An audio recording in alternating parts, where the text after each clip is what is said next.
Unfortunately, we have to open immediately the session. We have a strong timetable. We don't allow people to. They have to come up with very many concrete proposals today in the morning. Why? Because what you will hear is from a range of experts. Are we able to solve not only Finnish but Nordic and European stagnation economically? Secondly, you will hear, for example, Finland, we have,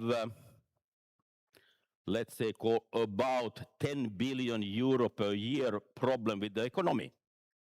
We have proposals during the morning, how to solve that, be it by AI. 2 concrete proposals. And then on top of the cream, we have people who have already done all this. We give them awards today. So that we have to perform during the, we don't allow just talking about who would like. Now we start with the first session. I also welcome Helsinki Economit, who are following this online, to follow. To introduce you to the first session of panelists, of professionals who have experience, who should know. I just want to remind you of Jacob Wallenberg, what he expressed. We have a principal issue, not question of methods, formulations, procedures, processes, projects. We have a bigger issue. We have capital in Europe. We have capital also in Finland, but very big chunk is laying in madrasses. Not used for real risk-taking. Not used for example, driving businesses. This is a problem, huge, it's a mental problem between the ears. You cannot touch it by a new project if the ear between the ears still the same. Secondly, we have another as big, and that has to do with execution. Risk-taking is not only a problem for the capital. We have the same problem in private companies and public sector. We have a lot of people who want to explain what should be done, but they are not doing it themselves. They want somebody else to be in charge of the execution. They want us to use money which are available and say, we should spend money on this. I tell you just briefly. I don't know if you have. I have aquarium with fishes. For a real reason. Not to look on the fish, no. You see that if you have an aquarium, you drop small droplets of food before their mouth. The only thing they have to do is to open the mouth and swallow. Everything is working. And now my big question. Are these aquarium fishes, are they able to tell the real fish in the sea how to find food? Of course not. We have a big problem. People who want to advise others what they should do, but they are not ready to execute and be responsible for the execution. You understand me? This is between the ears. This cannot be handled by a project, it's more difficult. It's a cultural, which is not only now in Finland, it's in whole Europe, it's also in the US, it's also in Japan. Sorry to say you the truth. Tosiasioiden tunnustaminen on viisauden alku. Now, we have gathered 10 professionals to give some concrete answers. So I invite to the first panel is Kaikkonen from Keskusta. I invite Mikael Jungner, Juuso Heinilä, Aminoff, Merja Kyllönen.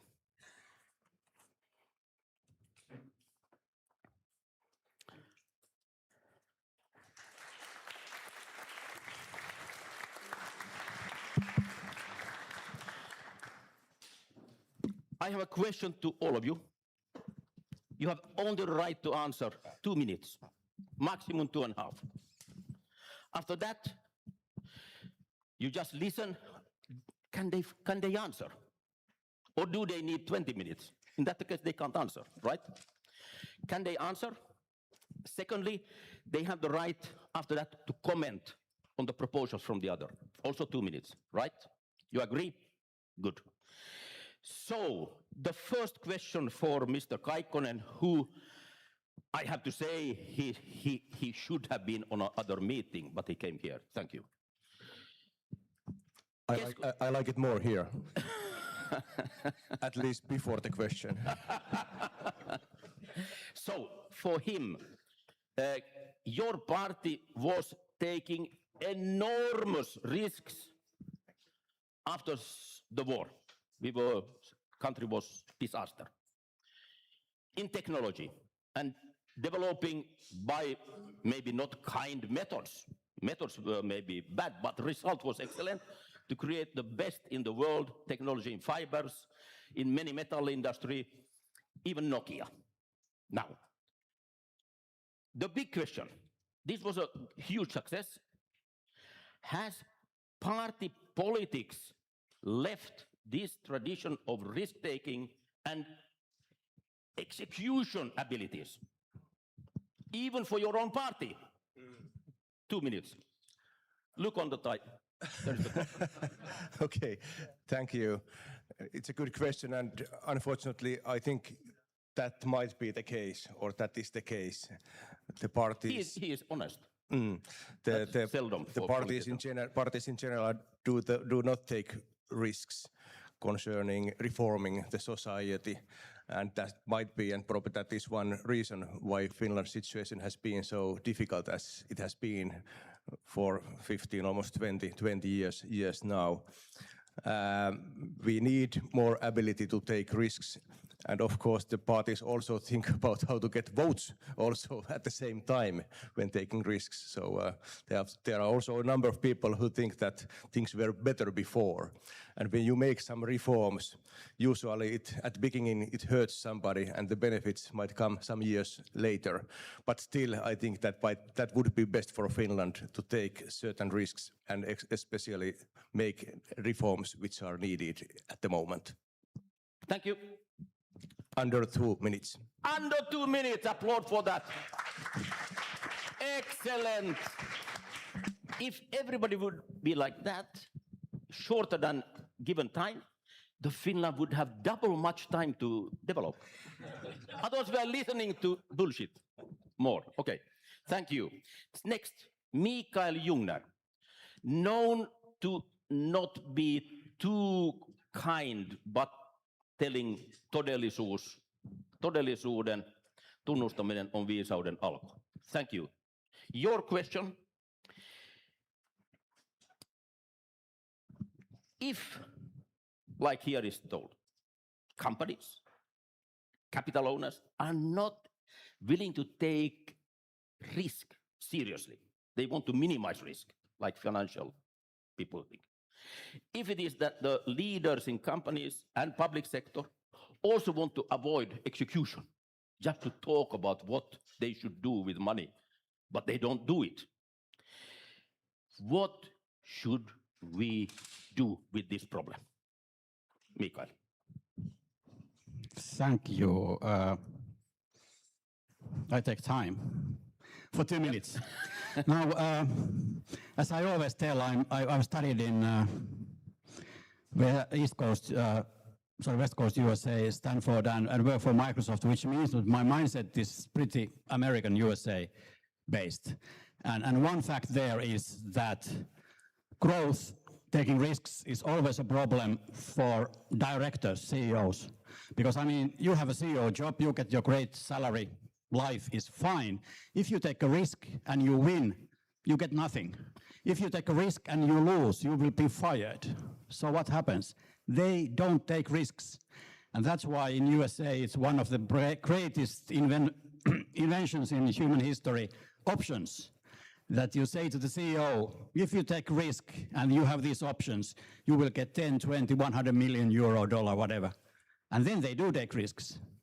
And that works, except in Finland, in 90s, there was this damn Fortum, one leader get like 20 million marks. and now all the Finns was, option is bad, and now options are not working in Finland at all. So that's first. If you want risk-taking business, you need to have options. And that's now impossible because of taxation. And that's only because in the 90s some guy earned too much money. I know, 40 seconds left, because it's 1:30. The second... It was a warning. Yeah. The second thing, I think... Public sector, if possible. The second thing, which is really important, is that this has to be led. And in the present government, no one is leading. Well, he, every now and then, but the big bosses, they are not. Mikael was one of those, I think, great leaders in politics, because he makes sure that there's a gas pipe from Finland to Estonia, or the first vetutehdas. So we need politicians that lead, and we don't have them at the moment. Thanks. Thank you. Next, who has a huge experience of risk-taking for the whole country, independent of public or private, is Juuso Heinilä. How much risk is Finnvera actually taking? Do you have losses, or you have very little losses, and are you able to promote risk-taking? Thank you. Good morning, everybody. First of all, if you are not all familiar with Finnvera, we finance Finnish companies in Finland for growth and for investments, and also Finnish exports around the world. We have export financing in about 100 countries at the moment in place, and we have like 18,000 customers in Finland. So we do take a lot of risks. We provide financing that helps also the commercial financing come in, and it means that our risk taking is like 2 or 3 times more than the banks do. We need to be economically self-sustainable, so that gives us some sort of limits. We need to cover our costs and also our risk taking by the fees from the customers, so that gives us some limits how we can do this, but it also gives us flexibility. We had a new legislation starting this year, and now it is the time that we are putting it into action. We just announced... You promised what? We just announced an investment program of 1 billion in Finland. We want to provide at least 2 to 3 billion of investments in the following year. We are able to take more risks and to be more active in many countries around the world. Time over. Yes, thank you. Okay, Finnvera is promising. What I tell you, you should now follow the news. Are they doing? Okay, good. The next, Philip Aminoff. You have been very much interested in the question of wealth creation during your whole life, as I have understood you. Not only for your companies, but for the wealth of Finland. Now, we have a problem of 10 billion in the Finnish economy. I say 10 billion euro more from export is a peanuts issue. Why do we not dare to export? There is a huge expansion of world economy. No problem with 10 billion. Nothing. It's peanuts. Why don't we do to take it? It's a structural issue. Finland has forgotten that the most important number to watch for income generation is export development, not the amount of taxes that the state and the parishes are able to collect annually. We have to understand that Finland has a strange structure, which is that Finnish businesses and their organizations have delegated export promotion to the state. It's very unusual, but that's what's happened in fact. We have to understand that Finland isn't an export-driven economy anymore. Our average export to gross domestic product is lower than in Europe on average, lower than Greece. Think about that. So there's a lot of potential. We have to understand that there is no institutional entity in Finland that is bothered about whether the value added in Finnish exports is growing or not. We have the best statistics on the planet, but we don't follow the value added of Finnish exports and whether they go in the right direction. We have to understand that Finland is behaving like a company where we follow only the volume of sales but never look at the margins generated. We don't do that as a nation. So we have to do what was in Kauppalehti on Monday, which is to look at the conversion of all the great factors for success that we've built in this company, in this country, and focus on converting this into real money. So the final point that I want to make here is that we cannot grow export by creating success potential. Income is generated by success in sales. Thank you. Now, we have a politician from EU, Merja Kyllönen. The question for you is, the EU politicians would like to take more and more risk, but on the expenses of the member states. Is that something which can work for the long run, or is it just emergency? Merja. Okay, good morning. It's always nice to take risk with taxpayers' money. You know it. But do we take manageable risks?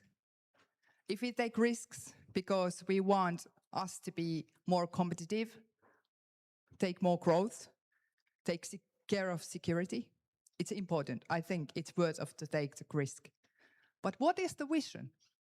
What is our vision? Finnish vision, EU vision? We are reactive. We are not proactive. We don't have our own 10 years EU policy paper, what Finland wants. It's only reacting things, what is happening. And that is the problem. We are not dealing with our wishes, our hopes, our company's wishes. We are reacting. And that is a huge problem. I say it many times. And we still have, for a politician, you have 2 cozy chairs. Make a wooden chair, put us seat there, and ask what we need to do for next 10 years. And I have a concrete proposal. Yeah. We should have a law in the main law, the what is it called? Constitution. That if 4 years of parliamentarian has been sitting and the deficit is 3% every year, they shouldn't be allowed to be in politics anymore. Simple. Okay. Yeah, but they have to see something else. Okay. Yeah, Okay. I Thank come you. from the small enterprises, and it is big issue to know something else, not only the politics. Yeah. Thank you. Now, each of you has 2 minutes time to endorse something what somebody else said or underline it. Philip, you start. Yeah, I'd like to endorse Mikael's point here because in economies where equity capital is the major part of financing, you have a lot of money that seeks basically limitless upside. And then you have limitless capability also to pay the best management good money for achieving good things. In countries where banking and loans are too strong compared to equity capital, what you end up with is risk aversion because you have to pay back the debt and you have to worry about interest rate payments. So anything that can be done to make sure that it's good in Finland to invest in equity capital to achieve success and take risks will bring us forward. Thank you. Next. Thank you. Maybe I would like to celebrate Antti's idea, and he was talking about risk-taking in politics, and I do feel that we as a society, we should celebrate more when politics take risk and really make reforms, because now we always look at, okay, there was a mistake, and then we look who to blame. We should celebrate more. When you make mistake, you can learn from it, and then you can try again, but if you never try, then we will not have the reforms that we actually need as a country. Yeah, seuraava. Kaikkonen. Yes, a number of you talked about growth and the And at the same time, of course, there's a major need of growth and jobs at the moment. Finally, we have some signs of light when it comes to growth, economical growth, but still we are waiting for the jobs. And also the present government promised 100,000 new jobs to Finland. They know that it isn't the government or the parliament who creates the jobs, but they might make the climate preferable for jobs. It's the private sector always. But if we add more bureaucracy, add more taxation, and so on, the climate for creating jobs will become even more difficult. So that's the point, and that's the job, and that's the task for politicians, to make the surroundings such that it's worth investing to Finland. Mikael. I would take Merja, because the thing you said about politician and exceptionally the part where you say sitting on a cozy sofa, because that's actually a good metaphor. I mean, at the moment, Finnish industry has a list of hope of investments in Finland. It's worth more than 200 billion euros. There's a list. There are companies that want to invest in Finland more than 200 billions. Fingrid, the company that built up the network for electricity, they have a list of companies that want to join the network worth of 145 gigawatts.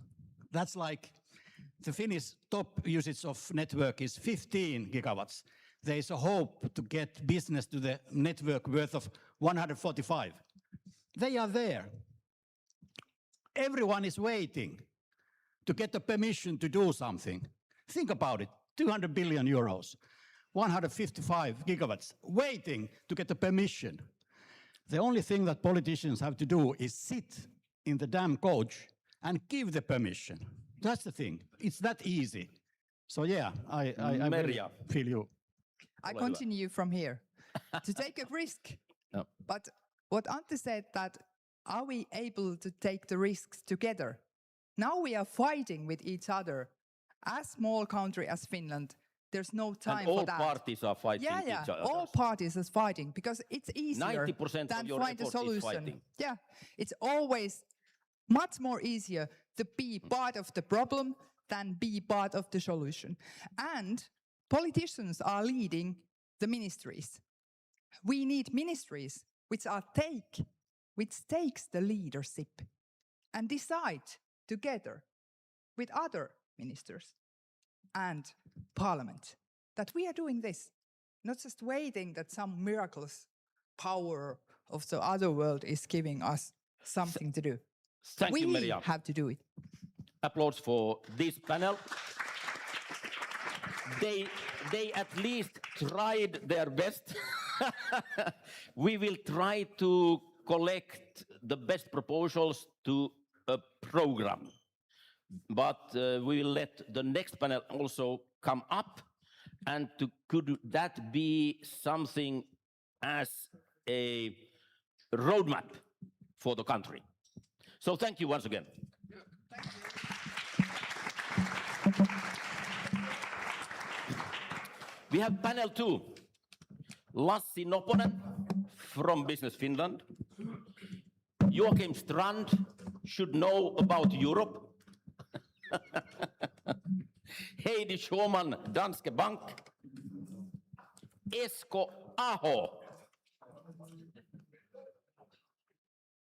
You are a person enough by your name. Right. Ville Skinnari, parliamentarian, but also hugely active in Nordics. Ville, onko Ville täällä?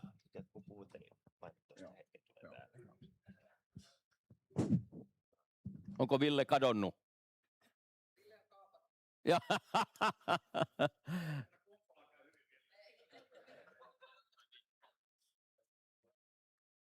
Katsotaan, onko tulossa.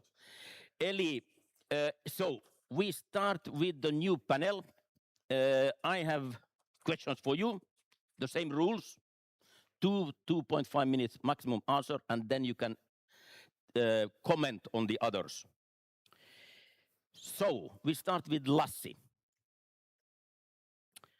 you look on everything what's going on in Finland in the business and even on the public sector. The question is, there is a huge potential for growth in economy in technology, and that will be the next 30 years for sure. Some areas are taking huge risk in Finland, but there are areas who take no risk. What should be done to take risk also in areas where there is nothing now? Well, thank you for the question, and I wish I had the answer, but I can promise that we will actually do a major exercise to get to that answer. That would be an applaud. Yeah, let me tell you what that is. Business Finland and Tekes, we have a database of every Finnish technology-driven company's plans from 1984 onwards. That is a globally unique database which we are going to look into with AI tools to find answer to just that question you placed and other questions. We can follow the money, we can follow the incentives, what have gone where, what has it created, and we are very excited about this because the data is so unique in Finland. And I'm pretty sure that we find clusters.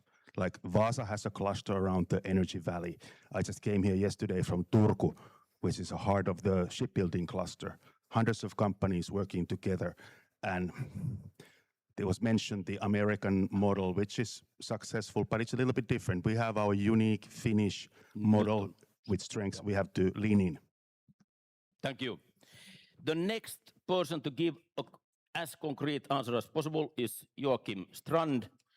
The big question to him as a new person in government: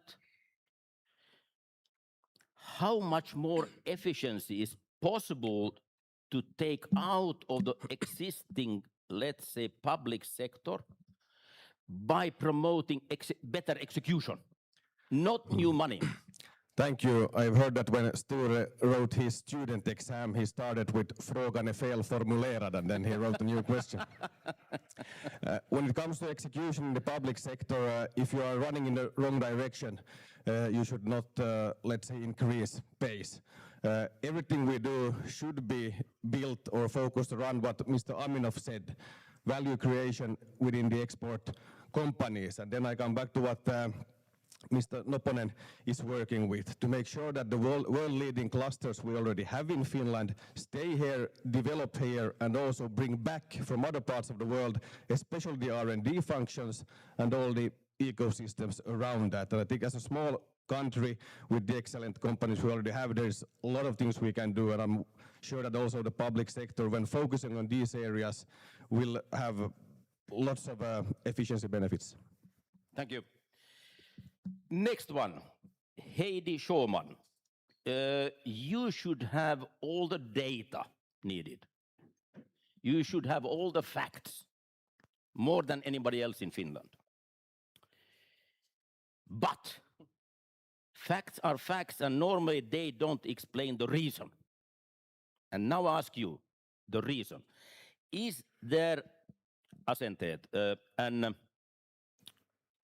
attitude which we should change to get real economy to grow? Business economy, finance economy is a separate issue. Real economy. Do we need to change the attitude? And I would start by saying that we are seeing growth, finally. But before going to attitudes, I would like to challenge everyone to think about what kind of growth do we want. I think we talked to generally about growth. Do we want exports, as mentioned here before? Do we want investments, or do we want consumption? And I think it's healthy to look at the US and China, for instance. China has massive export growth, but way too little domestic consumption. The US is the other way around. We need to focus on which to choose. But that was not your question. Your question was which attitude. But it was an answer anyhow. Yeah, I'm almost a politician. I can answer. I always give my own answer. No, the question was what kind of attitudes do we change? And I do think number one is that we need to dream bigger. Our entrepreneurs, and we have a lot of good entrepreneurs, most dream about millions or tens of millions or hundreds of millions. Very few dream about billions. And I do think we need to think much, much bigger. But that's only a few people. Then the other side of it is that we need to stop being jealous of other people's success. And Envy, yes.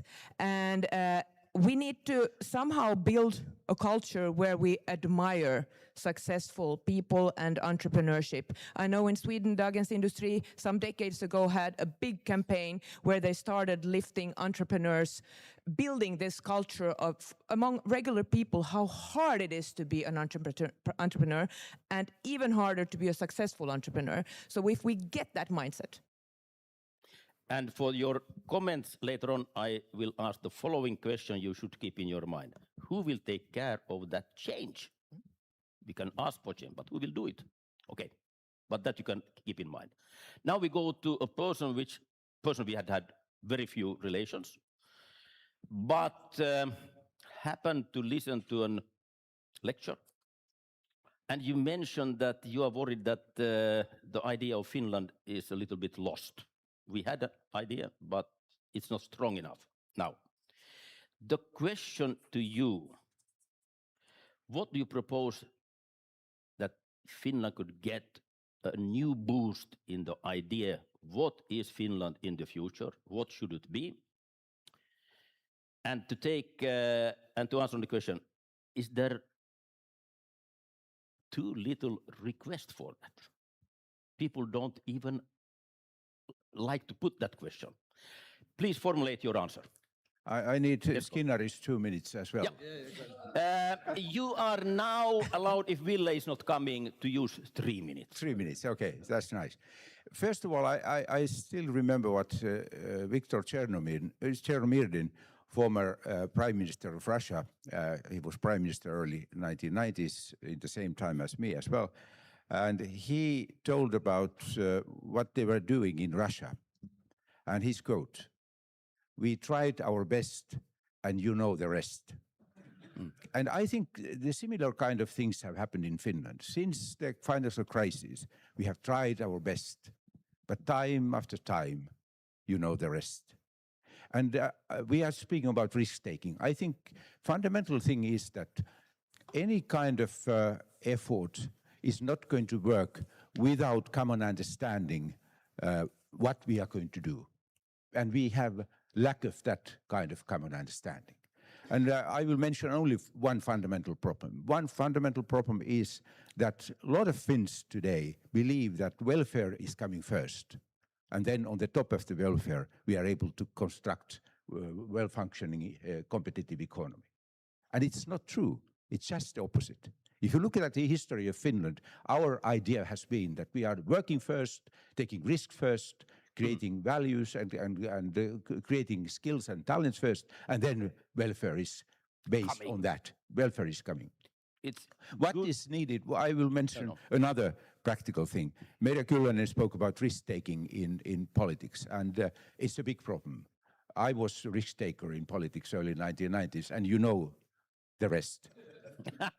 but it's a problem on the business side as well.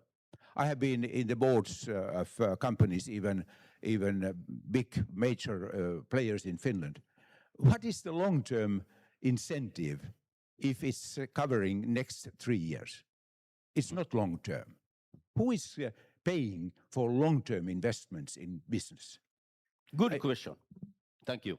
Now we will allow you to give a comment on what the others has proposed, and you lift up what you think everybody should carry on after this event and put into implementation. Lassi, go ahead. I will comment collectively to what has been said. I think one big issue in Finland is that lack of capital is presented as a problem and as the biggest problem. It's a well-advertised problem when from our vantage point, the bigger problem, the real problem always is the quality of the ideas. We have excellent ideas, but we need to curate those. And if we curate those into fruition with an international team, international networks, everything, capital availability never is a problem in this world if the idea is good enough. I would like to applaud.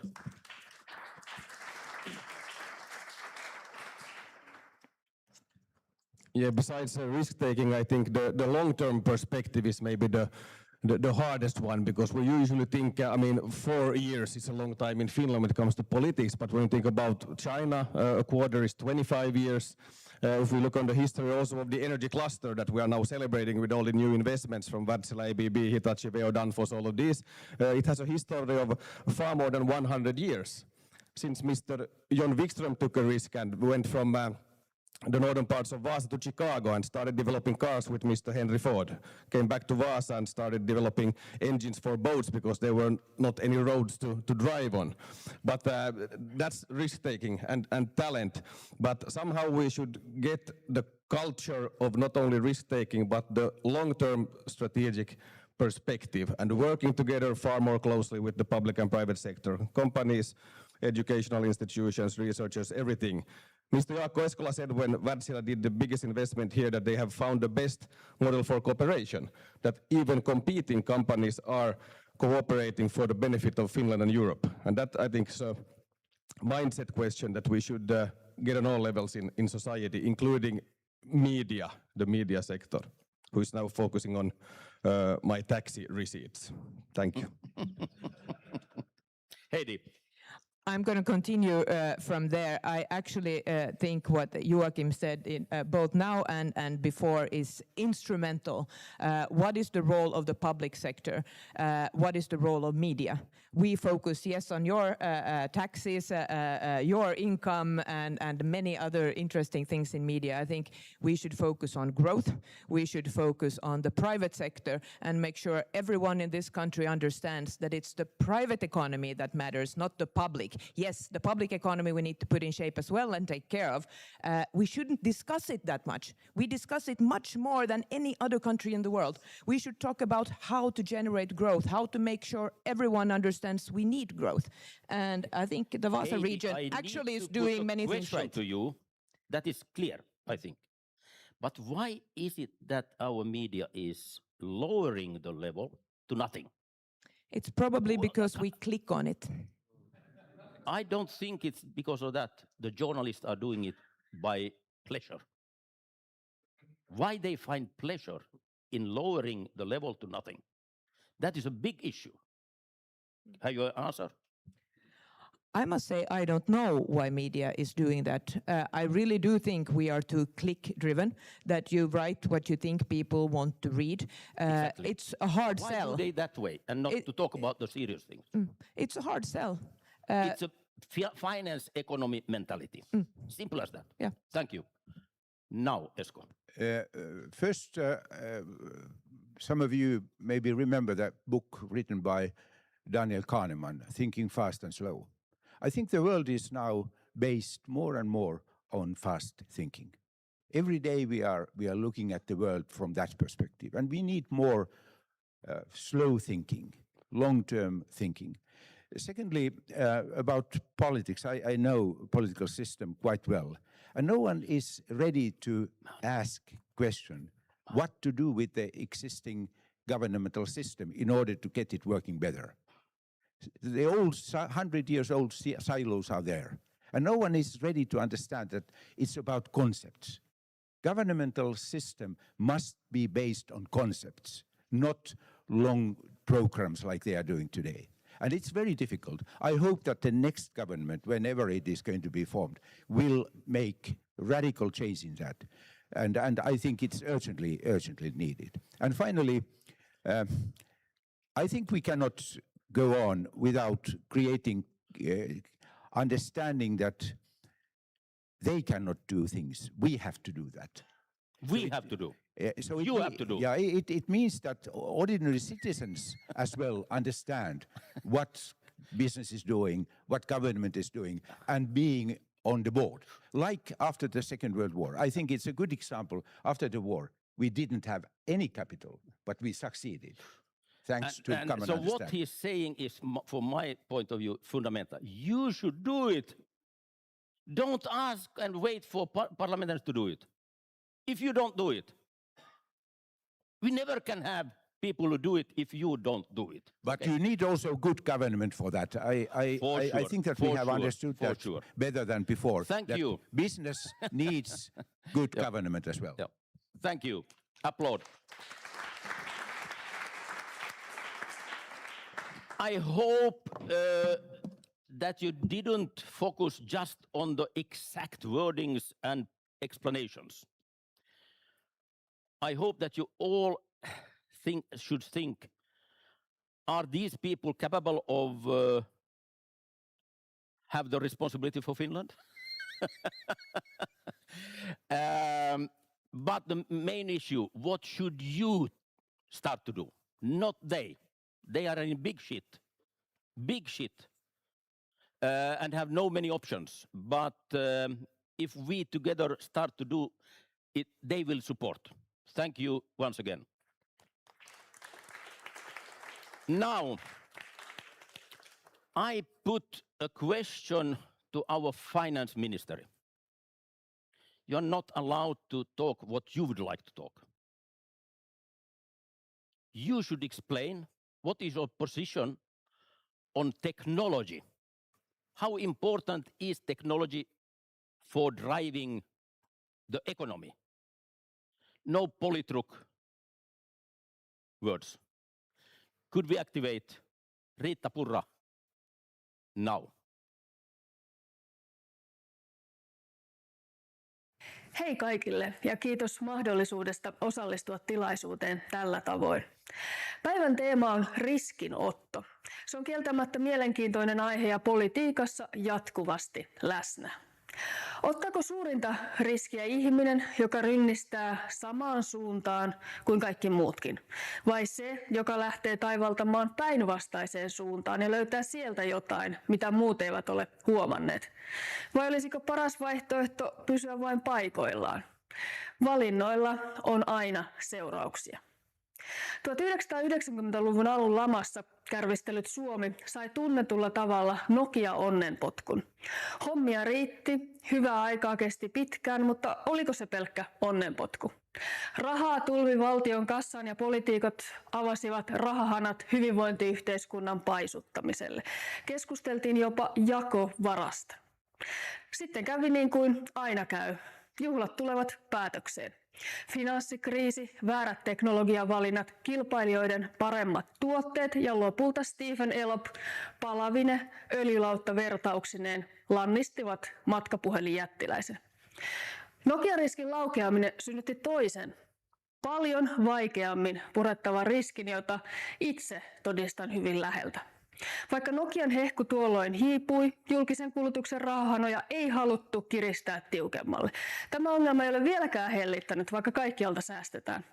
Vuosituhannen alun monet jakovarakulut pysyvät, joskin uudella nimellä. Nykyään ne ovat ihmisoikeuksia. Noiden vuosien jälkeen maahamme ui sisään paikoin myös hyvin ankara suhtautuminen yrityksiin ja yrittäjiin. Vuoden 2017 tienoilla Yhdysvaltain yliopistoista ja ajatushautomoista maahan tuotiin Suomeen todellisuudelle vierasta, yliajateltua, riitaisaa, puhdasoppisuutta, wokea. Tämä johti eriskummalliseen ajanjaksoon, jossa klassista tasa-arvoa, yrittäjyyttä tai talouskasvua ei enää pidetty yksinomaan hyvinä asioina. Woke-ajatteleva politiikanlaita ei kuitenkaan ole ollut valmis hyväksymään sitä, että yrittäjyyttä hyljeksivällä yhteiskunnalla ei ole kovin kaksisia mahdollisuuksia tarjota kansalaisilleen avokätisiä hyvinvointipalveluita. Tässä on sangen voimakas ristiriita. IT-kupla oli hypeä, mutta myös woke oli hypeä. Ja tällainen on aina riski. Koko yhteiskunnan voimakas höyrähtäminen on iso riski. Mitä voimakkaampi pakonomainen tarve tai kiireellisyyden tunne hypetettävälle asialle luodaan, sen varmemmin mukana on jotain, mikä ei ole loppuun asti mietittyä. Myös energia- ja ilmastopolitiikassa on voimakkaasti hypetetty. Älkää ymmärtäkö väärin. Teknologia, joka ohjaa pois fossiilisista, on erittäin hyvä ja tähän perustuva kasvu on kestävää. Mutta energiapolitiikankin pitää perustua tosiasioille. teknologian ja talouden realiteeteille, ei ne ohittavalle ideologialle tai poliittisille rummutuksille, jotka vain tuntuvat kivoilta ja oikeilta. Politiikan muodit nimittäin tulevat ja menevät. Suomessa vallitsi vielä joitakin vuosia sitten sellainen poliittisesti synnytetty voimakas hype, jossa ilmastopolitiikkaa haluttiin tehdä laskematta sen kustannuksia, miettimättä toiminnan järkevyyttä tai oikeita mahdollisuuksia. Tämän jälkeen on palattu onneksi normaaliin tasapainoon, ainakin kansallisella tasolla. Kun kentälle tuli uusia puuttumista vaativia ongelmia, kuten sotia, energiakriisejä, tulleja, korkea inflaatio, hypekupla puhkesi kuin huomaamatta. Suuressa maailmassa on höyrähdetty vielä paljon vakavammin. Saksa rynnisti kuuluisaan energiakäännökseen, Energiewendeen. Maa ajoi alas ydinvoimansa. Se altistui lopulta valtavalle energian kiristysriskille. Yhden ongelman hätäinen ratkaisuyritys synnytti uuden. Siksikin Saksa, Euroopan väkivahva talousveturi, alkoi yskiä. Sähkö, energia, infra, ne ovat kuitenkin nykyään niin sanottua korkeaa politiikkaa. Ne saavat isot talousalueet polvilleen. EU:ssa puhutaan energiaturvallisuudesta. Suomi on hoitanut tonttinsa hyvin. Energiapalettimme on monipuolinen, meillä on puhdasta sähköä, vahva kantaverkko, integroitu Pohjoismaiden järjestelmä. Sähkö on Euroopan edullisimpiin kuuluva ja 95% päästötöntä. Tämä ei ole itsestäänselvyys, eikä sen säilyminen ole itsestäänselvyys. Siksi jokaisen ministerinkin pitäisi ymmärtää energia- ja geopolitiikan yhteyden merkitys ja olla valmis huolehtimaan siitä, mitä olemme saavuttaneet. Euroopan unionissa noin 500 miljoonan kuluttajan sisämarkkinat toimivat aliteholla muun muassa pirstaleisen sääntelyn ja yhtenäisten pääomamarkkinoiden puutteen vuoksi. Eurooppalainen järjestelmä on valtavan kiinnostunut riskien hallinnasta. Eräänlaista curling-vanhemmuutta kokonaisen mantereen mittakaavassa. Lisäksi EU:ssa kiinnostaa kovasti kakun jakaminen uuden luomisen sijaan. Ei ole ihme, että innovatiivisimmat yritykset pakkaavat laukkunsa ja suuntaavat rahoituksen perässä Yhdysvaltoihin. Maanosamme kärsii hitaasta kasvusta ja kuihtuvasta kilpailukyvystä samaan aikaan, kun Yhdysvallat porskuttaa dynaamisen riskipääoman turvin ja Aasia dominoi teollista tuotantoa. Eurooppalainen teollisuus maksaa energiasta keskimäärin moninkertaisesti Yhdysvaltoihin verrattuna, mikä ajaa investointeja pois Euroopasta. EUsta onkin tullut maailmanmestari sääntelyssä, mutta luokaton suorittaja innovoinnissa. Uutta tekniikkaa säännellään usein ennen kuin alalle on syntynyt yhtäkään merkittävää yritystä. Tilannetta pahentavat väestön ikääntyminen sekä sisäisen kilpailun vääristyminen suurten jäsenmaiden jättimäisten valtion tukien vuoksi. Eurooppa on jäämässä siis vaaralliseen loukkuun. Olemme liian kallis kilpailemaan Aasian kanssa hinnoilla, mutta liian jäykkä kilpailemaan Yhdysvaltojen kanssa innovaatioilla. Jotta innovaatiot menestyisivät, pääomavirtoja tulisi vapauttaa ja sääntelyä pitäisi purkaa radikaalisti ja tuoda tilalle aitoa markkinatalouden dynamiikkaa. Ei nobelistimme Bengt Holmström turhaan puhu Suomen liiallista valtiokeskeisyydestä. Vaikka valtion voi periaatteessa valjastaa tekemään ties mitä, ei tämä tarkoita sitä, että näin pitäisi tai varsinkaan, että niin kannattaisi tehdä. Yrittäjyys harvoin viihtyy poliittisessa pakkopaidassa. Suomen on kyettävä tekemään omilla päätöksillään itsestään houkuttelevampi paikka yrittää, investoida ja pitää kiinni parhaista osaajistaan ja annettava tilaa hengittää ja kasvaa. Jotta innovaatiot menestyisivät, EU-tasolla on purettava byrokratiaa ja vapautettava pääomavirtoja varhaisen vaiheen riskipääoman takaamiseksi. Jos halutaan lisää tuloksia, pitäisi laittaa enemmän panoksia. Jos Suomi, EU ja Eurooppa haluavat pärjätä, pitäisi täällä innovoida jotain muutakin kuin nelipäiväisiä työviikkoja ja talouskasvun vastaista degrowthia. Kulttuurisodilla tai poliittisella erityissensitiivisyydellä ei kansakunta oikein elä, niistä ei ole vientituotteeksi. Hyvät kuulijat, viime vuodet ovat olleet paluuta todellisuuteen. Olen kokenut tarpeelliseksi puhua suoraan siitä, että meidän on tehtävä enemmän ja yritettävä kovemmin. Olemme tehneet työtä sen eteen, ettei Suomi jäisi takariviin huutelemaan, kun muu maailma porskuttaa ohi. Olemme kääntämässä laivaa pois saavutettujen etujen satamasta kohti vaarallisesti myrskyävää merta. On kieltämättä ollut tuulta ja tuiverrusta. Työ on ollut raskasta, mutta välttämätöntä. Se on ollut jatkuvaa taistelua sellaista ajattelutapaa vastaan, että valtion kassa olisi pohjaton. Mutta on palkitsevaa nähdä suunnan vähitellen kääntyvän. Realismi palaa Suomen talouspolitiikkaan. Tämä ei ollut kilpailu suosiosta, vaan vastuunkantoa isänmaan tulevaisuudesta. Minä unelmoin Suomesta, joka on maailman innovatiivisin valtio luomaan uutta. Maasta, jossa kilpaillaan siitä, kuka keksii parhaat ratkaisut, jossa tehdään ahkerasti töitä ja sitä arvostetaan, jossa ponnistellaan.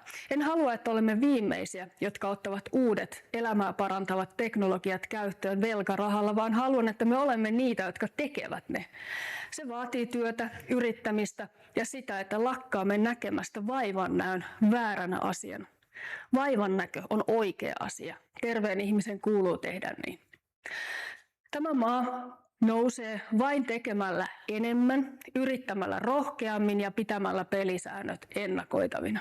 Se nousee rohkeudella ja johdonmukaisuudella, itsensä likoon laittamalla ja terveellä kansallisella ylpeydellä.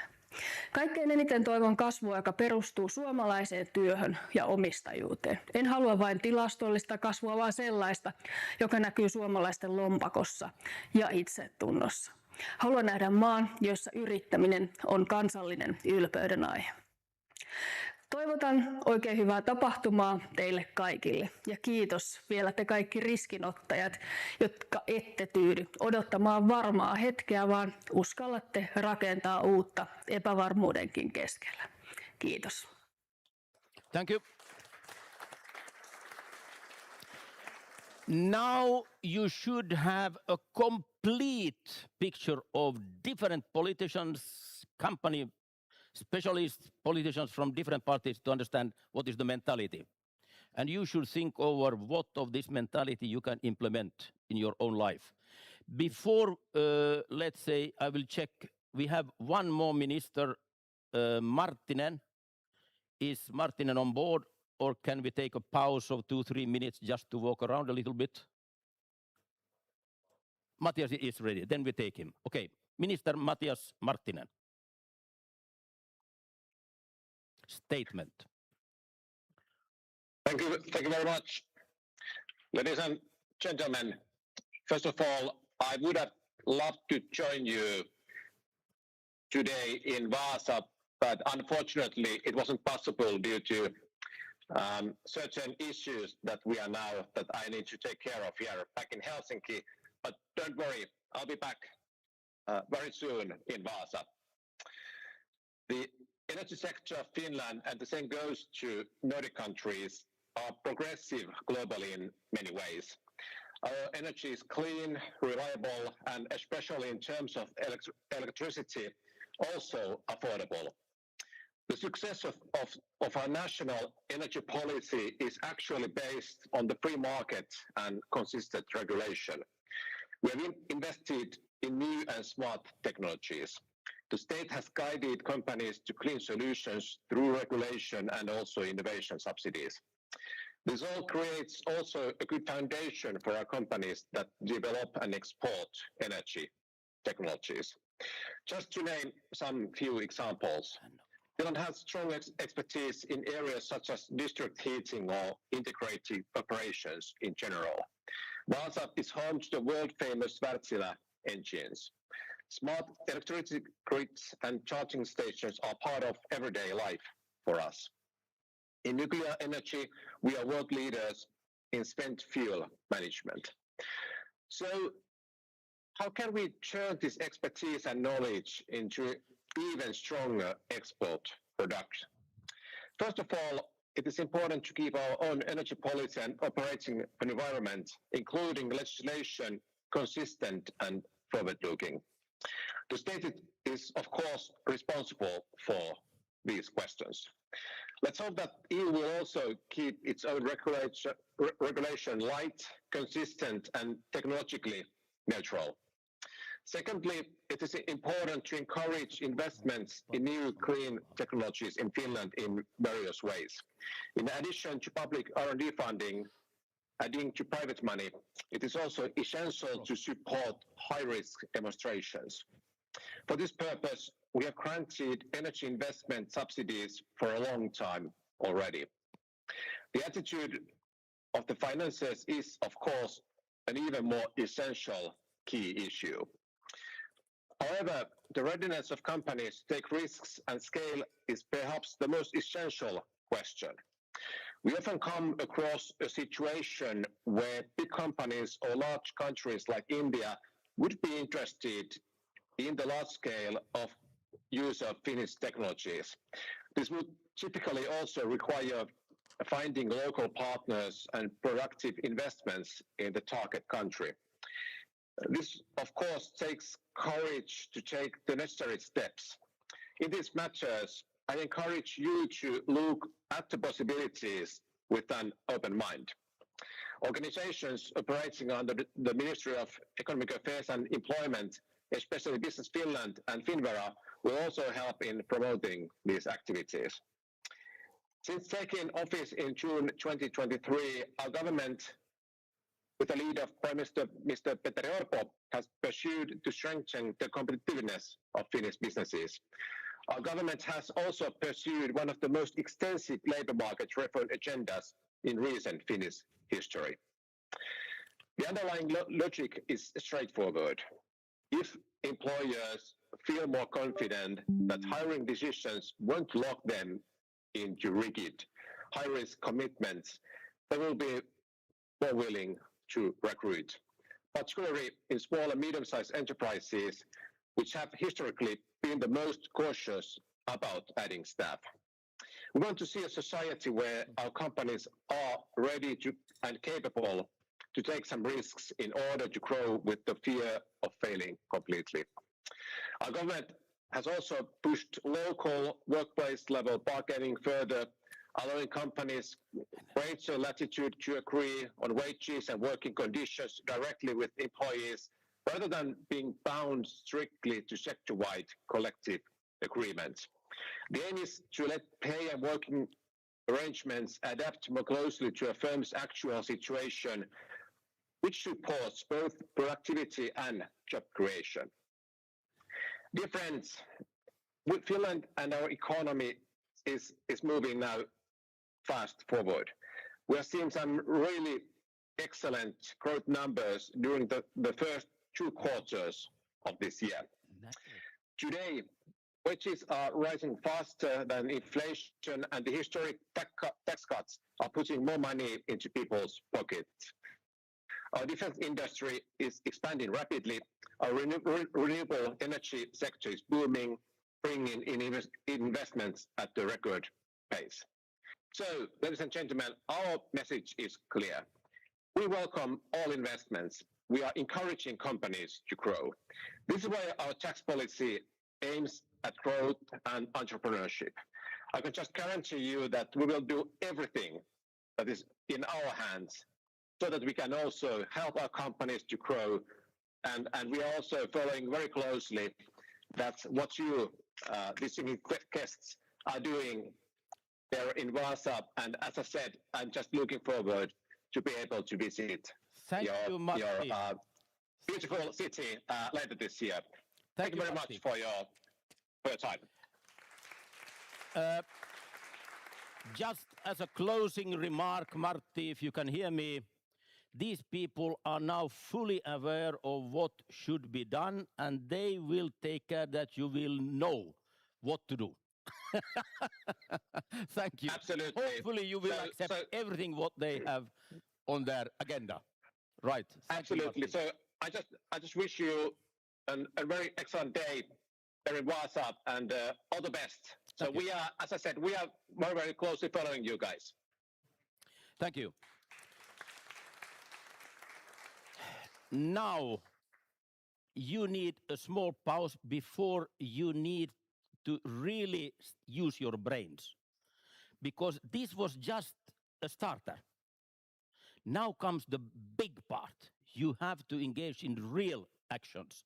We will provide 2 cases which can transform Finnish economy by AI, concretely by ourselves. On top of that, we will have the award ceremony, which will show that things has already been done. Why not others doing it? But a pause of about 5 minutes. You can walk around, take a coffee, and then come back.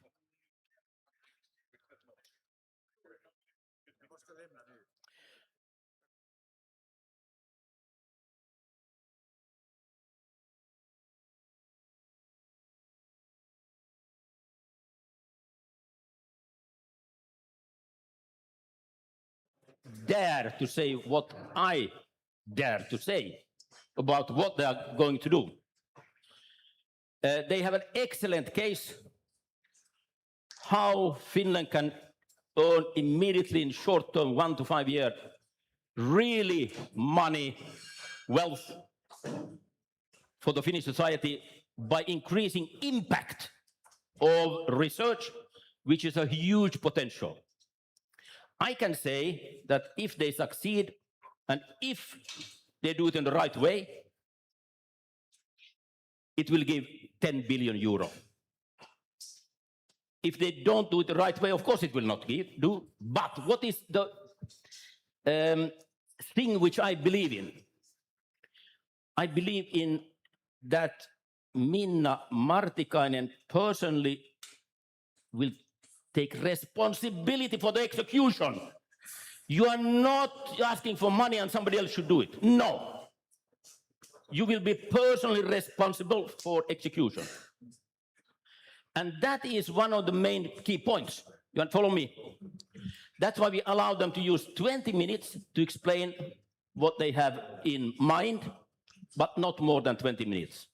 Up to you. Applaud.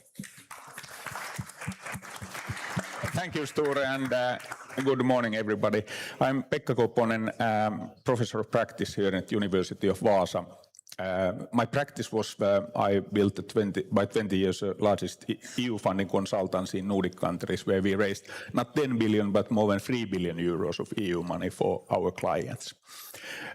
Today my task is to, and proud honor is to moderate this panel that is going to show the results of our yesterday's workshop.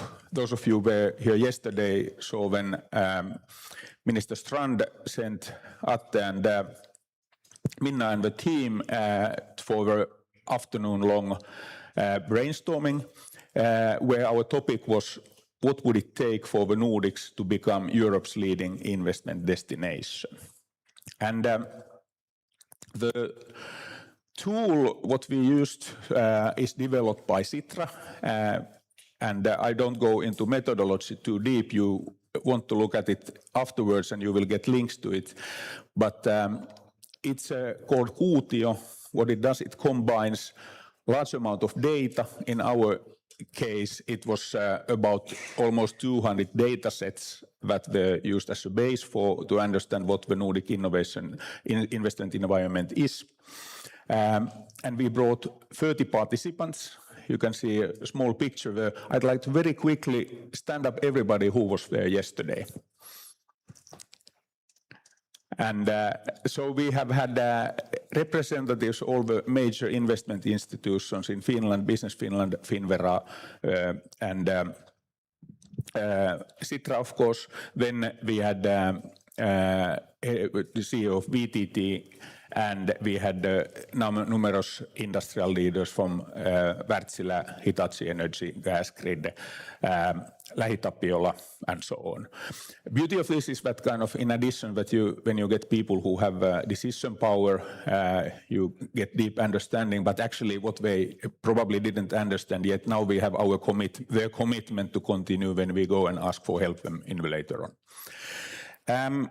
So we came up with 280 ideas for scenarios, and most importantly, 39 solutions. A report was created in 10 minutes after the work, and it's a, as said, combination of data, real intelligence and artificial intelligence. And now for this short panel, our intention is first to kind of illustrate some of the ideas and discuss about those. But more importantly, as Sture is pushing us all to do, in the end I am going to ask commitments of all three panelists here, what they are going to do next. So the three topics that were rising as kind of the bottlenecks and what we need to work on to make this the best environment to invest. First one is around talent. Second one is in the better investment terms, where we are going to talk specifically about data centers. And third is about the RDI focusing. How does the RDI money should be directed? And instead of walking you through 39, we are going to just look one or two from each of these and then focus on how to proceed. My first area was talent, and we thought that there are kind of two topics were raising high. One of those integration of international experts, and then other one was how to educate our existing workforce. And first idea was to integration of the workforce was to create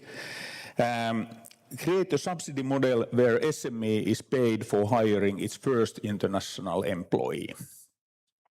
A second idea was voucher system where companies get rewarded of their own education, because we see that at the moment adult education is not funded properly in Finland. And now questions. First, Minna, how do you see in Vasa University, how are you integrating the international talent and help them to find jobs in Finland? First, let me start. I think the question is so much deeper. First of all, to highlight that fact that our own... Sture would say now just answer the question. I will answer your question. Crucial problem in Finland is that our young population is decreasing faster than ever, and especially in 2030 onwards. And for that reason, it is only wasted imagination that our own Finnish young population is enough to keep up with the economy. And I want to say this very clearly, because there is always also this imagination that our own population is enough. It is not. It is that definitely cannot parry and carry this welfare society. And that's why we need international educated talents. We need educate them ourselves, but we also, companies need to hire them by themselves. We agree with this. Yes. And then active integration is the key. Active integration where universities, applied science universities, educators and companies work together. And this is what we do. Student by student, try to integrate them already during the studies. And we have quite limited time, so I would really like to give the floor to our... Okay, but then I continue. You have 10 minutes time, then it's finished. Yeah. Go to the point. Atte, you have a strong history in the education system in Finland also. And so about this voucher system, how would you see, how does it... is it a solvable, is it executable problem? Is it something that we could get through to help industry to invest more in the education? Well, I follow Minna's kind of example and not answer the question because because I also think that this is kind of a deeper question. I would say that yes, there are ideas how to bring public money in solving the problems, and we Finns are very good in this. We have a strong history of creating ideas which is based on using public money and using more public money than before, and that era is over. So whatever we do, we have to kind of build solutions that actually use less resources or less public resources than before. And therefore, actually, if we go back to the question, what we are trying to solve is how to bring more private money to Finland. And there we have the possibility that if the public money that we are using in our education system or in other fields of our society are attracting international capital into Finland, then there is more money in the system. And that's the key point what we are trying to solve. So that's how public in money my mind, and of course, Sture raised this question of how to bring 10 billion euros. I think we need 100 billion euros in this country. I agree. Okay, let's move ahead. All of these are worth a full panel itself. About then data centers, and here I would like to ask from Casper. Our discussion was that, yes, we love data centers, but they require investment in our grids. There are opportunity costs for other investments. And then there was a worry that, do we negotiate well enough? Do we get enough back from the investments when we are opening our grid and land? And so there was also a lot of discussion about permits. There are 5 or 6 proposals how the permitting could be developed. So, Casper, you at Borenius and also as one of the founding fathers of the Finland Investment Institute, you have been looking at this thoroughly. So, do we get good deals with the data centers? Could it be better? Thank you. Yeah, I think one topic and solution which was sort of identified here is that the Finnish framework of policy and also the legislation does not sort of support that type of international practices which many foreign investors are familiar with, which is that when you come in to a host country and do your investments, you're ready to also do various social investments and commitments.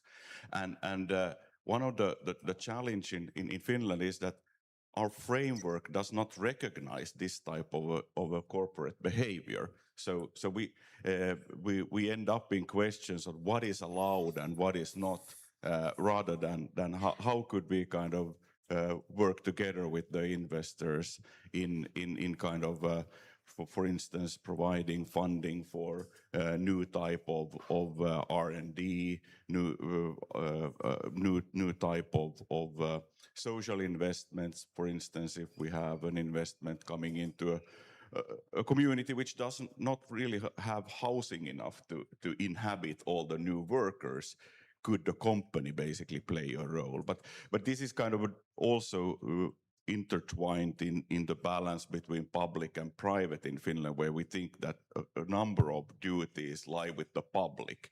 And when we are faced with a situation where there would be a private party that would be ready to step up and fund things that we think that belongs to the public world, we start asking, is this corruption?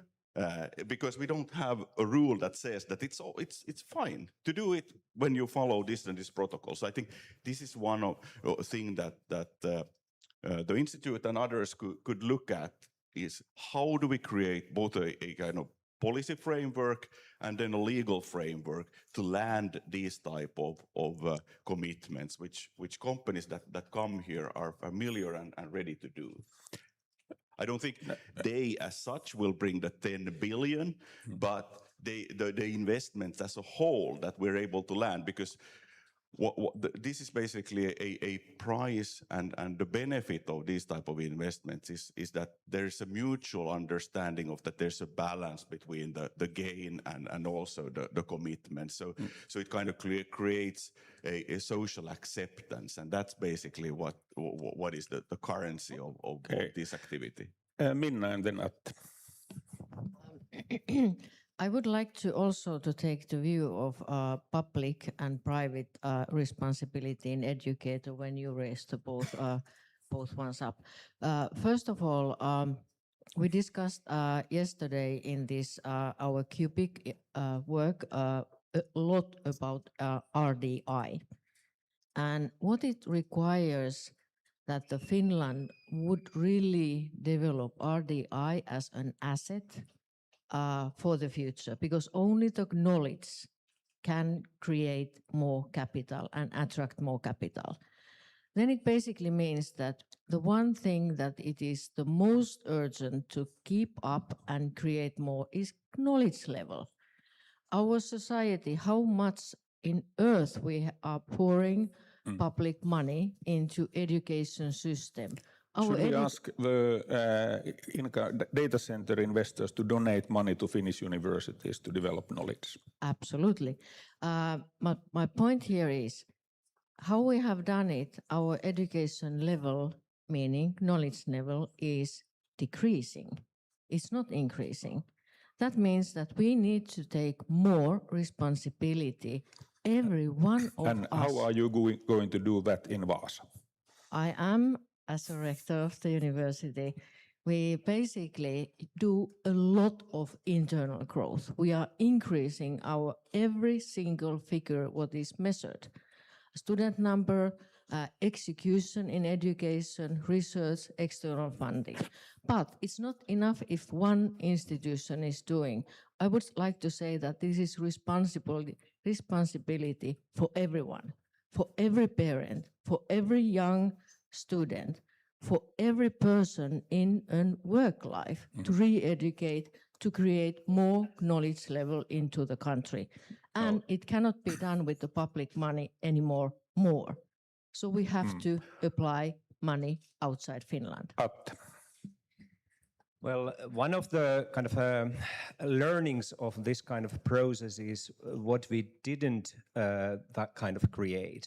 So after the workshop, we start to kind of reflect that, okay, we have that high number of proposals and ideas, but what is not there?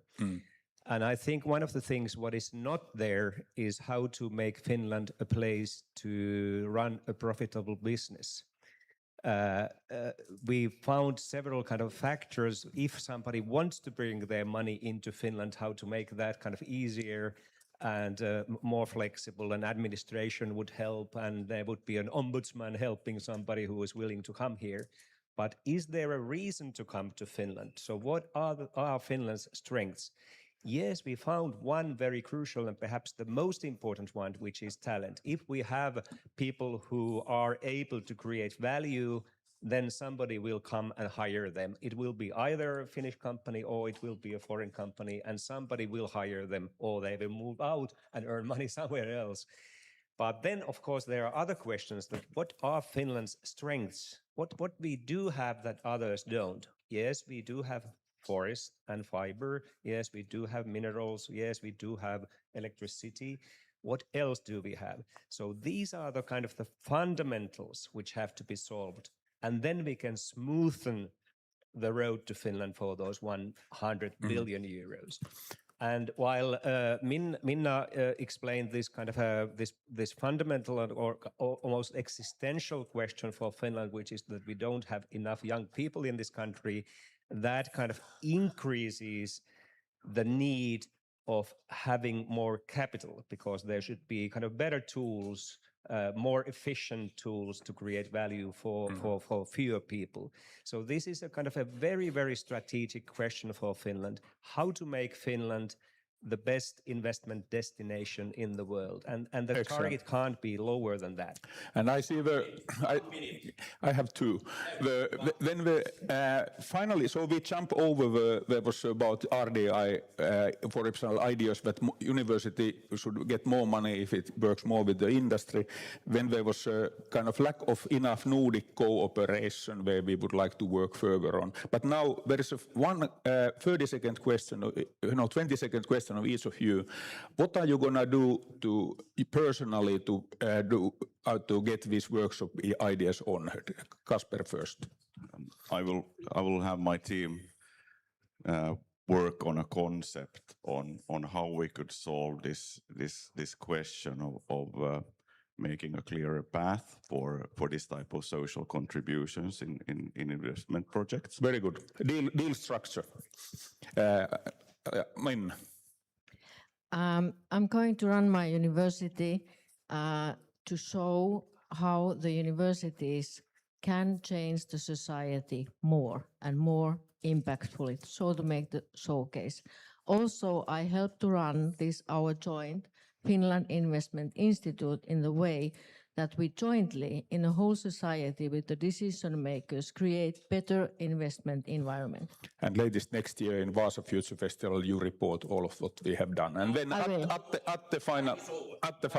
Okay, don't let him go so easy. My promise is on the screen, so we will continue the work. And this is the QR code, or you can ask us the QR code and the pin. For those in the room, the AI platform is available, so you can work with the results and increase their put your own input there and use it for your own strategy, kind of a design purpose. Thank you. Thank you. Thank you. Thank you.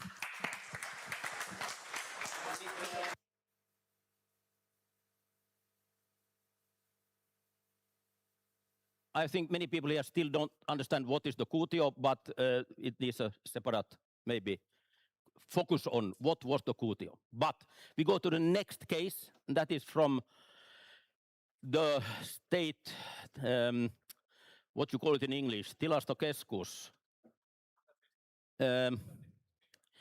where I consider there is a fantastic possibility if we look on what are the problems with AI. The problems with AI is where from you take the facts which you analyze. Is it possible, for example, to completely go for a system that children in the school, teachers, politicians, readers, workers, decision makers, analysts, researchers could have, based on Finnish facts, analytics of any situation, any issue, as much as possible to understand what's the reality. And not only what is the reality, what is the potential if something is improved. So here is an initiative from Tilastokeskus. Statistics Finland. Statistics Finland. How AI could be a standard tool, so everybody of us, if we have doubt, could check from their facts combined with other, what is the probable reality. No need to read stupid things which we know are colored, and save time, and it would make, my hope is that the result would be such that everybody of us would use that as the news channel. Then we would make, to my rough understanding, much better decisions in our work. Education should be much more great, and politicians should know at least how wrong they are. And that would save 10 billion easily. Go ahead. So it's a 1 billion a minute. I start with,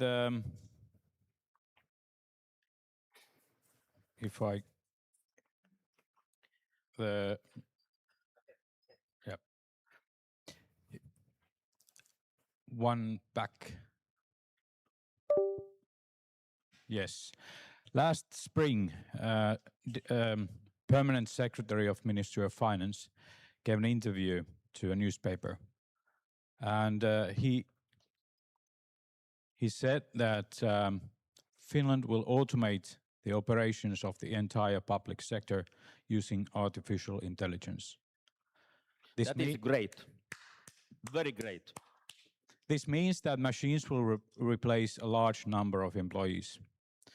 I believe this is possible, but it will require data. To what extent, I don't know. We will find out. I mean, to what extent it is possible to replace the civil servants, we'll see. But to some extent, I believe it is. But there are several questions that needs to be solved.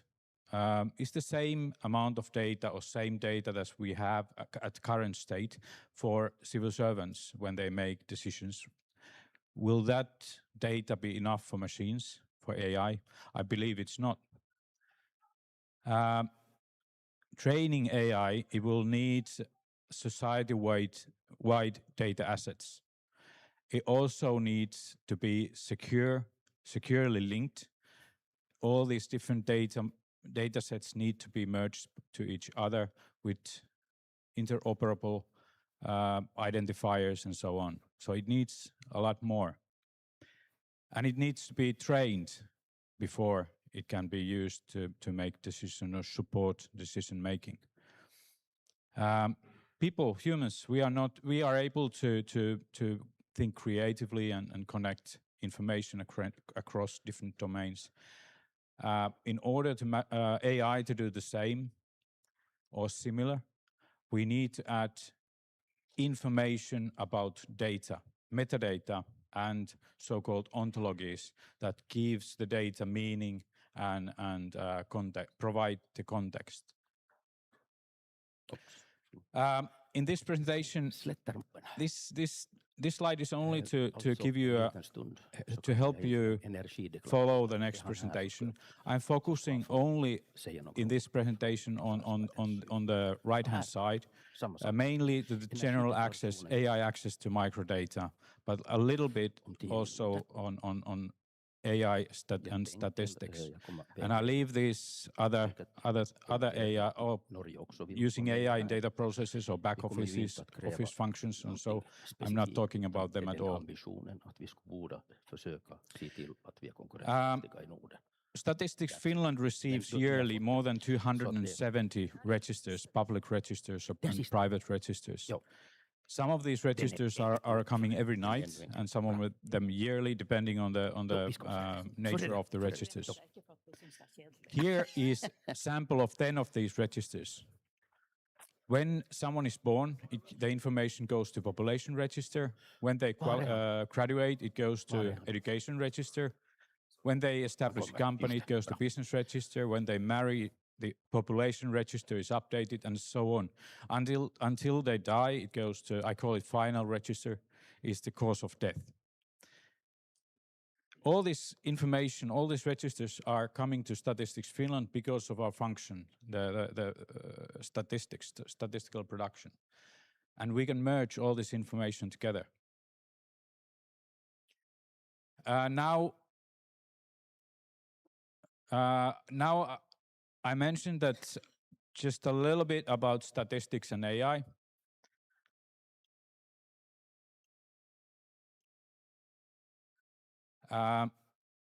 We have last spring we made a proof of concept or a sort of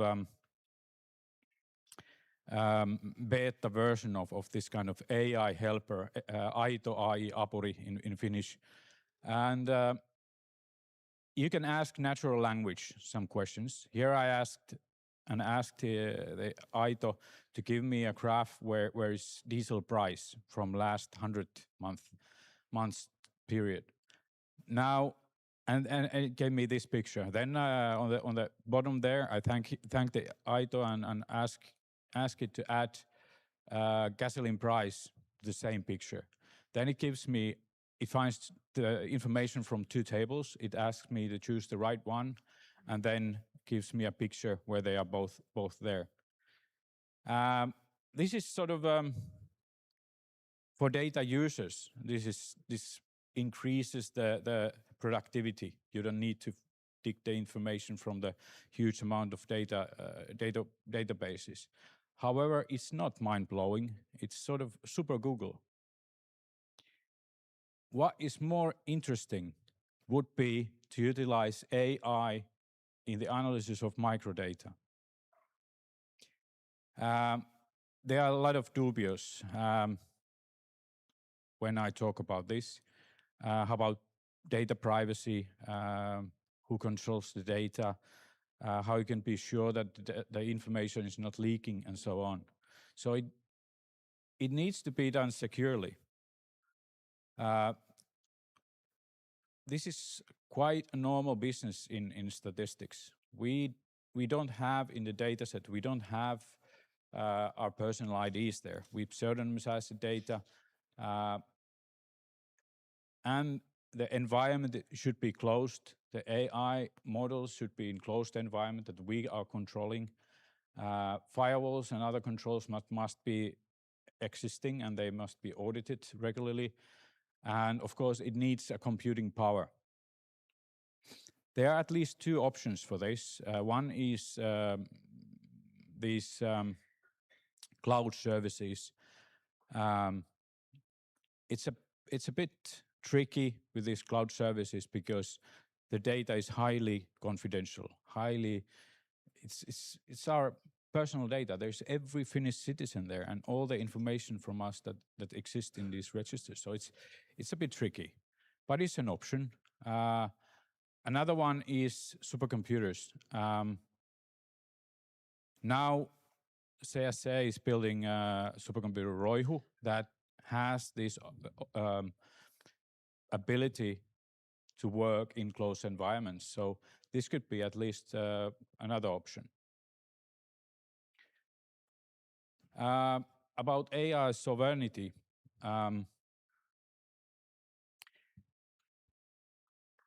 it's not that long ago than Trump just suddenly said that, okay, the newest version of certain AI models should not be distributed outside US. What else could happen? I don't know. But this, at least at this point, I faced a lot about questions about AI sovereignty. It depends on who controls data. It depends on computing power and analytical capacity. Who is controlling all these parts? If we are dependent on external platforms, fully dependent on external platforms, it creates a strategic vulnerability. If we would have national governments of data and the infrastructure, that would enable a control and independence in AI development.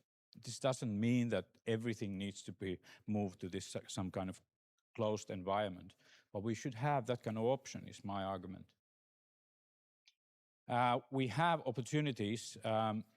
We have already very comprehensive registered databases that is not existing anywhere in the world outside Nordics. There are maybe few countries. I don't know about China. There might be some countries, but generally there are only few countries that have such a comprehensive registers than we have. And it's about everything: buildings, business, people. It's a huge amount of information. We have knowledge, and we have these facilities for domestic supercomputing. We have knowledge in quantum technologies, and AI solutions in closed environments. They are already reality. These hyperscalers, they are giving open source code for these AI models. Of course, they are not the latest one. They might be 1 year old, or 1 year old, or half a year old, or so. So there's a trade-off. Että tiedä minuutti. Sovereignty in AI is built on 4 layers. It's energy, compute, data, and infrastructure. As AI shifts the bottleneck from analysis to data access, integration, and infrastructure, it is about energy that powers the data centers. It's about data centers that gives the compute power to AI. And at the moment, public discussion ends here. I want to continue it. Data gives AI a purpose, and high-quality administrative registers enable AI that understands society, supports our decision-making, and strengthens our resilience. And I end with, if you can, this doesn't work anymore. If you can, yeah, this is the last picture, and it's a question. If you think that at the current state, AI models are taught with content of internet, what would happen if we train AI on comprehensive LinkedIn datasets, our national register data that can be merged to each other and that captures the whole of the society, we train the AI with this information. We give it the Finnish legislation and the legislation history and anything you can imagine. What would it be capable of doing for us? Thank you.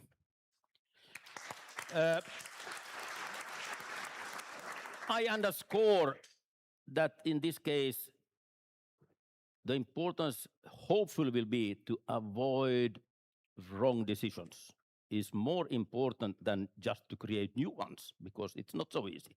But we do in the Finnish a lot in the schools, educational system, teaching, research, political, local, wrong decisions because the real information is not really on the table. Okay, so thank you for ambition and something for Sweden to copy. Nordic, thank you. Now, after we talked about new attitude in the morning, now some cases with AI which could dramatically change the landscape and efficiency of the Finnish at least, but also Nordic. Now we go to another topic which we have to. It's not possible to prolong. We have to create a new Nordic energy system. And for this case, we don't spend much time. The basics is very easy. I ask now Swedish ambassador to join me on stage. I ask Joakim Strand. I ask Charles de Fer from Norway. Your name was Lundemo. I have not forgotten it. And then, as representative for the business community, Slettermoen from Norway. Are you here? So, this should have been done a long time ago. There should be already a Nordic energy system which will guarantee that real economy will have enough good possibilities to be competitive on the world market. And we still are not in that phase. And if we are clever people, how comes? How comes that? But anyhow, these guys have now accepted to make a statement that even we have done wrong things in the past, we shouldn't go on. We should start now with a new ambition. And for that reason, here is the text in Swedish. But I give you 1 minute each. How you comment, how can you contribute? And first of all, Swedish ambassador, Eriksson. Yes, thank you, Sture. And yeah, I mean, we do have lots to build upon in the Nordic context. These countries and Denmark as well. In fact, our energy ministers also adopted a declaration just a few months ago in Helsinki about the importance of deepening the Nordic energy system, making it more resilient, more sustainable, and more competitive. And that's from a basis where it is actually fairly sustainable, fairly resilient, and fairly competitive. But of course, more can be done. And I think there's a strong commitment to do that. Comment from Norway. Why specific Norway is interesting? Because all countries has played a little bit their own game. Finland has played its game, Sweden has played his Norway, but de facto together we have the basis for an outstanding fossil-free always and competitive price. But please, your comment on this ambition.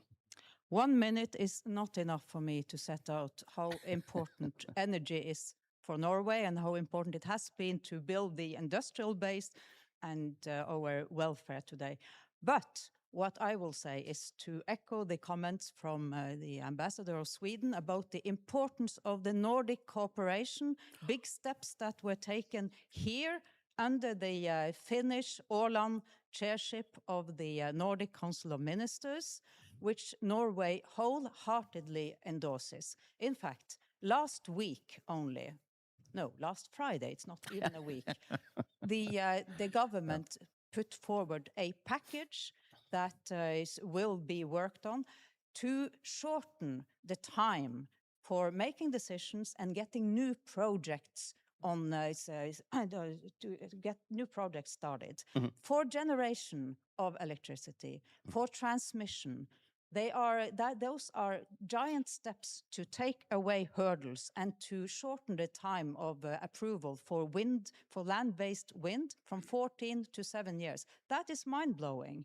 And hope so. That is the political commitment, and that is the way we are going now. No, Thanks. great news. I only want to say that yes, Nordic country has declared 20 years before a lot, but they never did it. But now I hope you will engage in taking care of that. Well, I don't agree. The Nordic countries have cooperated a lot on the electricity market. Of course. And yes, and that is the way we are going. Norway is totally right behind that decision. I accept. I hope it will be implemented much more stronger. Yes. And now from the business point of view, here is an important case. Slettermoen has, let's say, in his head that it should be possible to make up a system in Nordic countries where the price is maximum 4.3, 4.5 cents per kilowatt, and to guarantee that for a long run. Now, I don't ask you to commit to that price. I just say we need to build up a permanent competitive, and we need to talk about price per kilowatt, not abstract terms of increasing cooperation. Please, just a short comment. Can you hear me? Yeah. Yes, I'm involved in industrial projects within energy transition in United States and Texas, in UK, in Norway, Sweden and Finland. And Europe needs industry. And to have industry, you need a very, very good renewable power system. Finland is in the lead, but Europe really needs the Nordics to be able to supply the entire power system such that we can have competitive industry. And I think this initiative is very, very important. Thank you. And I hope it can be more than what we call festtaler in Norway. We really need to get on the ball. That's the point. And again, Finland is so important here to drive this because you will, or we will develop so much wind power, onshore wind power, and that will be the basis for a flexible energy system. And then Europe will have a strong industrial base. So thank you very much for this, Sture. Yes, and you could listen that he really knows something what he's talking about in practice, and that is an urgent matter from practical point of view, not political point of view. Joakim.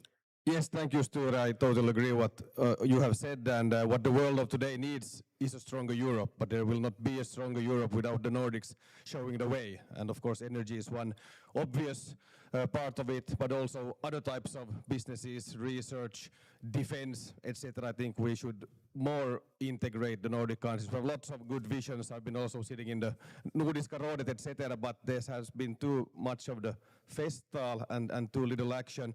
And that's why we also need to remember to build the Nordic vision and execution bottom up in the cross-border cooperations we have, like in the Kvarken region, for instance, here in the Nordic Energy Capital, but very much support this ambition and initiative. Thank you, and an applaud for these people because they have promised today to do that it will be implemented. Thank you. Historical. So, Sture, if I may, yep. I suggest next year. 1 minute. I say next year, talks regarding the energy system should not be in Finnish. It should be in English because then also Norwegians and Swedish could come here and contribute. We will take care of that.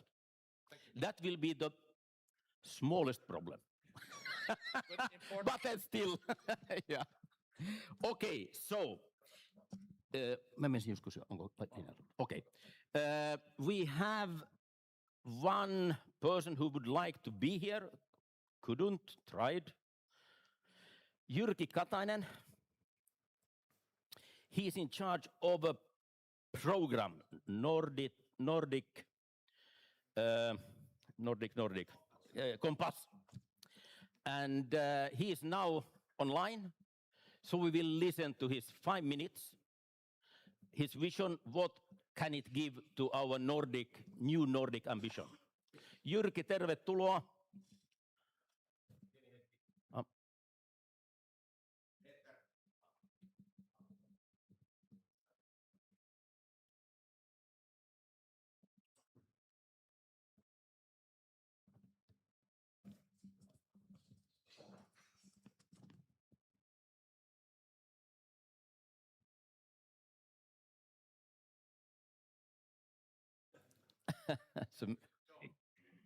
No nyt. Onko Jyrki linjalla? Olen. In English or in Finnish? We talk in English, yes. I just wanted to check. So short comment before you start, Jyrki. You have one of the most important, let's say, roles. If you look it from Nordic Compass point of view, it's big ideas, big targets which you should master. We don't ask you to do everything. We want to support you. But anyhow, it would be nice to hear from you what you would like people to focus on regarding Nordic Compass. You have the 5 minutes. Please go ahead. Thank you. Thank you, Sture. Thank you very much. And I'm terribly sorry I couldn't make it this year to Wasa. So as everybody has seen, the Nordic cooperation is becoming closer and closer all the time. So one could also say that Nordism or Nordic cooperation is trending currently. There are a few very understandable reasons for this. The first one is that geopolitics challenges us. There are changes in geopolitics and the Nordic countries must adapt to the changes. The second thing is that there are new drivers behind the economic growth. I would like to mention especially defense technology, defense industry, new technologies, more generally speaking, and also there's a need to reduce harmful dependencies from the third countries. So these are the new drivers which didn't exist a couple of years ago, but now they are there, they are part of our life, and that's why Nordism is trending, because Nordic cooperation is one way to address these challenges. So Nordic Compass, I am the chair of the board of Nordic Compass. It's the newly established industry alliance, the first ever pan-Nordic industry alliance. Currently we have some 30 companies, but we are enlarging. There are a long line of companies who want to participate or join to the club. From Finland, we have Nordea, we are founding member, Patria, Nokia, and Kone, and also Sitra. So we have unwritten rule in the Nordic Compass that we will not produce any papers or reports or strategies.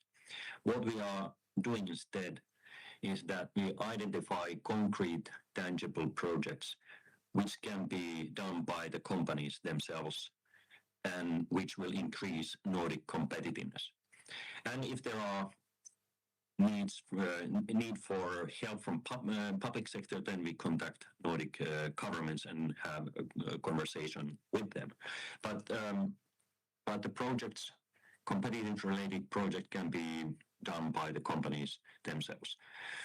We are obviously very closely cooperating with the governments because sometimes there may be some legislative changes which are needed in order to improve competitiveness. Also, if there are needs for legislative changes in the EU level, it's important that Nordic governments are representing the same line in the EU tables.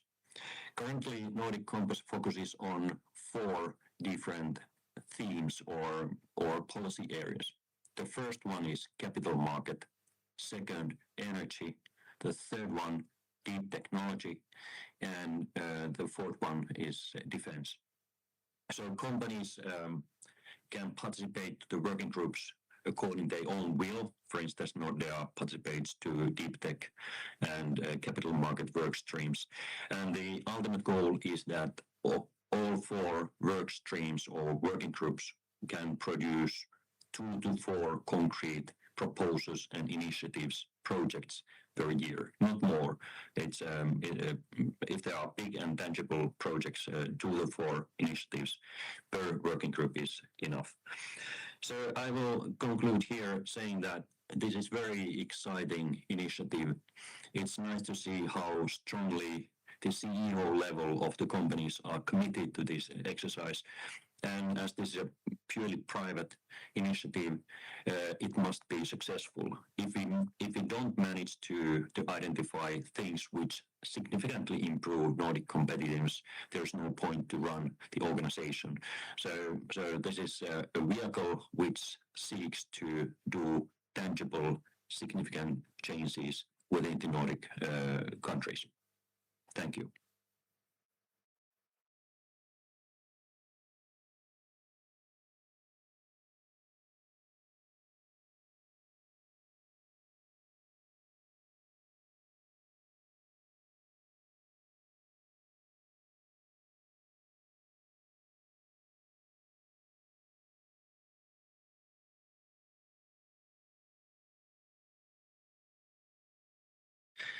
Thank you. Unfortunately, I didn't hear what you said. I repeat it shortly. Thank you, Jyrki.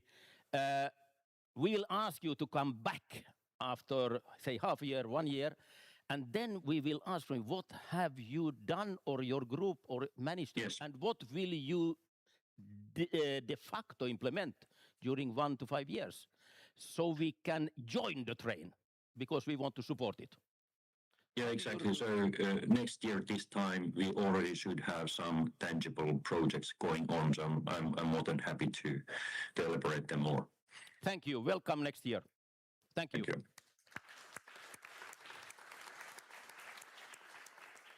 you. Now we de facto are going to the most important 15 minutes of the whole week. No talking. No. We will give award to people who didn't talk, they did. And they did more than those who were talking. We invite people from this year's award company, Danfoss, to come up here, and we will say some words, and then congratulate with a yearly award. Please come here.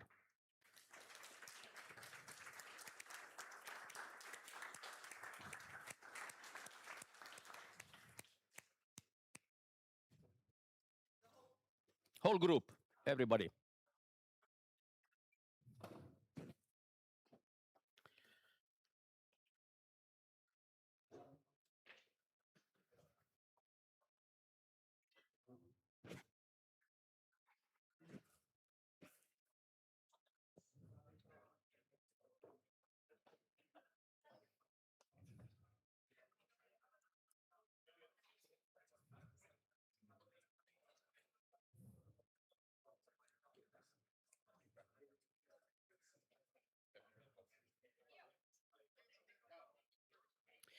So, who are they?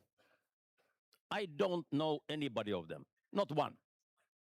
What I know is what they have done during the last 5 to 10 years. To make it very short, from Wasa Innovation Center point of view, they had in practice developed not the best in Finland, not the best in Nordic, not the best in Europe, the best in the world inverter systems according to a lot of parameters. Applaud for this. Now, we are giving today awards not to the bosses and owners of Danfoss. We give to those who did it. And here is the main troop. Of course, there are some few more. But I ask now to start delivering the awards. They are by name, but because we don't know your names, you can later on change, so you get the right name on it. Is that okay with you? Back to the main issues. They have done. They didn't need talking, seminars, symposiums, travel trip to philosophy meetings. No, they did. And they did on the level of word, the best in the world. It's very easy to sell if it is best in the world. If it's best in Finland, it's difficult to sell. But best in the world is easy to sell now. So it's an award for also another thing. Main mental between the ears capacity to do that is here locally in the area. You have the mental capacity to have that level, and you have not needed much help from anywhere else. And you have combined three things. You have understood what is a good idea. Secondly, you have understood that this must be produced in a competitive way. It's not enough with ideas. Ideas there is a lot of the world. And they doesn't make sense unless you can produce them. And you have created also the productivity to do it. But third, and not least, you have also managed to sell the product. It means not sales pitch. No, you have understood that there is a need on the market. It's needed on the market. You don't need to have some advertising to create the need. No, you have done something which is needed. And to come to the final point, when this is done in the energy field, it is totally different from most of other businesses. Why? Because if you can sell products in energy systems, you get money, employment. But the big issue is the one who buys also will be rich. He saves money. Both are richer, so you grow the wealth of nations. You are not like Joukahainen in Finnish story that you just collect money, existing money, into your own pocket and the others don't have it. And you are happy. No, you create money for everybody. Everybody's pockets is growing. So thank you from Wasa Innovation Center point of view. I am now asking two persons to personally congratulate you. In the first one, in the name of Finland, because this is so huge money you have organized for Finland that it must be recognized, but also the ambassador of Denmark to show that Nordic cooperation is possible on world level. And you must stay as a guarantee that this will continue. Good? Nice. Now a final applaud and we will give you the awards. You can, and then Joakim maybe take the first comment and you make the congratulation. Thank you.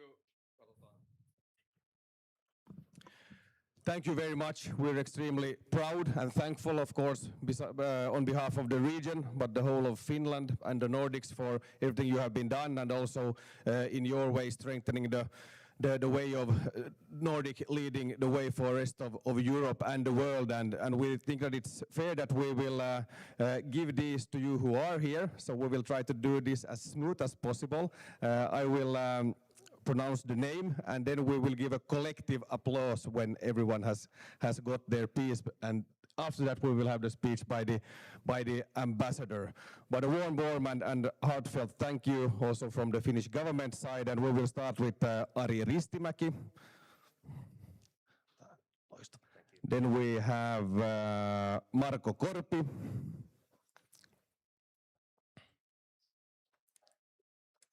Onneksi olkoon. Then we have Risto Kilpeläinen.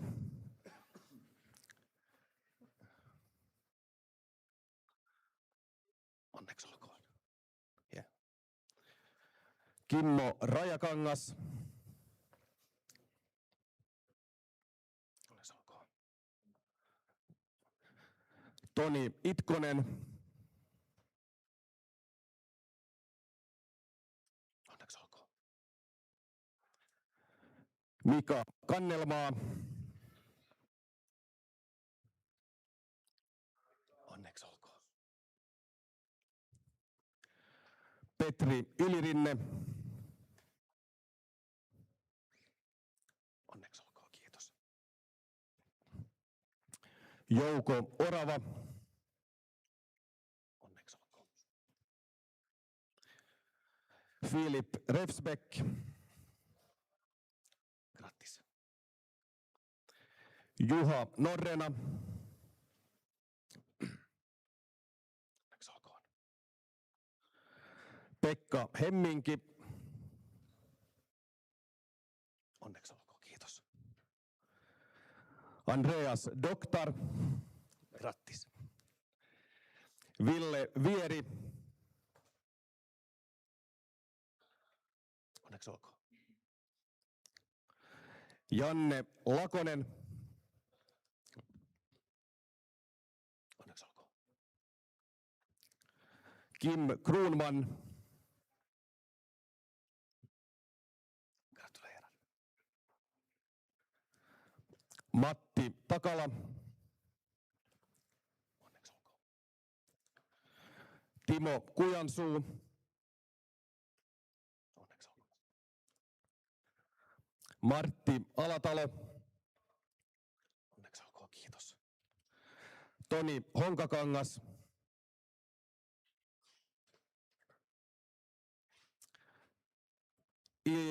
Iikka Korpela. Onneksi olkoon. Jari Vähäjylkkä. Onneksi olkoon. Jani Väärämäki. Onneksi olkoon. Stefan Strandberg. Grattis. Niklas Södö. Grattis. Olli Erkkilä.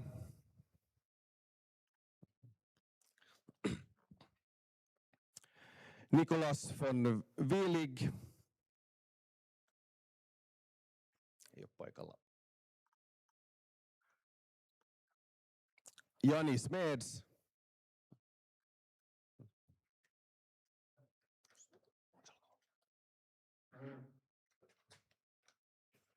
Marko Koskela. Onneksi olkoon. Harri Kaivoja. Onneksi olkoon. Harri Lampimäki. Onneksi olkoon. Jari Luoma.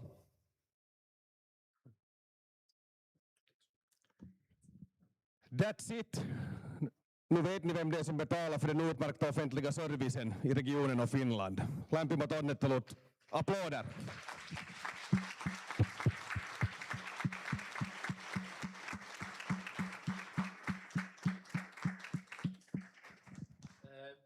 I would suggest Kulju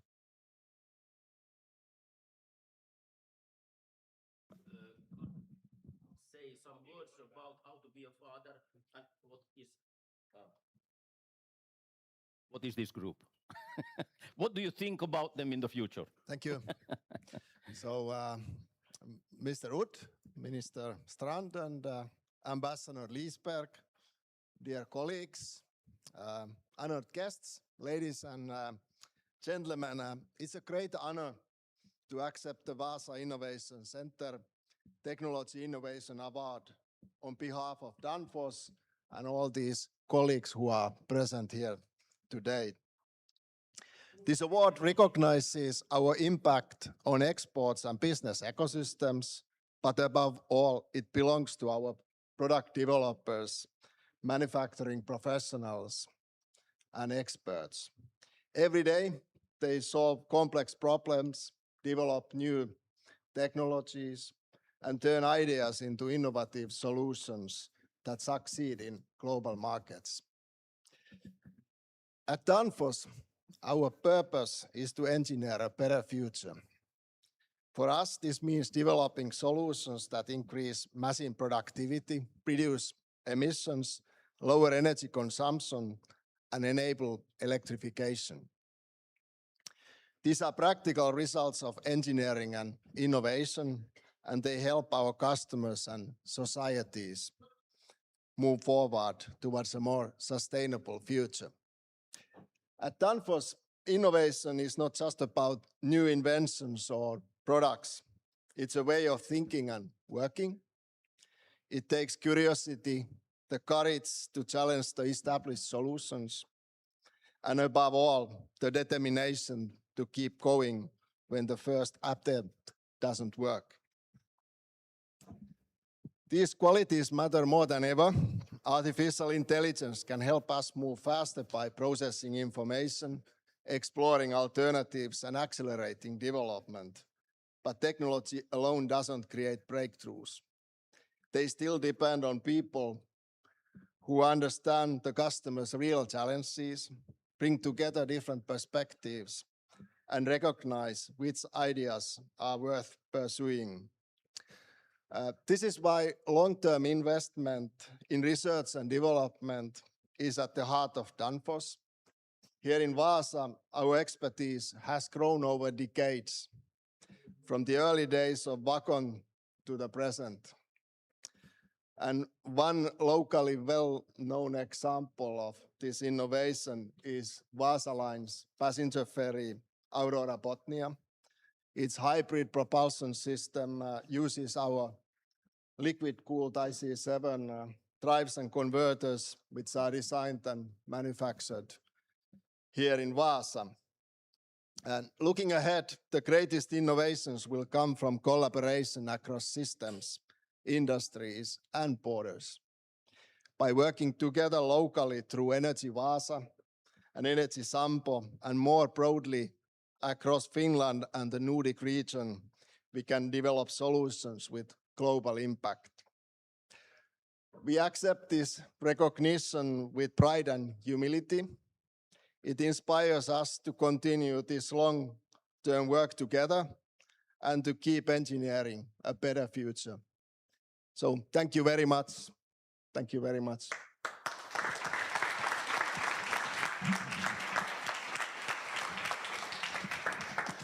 And finally, a person who are happy to have here, ambassador of Denmark.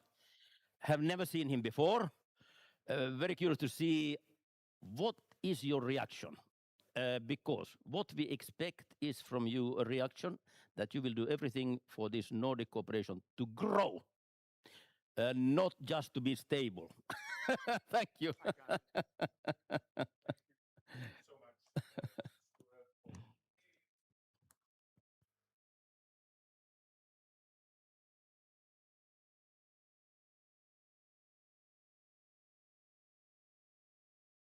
I have to press it a little longer.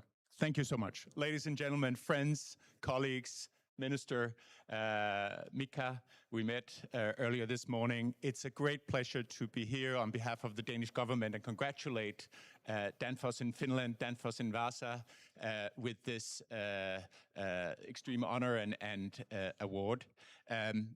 As Sture said, I'm the new Danish ambassador. In fact, this is a bit of a sneak preview for me. It's my first Finnish event that I'm going to. I came less than 2 weeks ago. I still have to go to the President of the Republic to hand over my credentials, which is why I'm still called the ambassador designate. But I already feel very much at home, and not least thanks to taking part in events such as this. Danfoss is an iconic Danish company in the field of engineering and energy, which has for generations stood for innovation, precision, and quality. Since its founding in 1933 by Mads Clausen, Danfoss has grown from a small workshop on the island of Als into one of the world's leading engineering companies. When I arrived this morning in the airport in Vasa, it said, "Welcome to Vasa, the energy capital of the Nordic countries." I think some Danish regions would like to compete for that name, but I think it's highly deserved by Wasa. And I hope with the Nordic cooperation that we can make the Nordic countries an energy hub, maybe even an energy capital of not only Europe, but perhaps even wider for the world with renewable energy. So great. So I'm sure you will tell me that next year I have to prove that we did in fact succeed. I'll do my best. But the story of Danfoss in Wasa is of course a story of the market integration in the Nordic countries. It goes back to 2014 when you acquired the Finnish drives manufacturer Vacon, and it's a strong example of Danish-Finnish industrial cooperation, and it shows how world-class competence and ideas and know-how exist in the Nordic region and can be further developed through business interaction. And this spirit of innovation and cooperation, I think, is even more important, as we've heard from many speakers today, in this day and age with geopolitical situation being what it is, with the need to decrease dependencies, and with struggling with new technologies that need electricity, electrification, etc. So on behalf of the Danish government, let me congratulate all of you from Danfoss here in Wasa, and thank you very much for allowing me to take the floor, and I'll be back in Wasa next year, I'm sure.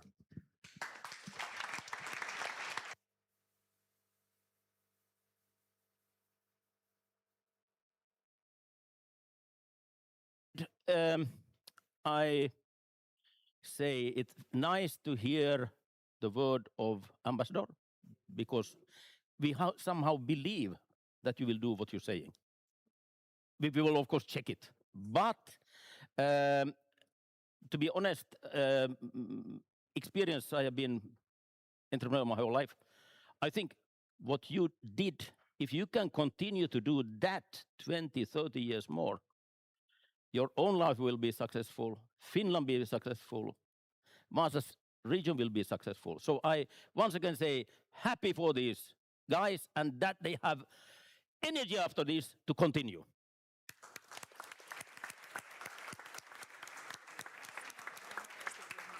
Mitä? Saadaanko ottaa ryhmäkuva? Juu. Wait a second. We prepare for the final topic. Ota kuva vaan, mä puhun sillä aikaa. Joo. The final topic is also an award. What is this award? This award is not for a big company making millions and billions, no. But it is for somebody who could grow and be the big company because he is recognized as so talented entrepreneur. So please take a picture here, but we will invite and prepare for Christopher Häggblom to come to the stage. Oh, yeah. Thank you. Yeah.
the last point before lunch is an personally award by Christopher Häggblom, and he has chosen somebody or somebodies who has the potential to grow to something big.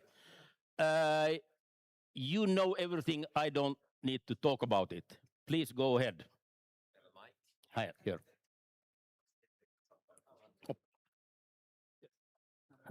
Oh. Okay. So.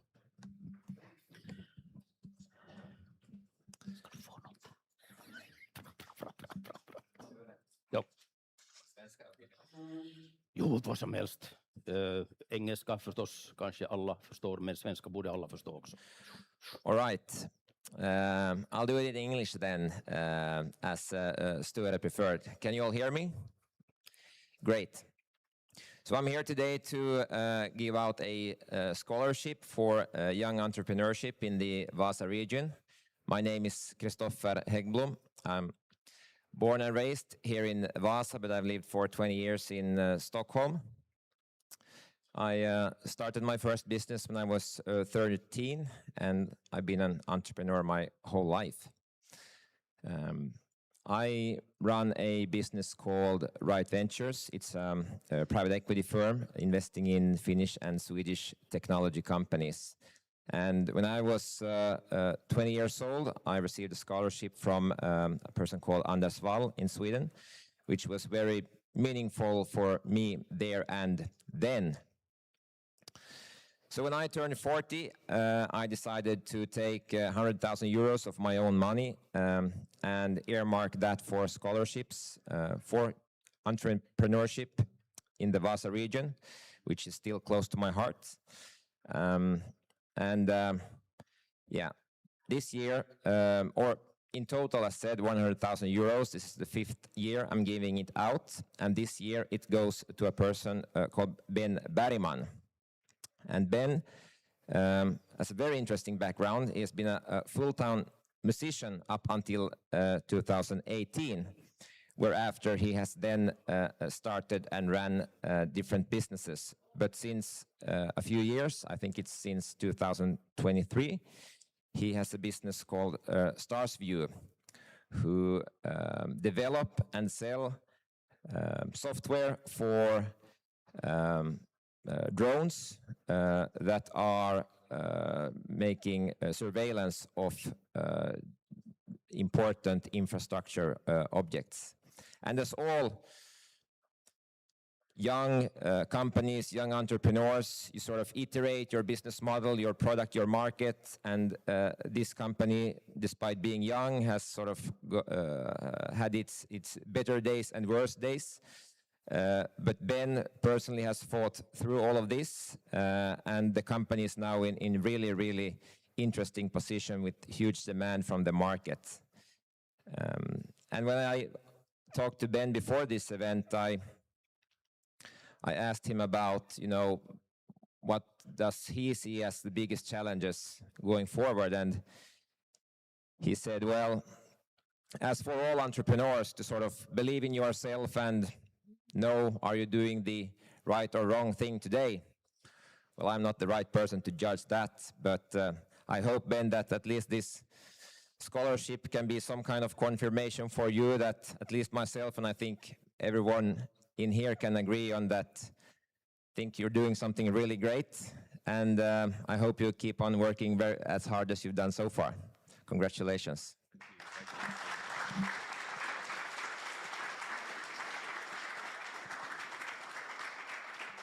Thank you very much.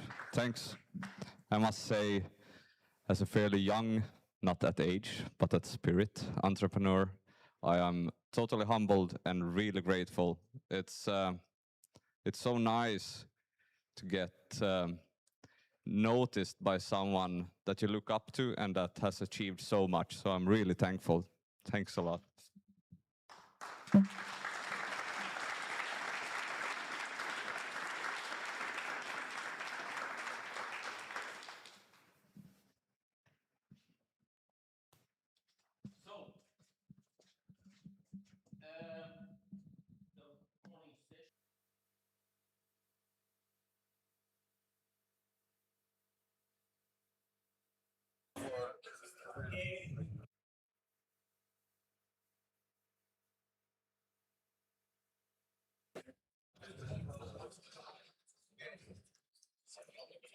Okej, dags att ta sina platser. Dags att vara lite tystare, om jag får be. Pyydän hiljaisuutta, ottakaa paikat. Tuolta löytyy tulkkausluurit, jos kaipaa, jos haluaa tulkkausta suomeksi. Där finns tolkningslurar om man behöver tolkning till svenska. Vi ska ta och börja på. Hej allihopa, moi kaikki. Välkomna till Kvarkenrådets och Svensk-finska handelskammarens gemensamma seminarium Norden imorgon, tillväxt trots globala spänningar. Eli tervetuloa Merenkurkun neuvosto ja suomalais-ruotsalaisen kauppakamarin yhteiseen seminaariin. Jag heter Sara Bäre, jag är tillväxtchef på Kvarkenrådet och jag kommer vara er moderator idag. Mun nimi on Sara Bäre, toimin Merenkurkun neuvostossa kasvujohtajana ja tänään mä oon teidän moderaattori. Det här seminariet streamas. Välkomna till er också på linjen. Tervetuloa myös sinne linjoille. Och nu är situationen den att vårt seminarium är helt fullsatt. Så om du inte ännu har hittat en bra plats, jag ser någon enstaka plats här som man kan sätta sig på, så finns det faktiskt ett till utrymme där mittemot i det vita huset i garaget där man kan titta på streamen. Eli tuolla vastapäätä valkoisessa talossa on sali, missä näkyy tämän tapahtuman striimi. Ja jos tuntuu siltä, että täällä on vähän ahdasta, siellä tulee myös olemaan kahvipiste sitten vähän myöhemmin täällä tänään. Och dagens seminarium är tvåspråkigt och turerna tolkas till det andra språket. Moni puhuja puhuu tänään täällä ruotsia. Jos haluaa tulkkausta suomeksi, niin kannattaa ottaa tuolta luurit korville. Ja jos haluaa kysyä jotain seminaarin aikana, niin sen saa tehdä omalla äidinkielellään. Alltså det är fritt fram att ställa frågor på sitt eget modersmål. Och några praktiska saker innan vi sätter igång. Toaletterna. De är här till höger om er och på övre våningen. Och nödutgångarna så har vi en som den ni kom in genom och så har vi en dörr här bakom mig också. Sen vill jag påminna er om att faktiskt hålla volymen nere här inne i salen för allt hörs hit fram. Och har man ett telefonsamtal man behöver ta, vill man prata med någon kollega, en kompis här, så då ska man gå ända ut och en bit bort på trappan för det hörs hit fram också från övre våningen. Och sen, som sagt, vi har ett fullspäckat program, många talare. Jag vill påminna alla talare att hålla sig till era taltider, för annars går det tokigt idag. Och jag kommer styra med järnhand. Sen, vi har en kaffepaus på kommande också, den är där kring 14.25. Men nu ska vi ta och köra igång med, programmet. Där var programmet. Jag ska snart hälsa finsk-svenska handelskammarens verkställande direktör Kjell Skoglund upp på scen för dagens välkomsthälsning. Och om Kjell kan jag berätta att han har lång erfarenhet av gränsöverskridande samarbete och har jobbat i gränslandet mellan Sverige och Finland i princip hela sin karriär nästan. Med fokus på handel, näringsliv och nordiskt samarbete. Och i sin roll på handelskammaren så leder han arbetet med att stärka affärsrelationer mellan våra länder och bidra till ökad integration här i regionen. Och för att vi ska lära känna våra talare lite bättre här idag så har jag frågat dem alla att vad de skulle ha jobbat med om de skulle ha valt en annan karriär. Och som först ut på fältet så kan jag berätta att Kjell säger att om han hade valt en annan bana så skulle han ha kunnat tänka sig att jobba på Stora Enso Packaging i kök. Så med det sagt. Varmt välkommen upp på scen, Kjell.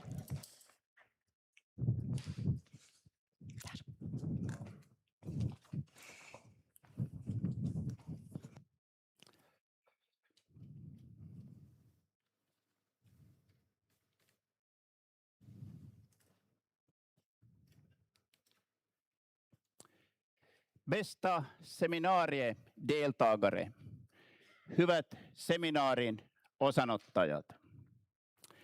Grannsämja, grannsamverkan, nästgårdsgranne, men också grannfejder.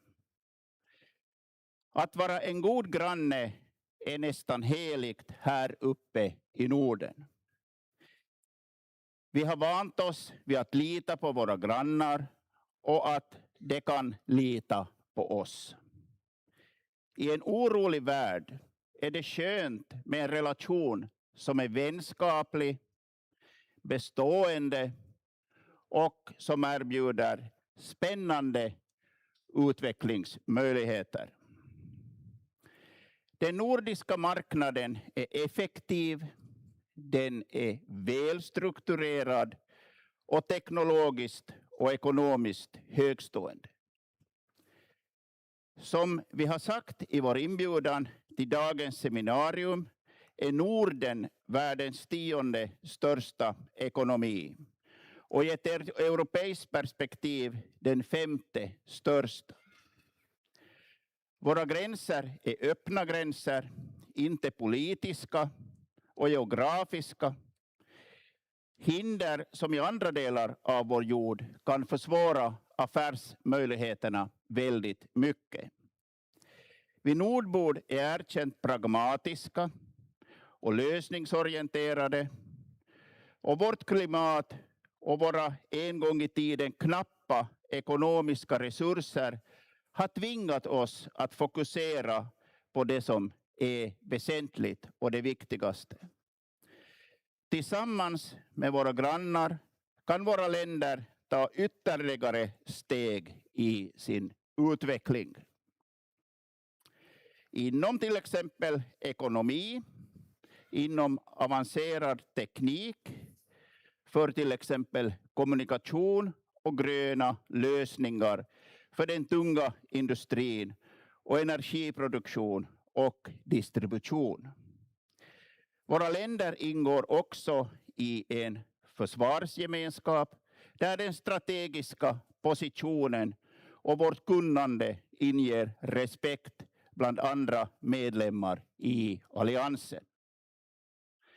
On monia mahdollisuuksia, mutta me emme saa ummistaa silmiämme olemassa oleville esteille. Koulutusjärjestelmämme on fantastinen, mutta emme saa leikata varoja sen ylläpitoon ja kehittämiseen. Työvoimapula ja niukat sijoitusvarat jarruttavat sekä suurisuuntaisten hankkeiden että pienten innovatiivisten yritysten kehitystä. Kun taas poliittisista syistä pitkittyneet päätökset saavat kärsimättömät yrittäjät hakeutumaan muihin maihin. Mutta aivan samalla tavalla, kun olemme tottuneet ratkaisemaan arjen ongelmat hyvien naapureiden avulla, voidaan yhdessä ratkaista suuret yhteiskunnalliset haasteet. Kaikki on voitettavissa vahvistamalla hyvää yhteishenkeämme. Näillä sanoilla haluan toivottaa teidät kaikki oikein tervetulleeksi tämän päivän seminaariin. Järjestäjinä ovat Merenkurkun neuvosto ja suomalais-ruotsalainen kauppakamari. Ja tämä seminaari tänään on yksi kaikista niistä 20 seminaareista, joka kauppakamari järjestää tämän vuoden aikana juhlavuoden kunniaksi. Det här seminariet så arrangeras av Kvarkenrådet och Finnsvenska handelskammaren, och det är ett av de 20 seminarier som vi har i Finnsvenska handelskammaren under det här jubileumsåret. Och ni som kommer på middagen ikväll så kommer att få en specialgåva när ni går hem, där det finns många fina produkter av vår sponsor Närpes grönsaker idag. Gurkor, tomater och liknande. Så om ni inte blir mätt på middagen så får ni lite mat med er hemma.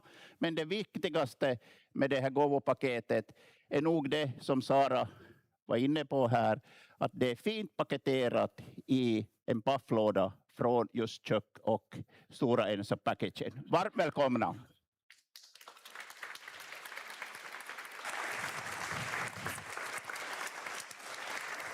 Tack Kjell. Och så tror jag att vi hade lite reklam här också för ert jubileumsprogram. Seuraavaksi me siirrymme päivän viralliseen avauspuheenvuoroon ja tarkastelemme nyt infrastruktuurin roolia kasvun ja turvallisuuden rakentajana.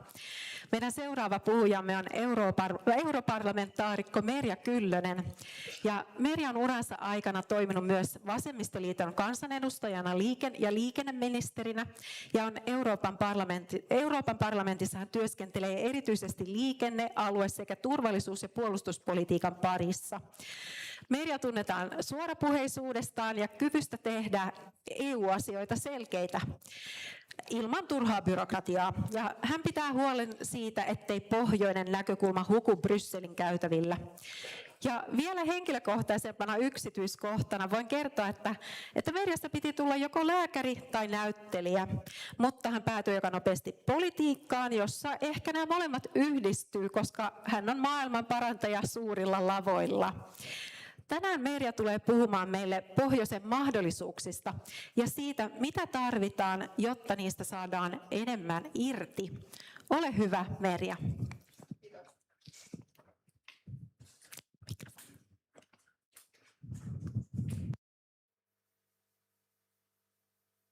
Oliko meillä mikrofonia Merjalle? Siinä.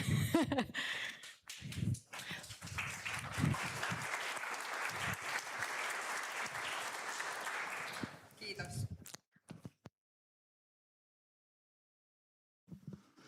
Kiitos Saara. Se voi olla myöskin turvallista, että Merjalle ei anna mikrofonia.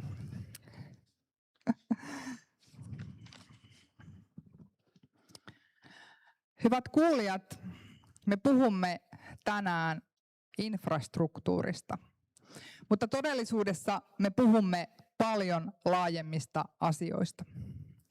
Me puhumme siitä, miten tavarat liikkuvat, miten energia virtaa, miten data kulkee ja miten Pohjola pysyy yhteydessä itseensä ja maailmaan.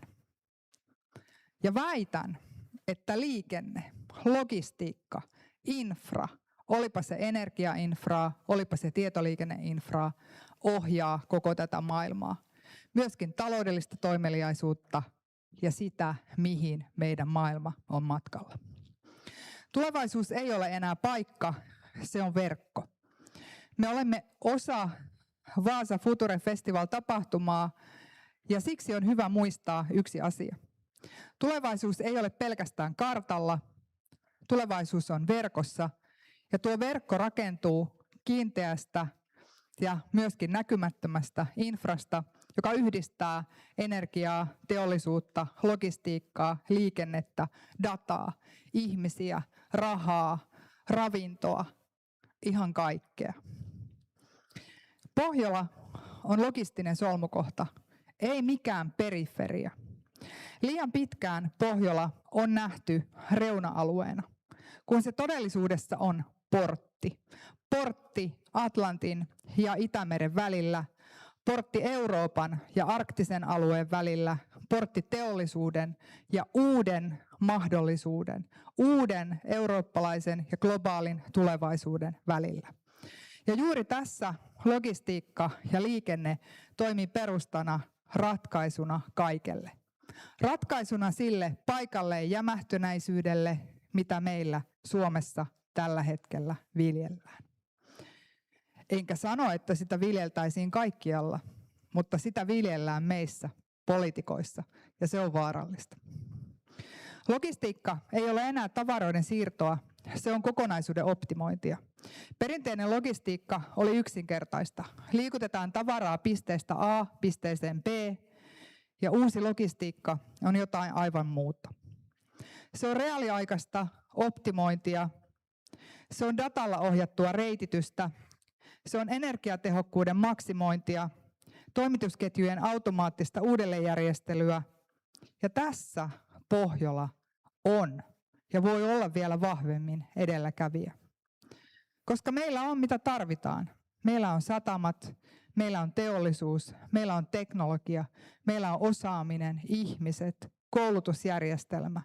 Mutta ennen kaikkea se kaikkein tärkein, mikä maailmassa horjuu, meillä on luottamus yli rajojen.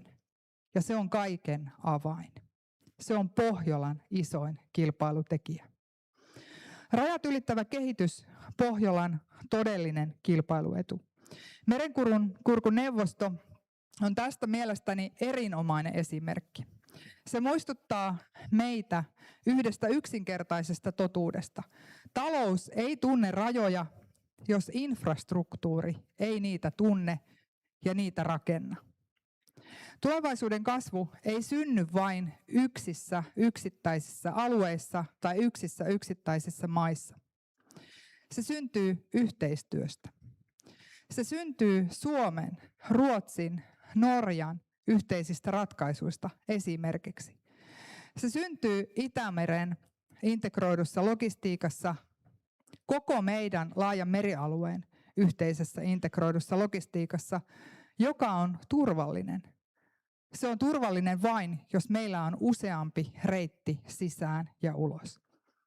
Se rakentuu Pohjois-Euroopan verkottuneessa teollisuudessa, joka myöskin on isossa murroksessa. Samoin kuin liikenne, me olemme matkalla satamista kohti älyverkkoja. Liikenne ei ole enää vain pelkkää fyysistä liikkumista. Samoin ei ole myöskään se infra, mitä sen ympärille rakennetaan. Se on osa järjestelmää, jossa satamat ovat energiahabeja, ruoantuotannon habeja, rautatiet ovat dataverkon jatke ja merireitit ovat globaaleja tuotantolinjoja. Tulevaisuuden satama ei ole enää terminaali, se on älykäs solmupiste, joka optimoi esimerkiksi energian käytön. Se maksimoi kiertotalouden potentiaalin ja mahdollistaa sen, että aiemmin esiin nostetut raaka-aineet on aina uudelleen käytettävissä, jolloin ei synny jatkuvaa pulaa raaka-aineesta. Se ohjaa tavaravirtoja automaattisesti ja reagoi globaaleihin häiriöihin reaaliajassa. Merenkulussa on tapahtunut hiljainen murros, joka menee koko ajan syvemmälle ja syvemmälle, joka muuttaa myös maailmankaupan. Merenkulku on yksi aliarvostetuimmista murroksista tällä hetkellä. Me herättiin merenkulkuun vasta siinä vaiheessa, kun Hormusin salmi meni kiinni erinäisten setien touhujen vuoksi. Mutta todellisuudessa merenkulku ja merenkulureittien kehittäminen ja niihin liittyvien kiinteiden reittien kehittäminen on osa globaalin talouden selkärankaa. Kaikkialle kiinteitä reittejä ei voida rakentaa, mutta sellaisia paikkoja on. Esimerkiksi täällä. Merenkulku menee globaalissa taloudessa omana selkärankanaan eteenpäin, mutta se muuttuu koko ajan. Kohti vähäpäästöisiä polttoaineita, kohti autonomisempaa navigointia, kohti digitaalisesti ohjattuja laivareittejä. Ja tässä murroksessa Pohjola on enemmän kuin käyttäjä, operoija. Se on kehityksen suunnan näyttäjä. Erityisesti yritysten, kuten Wärtsilä kautta, joka ei enää pelkästään rakenna moottoreita, vaan kehittää koko energiajärjestelmää uudelleen. Laajan yhteistyöverkoston, laajan yrityskonsortion kautta potentiaali on valtava. Vaasa, energian, logistiikan, teollisuuden risteys. Vaasan energiaklusteri on enemmän kuin energiateknologian keskittymä. Se on monijärjestelmäinen alusta, jossa energia kohtaa teollisuuden, teknologia kohtaa logistiikan, tutkimus kohtaa kaupallistamisen. Ja tämä on kriittistä, koska tulevaisuuden kilpailukyky ei synny yhdestä sektorista.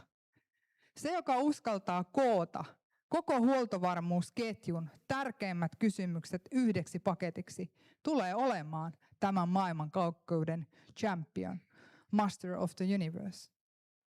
Ja minä haluan, että se master of the universe tulee pohjoisesta. Se tulee Pohjolasta.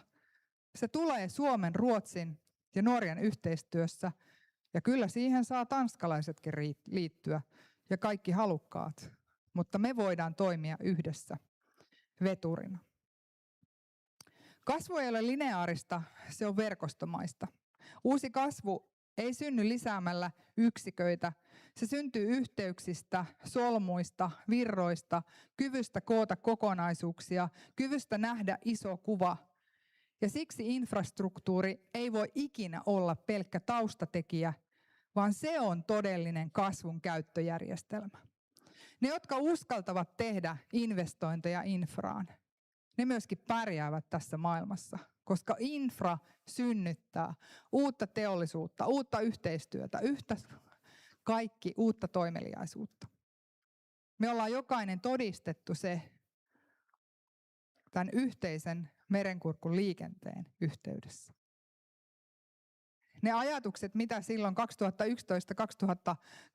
2011-2012 heräteltiin, oli aika pieniä murusia. Ne oli vain ajatuksia siitä, että jotain suurta voi syntyä. Ja jos ministeriön virkamiehet olisi saanut päättää, niin sitä ei olisi koskaan tapahtunut. Oli muutama, jolla oli pieni ajatus siitä, että voi olla syntymässä jotain suurta. Mutta sitä varten tarvitaan ohjurit. Ja tämä alue, jos mikä, voi toimia koko Suomen, koko Euroopan yhteisen tulevaisuuden, uuden rakentamisen promoottorina. Euroopan mahdollisuus, Pohjolan rooli. Eurooppa etsii nyt vastauksia kysymyksiin. Miten me varmistamme energiaomavaraisuuden? Miten me turvaamme toimitusketjut? Miten me pysymme kilpailukykyisenä globaalissa murroksessa? Vastaus ei ole yksittäinen teknologia, se on verkosto. Ja Pohjola hyvin integroituna voi olla tämän verkoston käynnistäjä ja yksi keskeisistä solmukohdista. Hyvät kuulijat, me puhumme usein strategiasta, teknologiasta ja investoinneista, mutta kaiken alla on yksi yhteinen kieli, infra. Se määrittää, miten nopeasti maailma liikkuu, miten nopeasti ihmiset, tavarat, tuotteet, asiat liikkuvat, miten turvallinen se on ja kuka pystyy kasvamaan epävarmuuden keskellä. Ja juuri siksi tämä hetki on tärkeä. Ei siksi, että tulevaisuus olisi epävarma, vaan siksi, että se on rakennettavissa, se on muutettavissa, uudistukset ja uusi tuleminen on tehtävissä. Ja Pohjolalla on kaikki edellytykset olla yksi sen vahvoista arkkitehdeistä. Kun me mietitään koko toimintaketjua, me mietitään sitä, miten merenkurkku voi rakentua saumattomaksi yhteistoiminta-alueeksi kaikissa tekemisen muodoissa. Millainen laaja työmarkkina-alue, energia-, logistiikka-infraketju, jaettu teollinen ekosysteemi, potentiaali ravinnontuotannossa, energiassa, potentiaali koko älykehittämisessä, tekoälyssä, vetymaailmassa, ihan kaikessa, niin tämä alue voi toimia uuden suomalaisen ja uuden eurooppalaisen kehityksen sydämenä. Mutta meidän on tehtävä rohkeita ratkaisuja. Uskallettava päättää. Tehdä investointiratkaisut, jotka vievät kokonaan uudenlaista teollista kehitystä, yhteistyötä, kyvykkyyksiä. Onpa ne sitten huoltovarmuudessa, turvallisuudessa, puolustuksessa, energiatehokkuudessa, ravintohuollossa. Kun yksi kollega kerran kysyi, että miksi sinä, Kyllönen, puhut niin paljon huoltovarmuudesta, niin minä kysyin häneltä, joko sinä olet nähnyt armeijan, joka marssii tyhjällä vatsalla. Ja hän katsoi minua ja sanoi, että no, kyllä tuolla Lähi-idässä oli yhdellä presidentillä tai kuninkaalla semmoinen turvamies, joka marssi. Eli robotti. Mutta sellaista ei toistaiseksi ole. Mennään peruskysymyksiin. Ja mitkä on ne vahvuudet näillä seutukunnilla, näillä alueilla? Rakennetaan niihin. Ja käynnistetään se Euroopan uusi sykäys. Pohjolan kasvusta, noususta. Ollaan esimerkkejä, näytetään mallia. Minä uskon teihin. Ja minä uskon, että te uskotte. Yrityselämä uskoo. Saadaan tämä sama usko myöskin koko suomalaiseen poliittiseen koneistoon. Ruotsissa ja Norjassa se on jo, mutta se pitää vielä vähän boostata. uudelle tasolle. Meissä on kaikki mahdollisuudet. Uskotaan itseemme. Iso osa ja iso kysymys on itseluottamus. Ja minä uskon, että tältä alueelta, Kvarkenin seutukunnalta, lähtee Pohjolan uusi nousu. Let's be the master of the universe. Kvarken, merenkurkku, we can make it.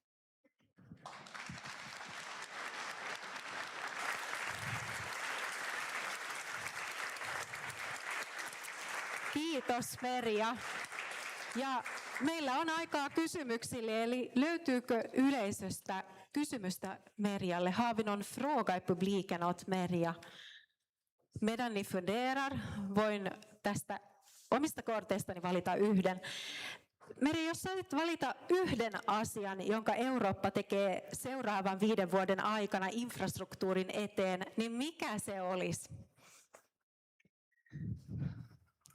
No kyllä mun unelma on tämä merenkurkun käytävä tästä, koska se pohjoinen käytävä on jo tuolla kehittymässä ja se on jo listoilla, mutta merenkurkku ei vielä ole ja siitä laivaliikenteestä asti minulla on ollut märkä päiväuni.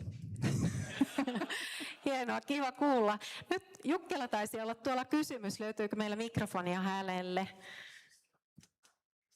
Eli Joakim Strand. Jo, tack. Jag hade inte tänkt fråga någonting, men att jag måste bara vill att alla ska veta att då när Kvarken-trafiken låg nere efter att Rabbe gjorde ett tappert försök, om inte Merja Kyllönen skulle ha varit trafikminister och ta i hand och ta ägarskap om de första utredningarna, så skulle vi inte ha varit så långt som vi är idag. Så att Merja, hon var ödmjuk, hon berättade inte det här själv, men hon är värt ett jättestort tack och en applåd. Tack så mycket. Ja mä sanoisin, että jos me saatais tuon kaverin kanssa, toi Mikko tuohon, no on molemmat Mikot tuolta messiin, niin, ja Mia-Petra on siellä ja onko Matiaskin vielä mukana, niin jos me saatais diktatuuri vähäksi aikaa. Mä oon demokratian vahva kannattaja, mutta että jos olisi vaikka pari viikkoa, ei me sen enempää tarvittaisi. Yes. Meillä on yksi lyhyt kysymys tuolla. Esitteletkö vielä itsesi? En kort fråga. Hei, Markus Lyyrä, rajaneuvonta Ruotsi, Suomi, Norja. Kysymys, miten näet, että paljon on varsinkin Norjassa ollut puhetta siitä, että saataisiin raideliikennettä Kolarista eteenpäin Narvikiin, Sipottiniin, Tromsöhön. Millä lailla näet tällaisen askeleen? Onko se realistinen unelma vai pelkkä toive?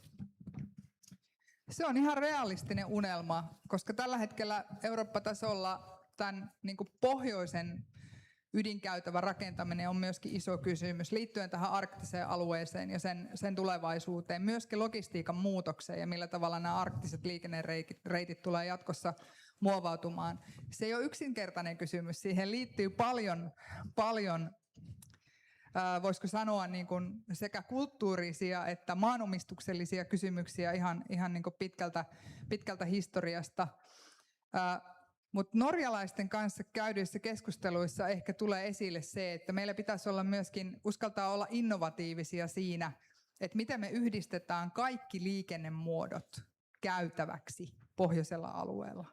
Ja tästä samasta me on puhuttu tänäkin päivänä täällä, että me ei puhuttaisi vaan yhdestä yksittäisestä tiestä tai yhdestä yksittäisestä sillasta, vaan kokonaisesta aluejärjestelmästä, jossa kaikki sitoutuu yhteen, myöskin kaikki teollisuuden ja tekemisen ja huoltovarmuuden haarat, jolloin syntyy se tarina, minkä ympärille myöskin se EU-politiikka rakentuu.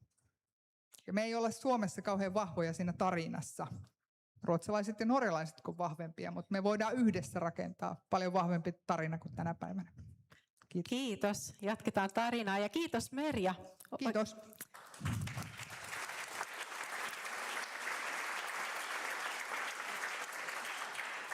Pieni kiitos meiltäkin. No, jos et...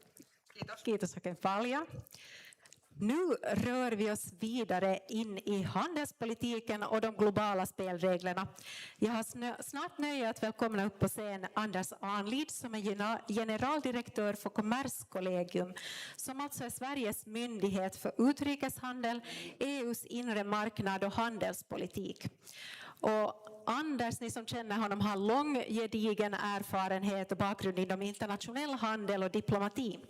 Med uppdrag bland annat som ambassadör i Finland, ambassadör vid Sveriges ständiga representation vid Europeiska unionen i Bryssel, ambassadör till OECD och UNESCO i Paris. Och idag ska han alltså tala om den nya världsordningen inom den globala handeln. Nu ska vi ta och klicka fram honom också. Där har vi honom. Och före jag släpper honom fram på scen, var har vi honom? Där! Så kan jag berätta en liten detalj. Om han hade valt en annan karriär så skulle han ha varit journalist. Varsågod Anders.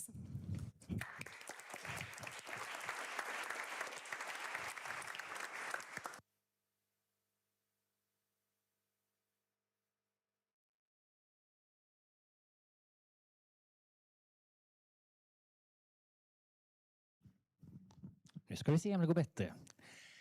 Tack till Kvarkenrådet och Finnsvenska handelskammaren och till Wasa Future Festival för att man får komma tillbaks till Vasa och tala om internationell handel och den oro, den oordning som råder där. Och precis som sades här så kan jag börja med att säga att jag för nu ganska exakt 6 år sedan lämnade vad som måste vara världens bästa jobb som svensk ambassadör i Finland. Nu har Peter Eriksson glädjen att privilegiet att få ha det här jobbet. Men jag lämnade då för jag fick sedan världens näst bästa jobb. Och det är att vara chef för Kommerskollegium i Sverige. Och Kommerskollegium, för er som inte känner Kommerskollegium, är inte vilken myndighet som helst. Handelskammaren firar jubileum i år. Vi gör det också, men lite mer och lite längre. 375 år. Vi grundades av Axel Oxenstierna och drottning Kristina 1651. Min första företrädare, Johan Berendes den yngre som syns på bilden här till höger, född i Borgå från Finland. Bland mina andra finska företrädare finns Carl David Skogman från Lovisa som var i svensk tjänst och framgångsrik på 1800-talet. Det är en historisk bakgrund till var vi kommer ifrån som inte jag tycker är oviktig. Vi grundades då för att stärka den finska ekonomin efter 30-åriga kriget. Och idag har vi återigen ett viktigt uppdrag av detta skäl. Vi har 4 mål för vår verksamhet. Vi har en normativ instruktion. Vi ska främja fri och öppen handel internationellt och i Europa.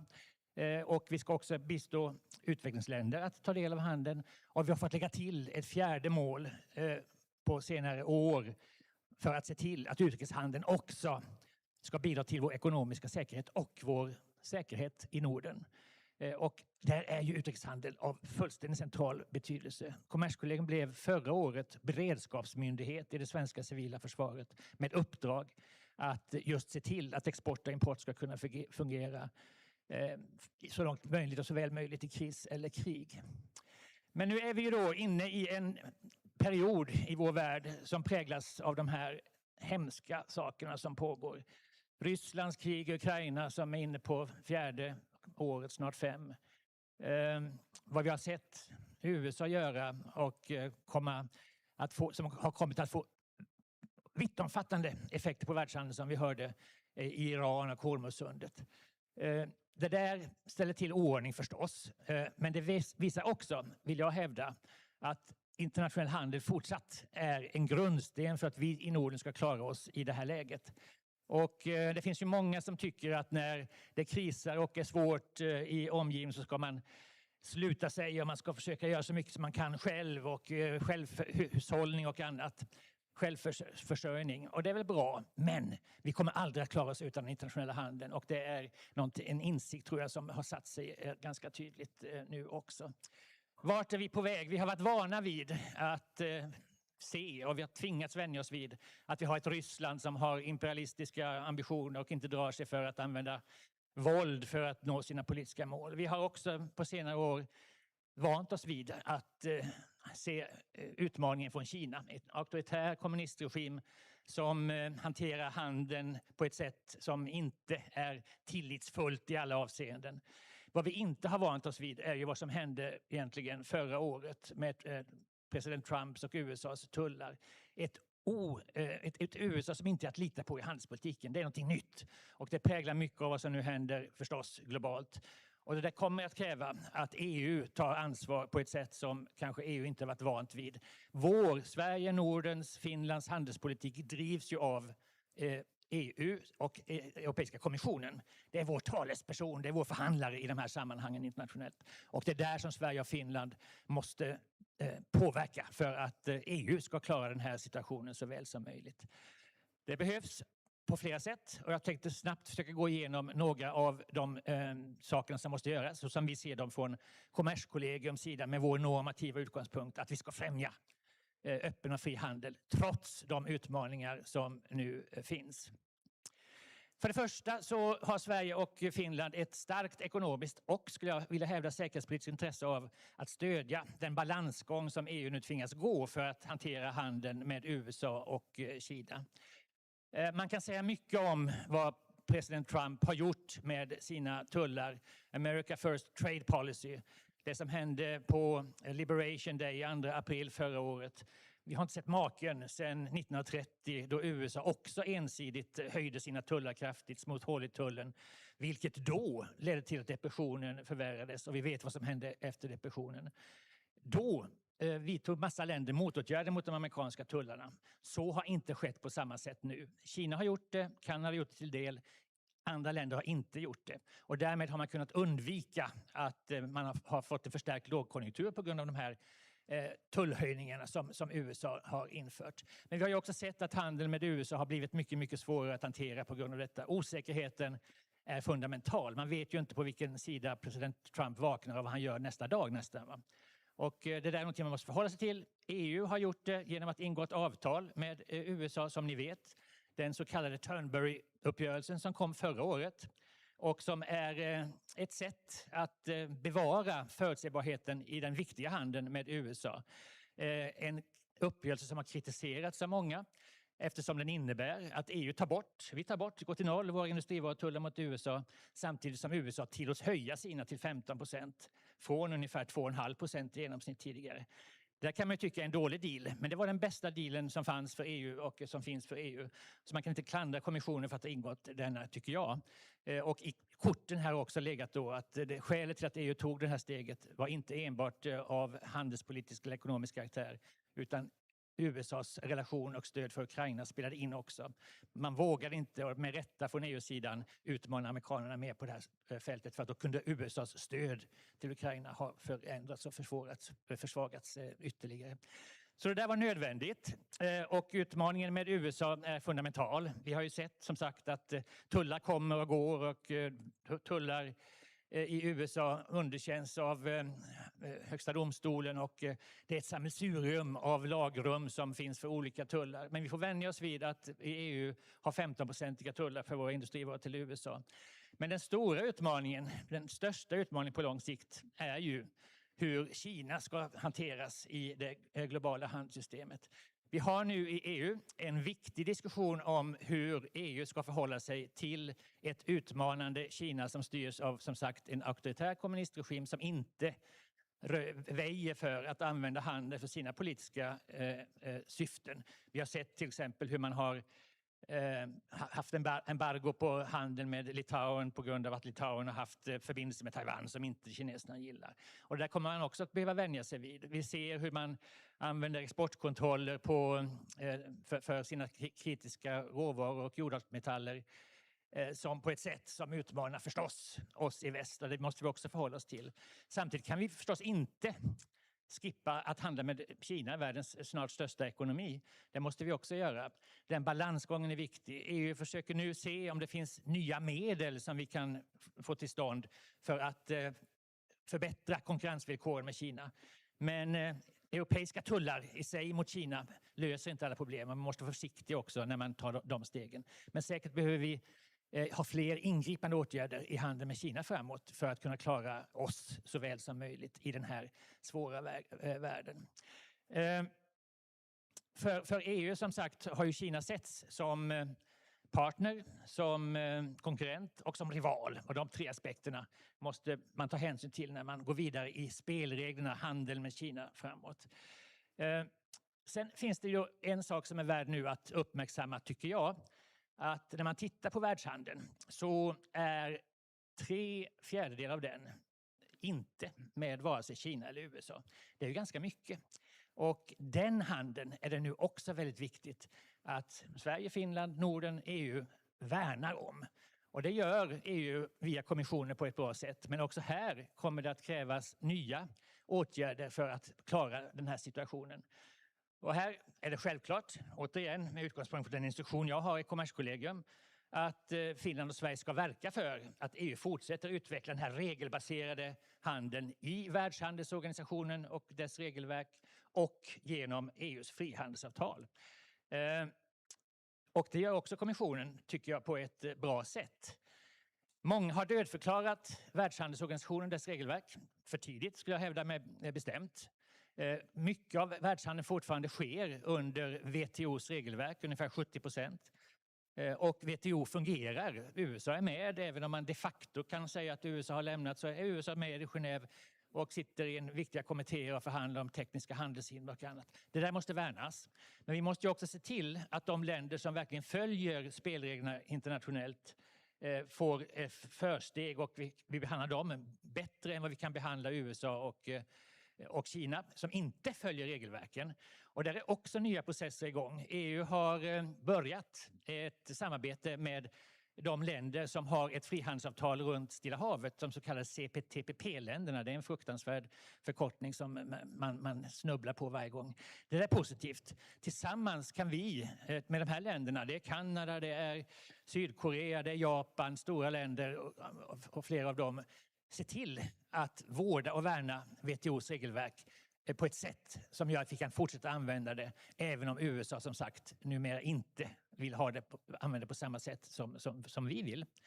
Sen har ju då också EU möjligheter att ingå frihandelsavtal, vilket är fullt tillåtet under de här WTO-reglerna, att gå längre i en bilateral relation och ta bort handeln. Och det har EU också gjort på ett väldigt bra sätt. 45 avtal för närvarande med 80-talet länder. Nya avtal kommer. Vi har president Trump att tacka för att EU nyligen har slutit ett frihandelsavtal med de så kallade Mercosur-länderna. Argentina, Brasilien, Paraguay och Uruguay. Ett viktigt avtal där handeln kommer att stimuleras avsevärt.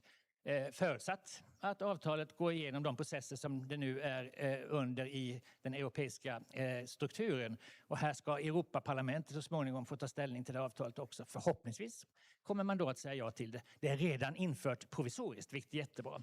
På samma sätt har vi nyligen fått till stånd avtal med Indonesien, med Indien, ett jätteavtal som såg länge ut att vara omöjligt att få till stånd. Tack vare Trumpska oredan, oordningen, så var indierna beredda att gå EU lite mer till mötes, och EU var beredda att sänka sina ambitioner lite grann för att få det avtalet till stånd. Jätteviktigt, bra för alla export- och importföretag i våra länder att kunna utnyttja det avtalet också förstås. Och förhandlingar pågår med ännu fler länder, Filippinerna, Malaysia, Thailand, Förenade Arabemiraten bland andra. Och här får vi hoppas att vi kommer framåt också här för att ge bättre villkor för frihandel, export och import med de här länderna, vilket våra länder har ett stort intresse av. Och här, när man inte kan göra så många nya avtal när det finns avtal med nästan alla länder, så måste man också börja se över och förbättra de redan existerande avtalen. Vi har ju till exempel ett frihandelsavtal med Storbritannien sedan Storbritanniens utträde ur EU. Det behöver också förbättras, och det är mycket arbete som kommer att behöva pågå här och som då inger mer hopp om framtiden i ett handelsperspektiv än vad man normalt ser när de här frågorna diskuteras, eftersom debatten ju så domineras av vad USA gör och vad nu Kina har för fuffens för sig i de här sammanhangen. Så här finns en sån här, tycker jag, positiv sak för framtiden att ta fasta på, och som våra länder, våra företag och alla som arbetar i dem har ett stort intresse av att följa och föra framåt. Kartan över EUs frihandelsavtal ser ut så här. Ni ser att stora delar av världen är täckt. Färgen för Australien är fel. Det finns ett avtal nu som sagt. Och det här kommer att vara viktigt framåt, och viktigt att Sverige och Finland kan stödja kommissionen i de här förhandlingarna och se till att de förs på ett bra sätt. Det finns ju, som ni också vet, EU-länder som inte är lika intresserade av fri och öppen handel som Sverige och Finland är. Sen är det då, för att komma framåt mot slutet här, självklart så att när det är oro i omvärlden så ska man, om man är klok, använda de medel som man själv har rådighet över. Och vi i vår Europeiska union har ju faktiskt rådighet över vår hemmamarknad, EUs inre marknad, single market. Och då är det ett faktum att när man ser på hur handel kan utveckla våra ekonomier så får man konstatera att EUs inre marknad underpresterar. Det är fortfarande för många hinder kvar på den här marknaden för att vi riktigt ska kunna ha användning av export-import med de europeiska länderna på ett riktigt bra sätt. Här är Finlands och Sveriges engagemang jätteviktigt. Vi ligger i framkant vad gäller att utveckla EUs inre marknad och det är av stor vikt att så sker framåt också. Ni har säkert sett och vi vet vad som behöver göras. Det finns massa rapporter. 2 för detta italienska premiärministrar Letta och Draghi har utrett det här väldigt väl. Vi vet vad som behövs. Nu gäller det att få det till stånd. Och det är då inte helt lätt får man konstatera även här. För svensk del så är vår handel med EUs inre marknad det är 2/3 av vår export och 3/4 av vår import. Så det är ju jätteviktigt för oss. Siffrorna för Finland är ungefär de samma. Vi vet att existerande regelverk inte genomförs så som det är tänkt. De regler som ska skapa de 4 friheterna för varor, tjänster, kapital och människor på EUs inre marknad. Reglerna följs inte. Det där leder till att om man skulle översätta existerande hinder som finns till tullar så har vi mellan oss i EU tullar på industrivaror på nästan 40%. Vi tycker att det är jobbigt med 15% mot USA. De regler som borde genomföras i EU, men som inte genomförs, gör att tullekvivalenten för oss är 40% för varor och över 100% på tjänster. Här finns massa att göra. Det är jättebra att EUs stats- och regeringschefer har prioriterat, satt press på ansvariga ministerråd i EU att komma framåt. Men när man går från ord till handling här så är det ofta så att detaljerna som finns är av det slag att det blir väldigt svårt att nå enighet om omfattande steg framåt som skulle frigöra potentialen i den inre marknaden. Jag har inte sett någon skylt än. Jaha. jag är snart färdig. För att vi ska ju inte enbart se till omvärlden. Vi har fått höra här och det är tema för dagens seminarium att Norden är också viktigt. Och här finns också fortsatt jättepotential som ni alla vet säkert bättre än jag att utveckla vår integration i Norden. I högtidstalen idag så hör man alltid att nordiskt samarbete är viktigare och mer utvecklat än någonsin. Ja, så är det säkert. När man kommer till nitty-gritty för att få våra ekonomier att komma framåt tillsammans så är det inte lika enkelt. Många av er har säkert jobbat i Sverige och bott i Finland och har problem med skattehänseende. Pensionsfrågor är jättesvårt. Varför kan vi inte komma framåt här? Och det jobbar vi också väldigt mycket med. Jag är glad att Astrid Thors är här idag. Det är min kollega i Nordiska ministerrådets gränshinderråd. Det är vårt uppdrag att försöka få bort och riva de här existerande gränshindren i Norden. Och det kan vi göra. Det är positivt att EU och Ursula von der Leyen som ordförande för kommissionen uppmanar och anger att det är bra om delar av EU-regionen kan integreras mer och bättre utan att för den skull allting måste göras på EU-nivå. Det ska vi ta fasta på och se till att utnyttja på bästa möjliga sätt. Stödet för detta är starkt och vi hoppas att vi ska komma framåt också nu med ett mer aktivt näringsliv. Och här är inte minst finsk-svenska handelskammarens roll jätteviktig. Spännande, viktigt arbete framåt för att lösa detta. Sen är det också så att inte alltid de 5 nordiska länderna kan komma överens. Och då är det väl också värt att påtala att om så inte sker så bör ju de 2 länder i Norden som är varandra allra närmast se till att jobba bilateralt. Det finns jättemycket för Sverige och Finland att göra i det här sammanhanget också. Bra att vi har numera gemensamma regeringsmöten då och då. De ska användas, tycker jag, till att få kraft i det här integrationsarbetet. Och det blir av stor vikt att så sker också. Det var min Tusen sista tack. bild. Ja, det här är sammanfattningen. Ja, vilken tur. Det där. Tusen tack Anders, vi ger honom en applåd.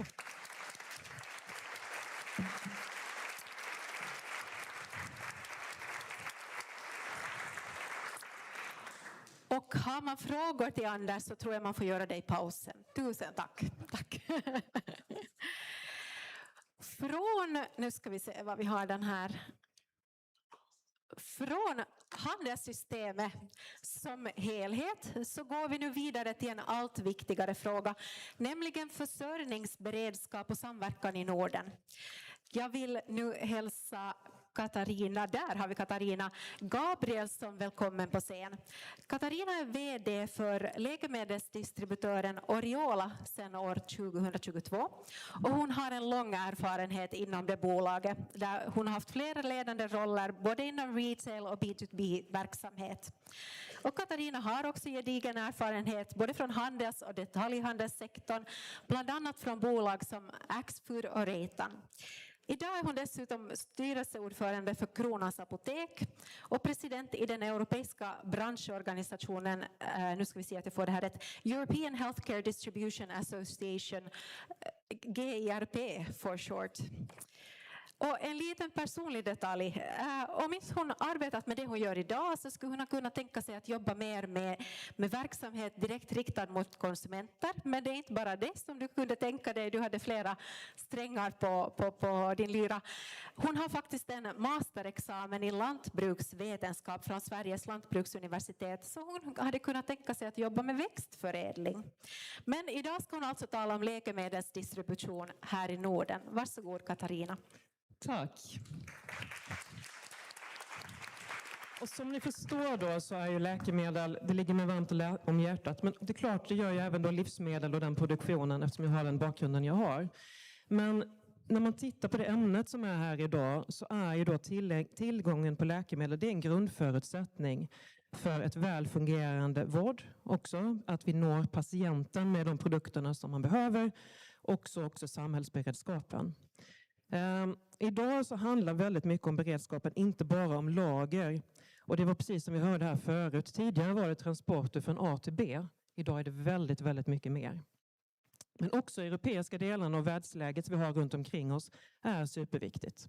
Så hela den geopolitiska situationen, störningar, leverantörskedjor och annat är väldigt viktigt.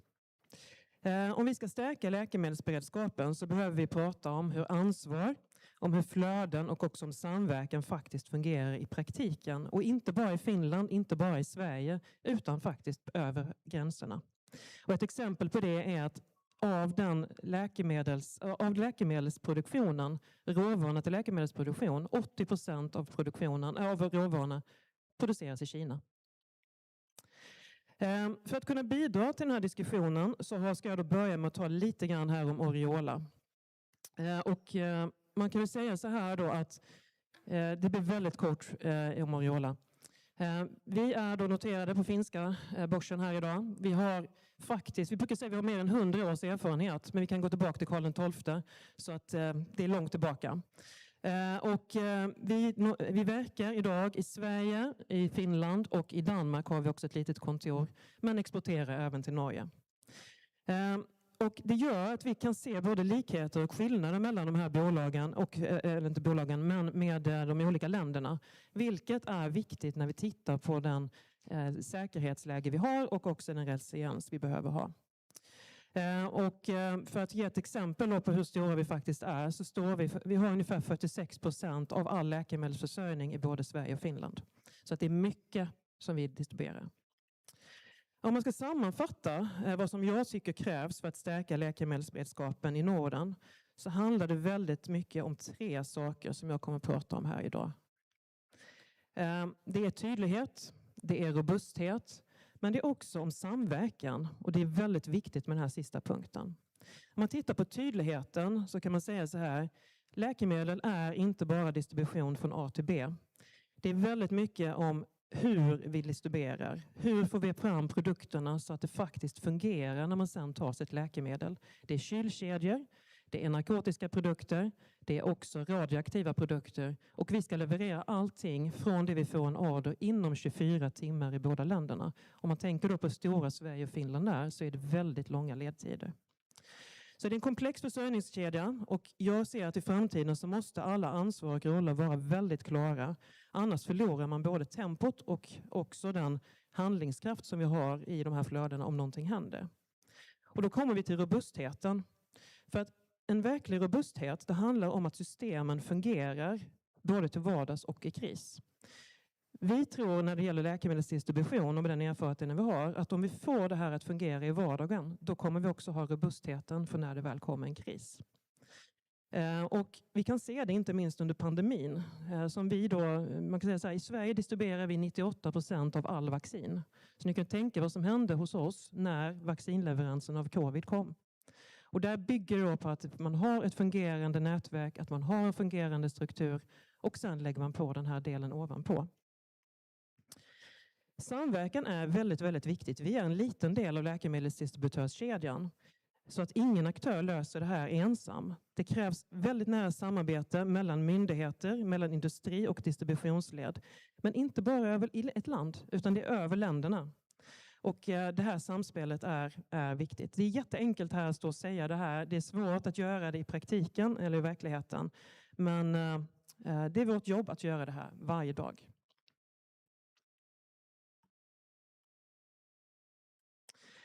Det här är en bild på hur värdekedjan ser ut i Sverige och Finland för läkemedel. Det är en ganska liten text kanske, men jag ska lite förklara här. Vårt uppdrag är att säkerställa att rätt läkemedel når rätt kund då, och patient eller apotek i rätt tid under rätt förhållande. Och rätt förhållande innebär då att vi levererar till exempel även läkemedel som går ner till minus 80 grader och då ska det vara minus 80 grader hela vägen ut till de som ska ha produkterna. Så det är inte bara transport det handlar om. Det är kvalitetskontroll, det är lagerhållning, det är logistik, det är temperaturdelen som jag pratade om här precis. Det är också spårbarhet.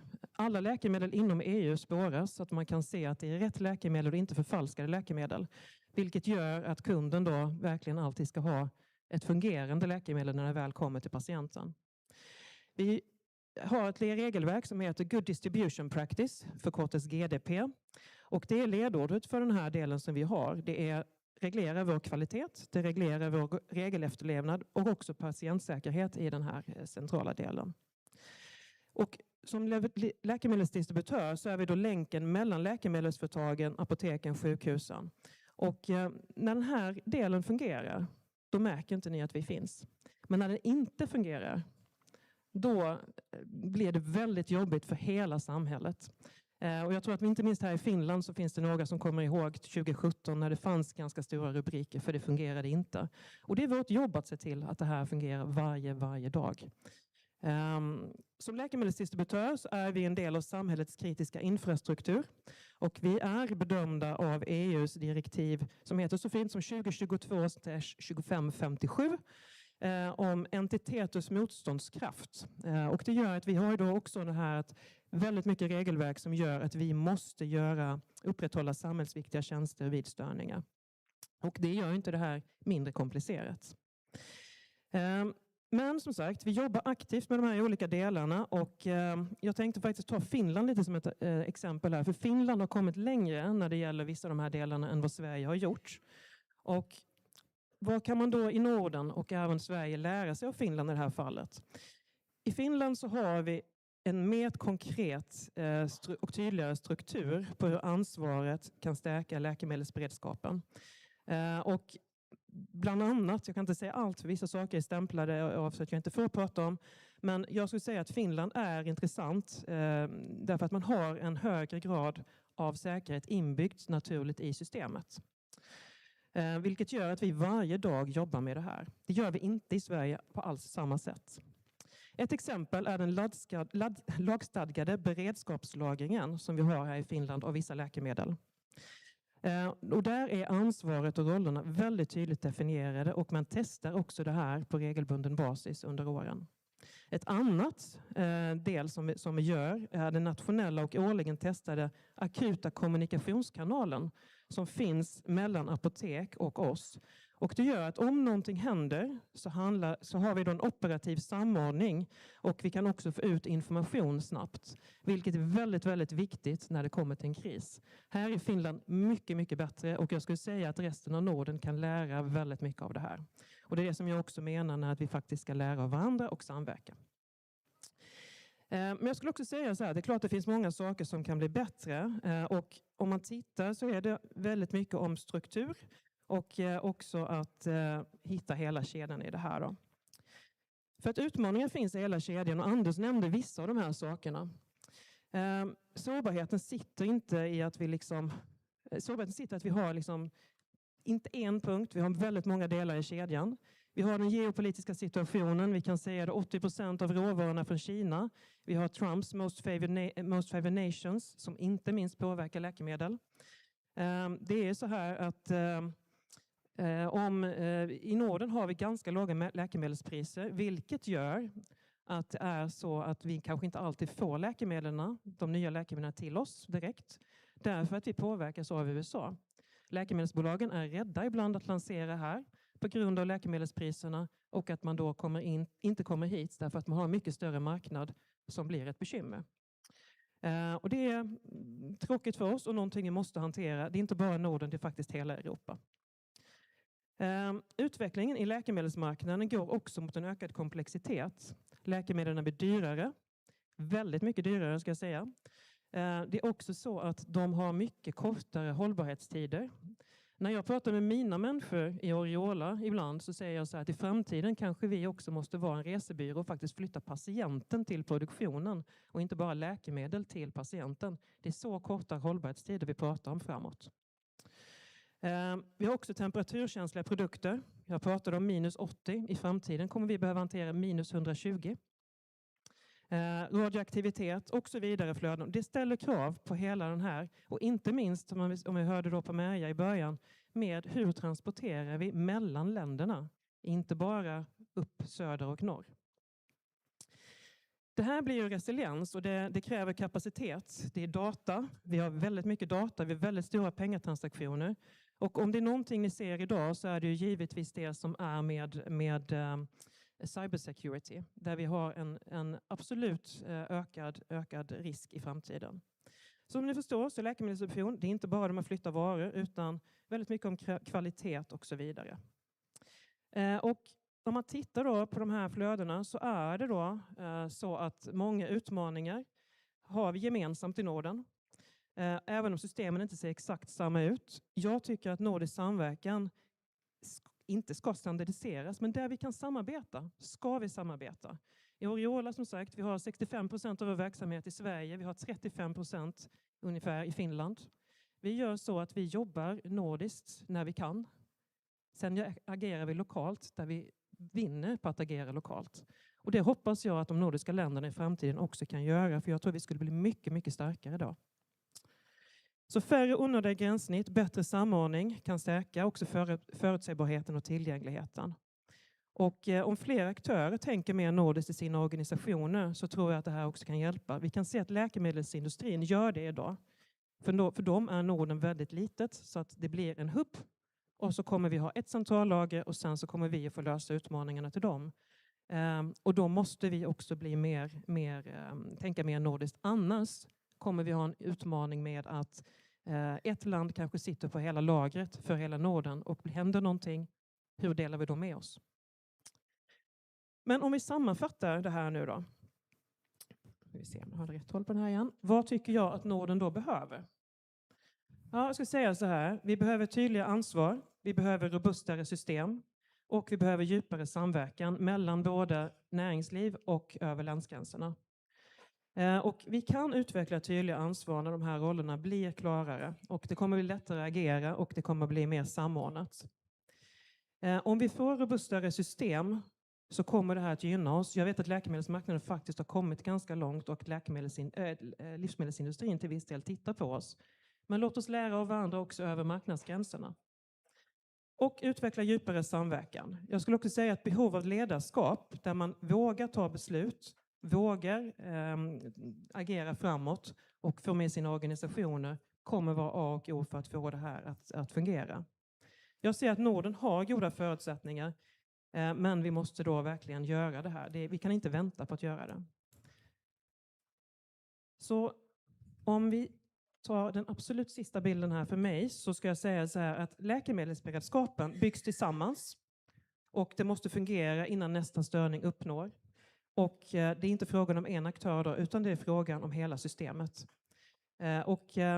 Där kommer jag sluta, men jag ska också säga så här, ni hörde att jag var med i EU-delar också. Vi kan inte göra det här själv i Norden. Den här regionen är för liten, vi måste därför också in i EU. Så med det, tack för mig.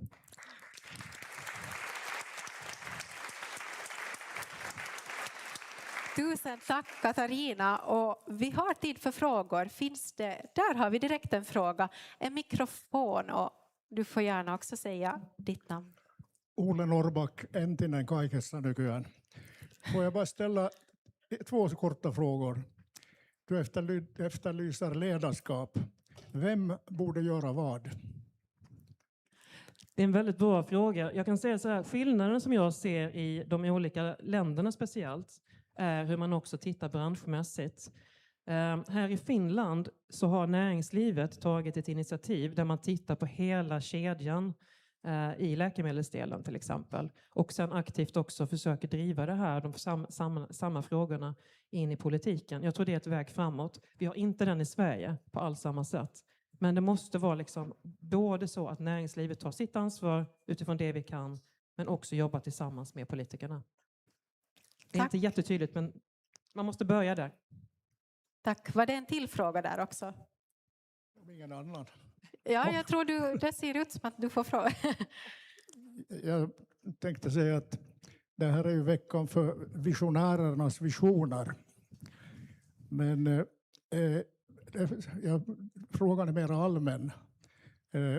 Var finns hindren? Och vem ska göra det för att undanröja hindren? Vi gör inte mycket med visionerna om de bara förblir visioner.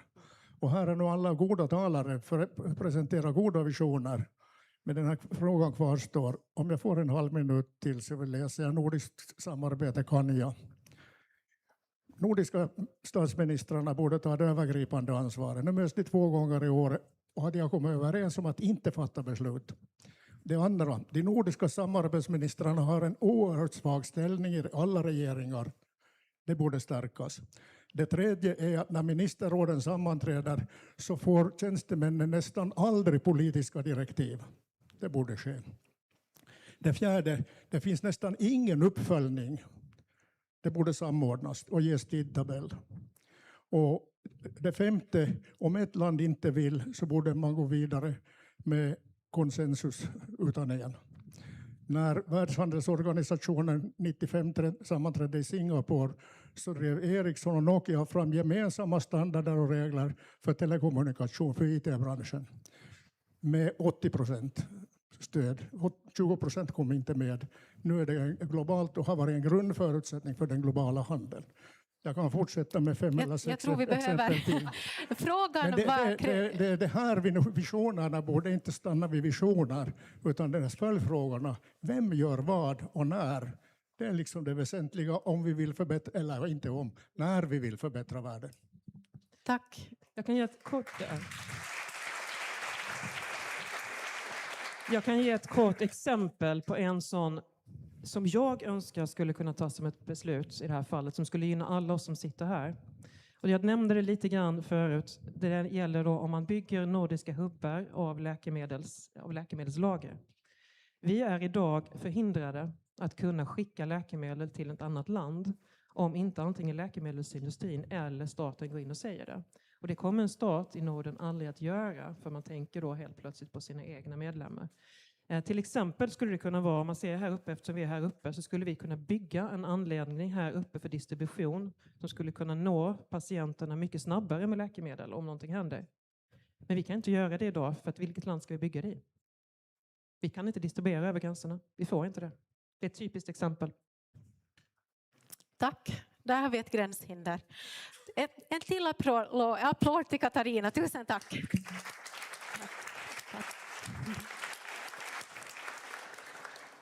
Vi stannar kvar ännu i näringslivsperspektivet men vänder blicken mot regional utveckling och tillväxt i ett nordligt perspektiv. Vår nästa talare är Niklas Nordström som är senior advisor på konsultbyrån Egen makt. Niklas har bland annat verkat som kommunalråd i Luleå under åren 2014 till 2019 där han arbetar med frågor som rörde lokal och regional utveckling i norra Sverige. Och utöver det här så har han en bred erfarenhet av ledande roller inom politik, näringsliv och rådgivning. Och han har till exempel varit ordförande för Business Sweden. Och jag kan berätta att om Niklas skulle ha valt en annan karriär så skulle han kunna tänka sig att vara bagare. Välkommen upp på scen, Niklas.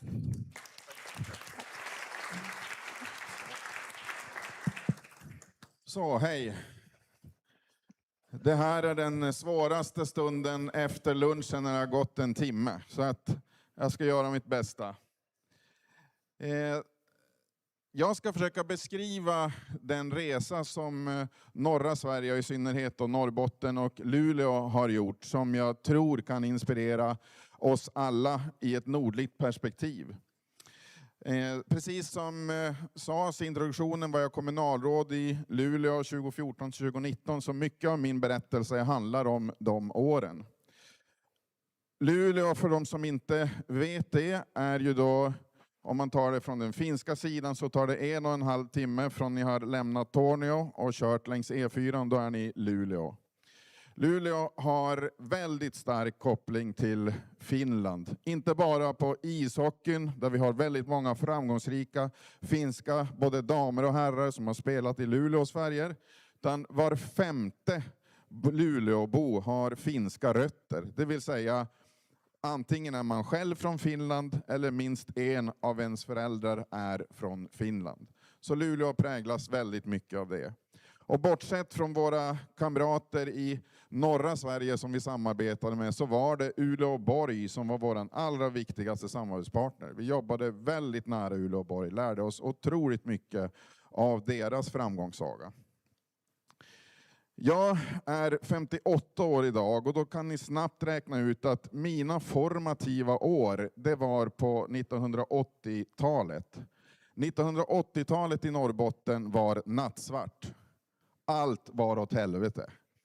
Arbetslöshet, nedläggning industrier, utflyttning. Jag gick ut gymnasiet 1987. Vi pojkar skulle göra militärtjänsten så vi blev kvar ett år till. Hälften av flickorna flyttade direkt efter gymnasiet. När vi var klara med värnplikten flyttade hälften av pojkarna söderut.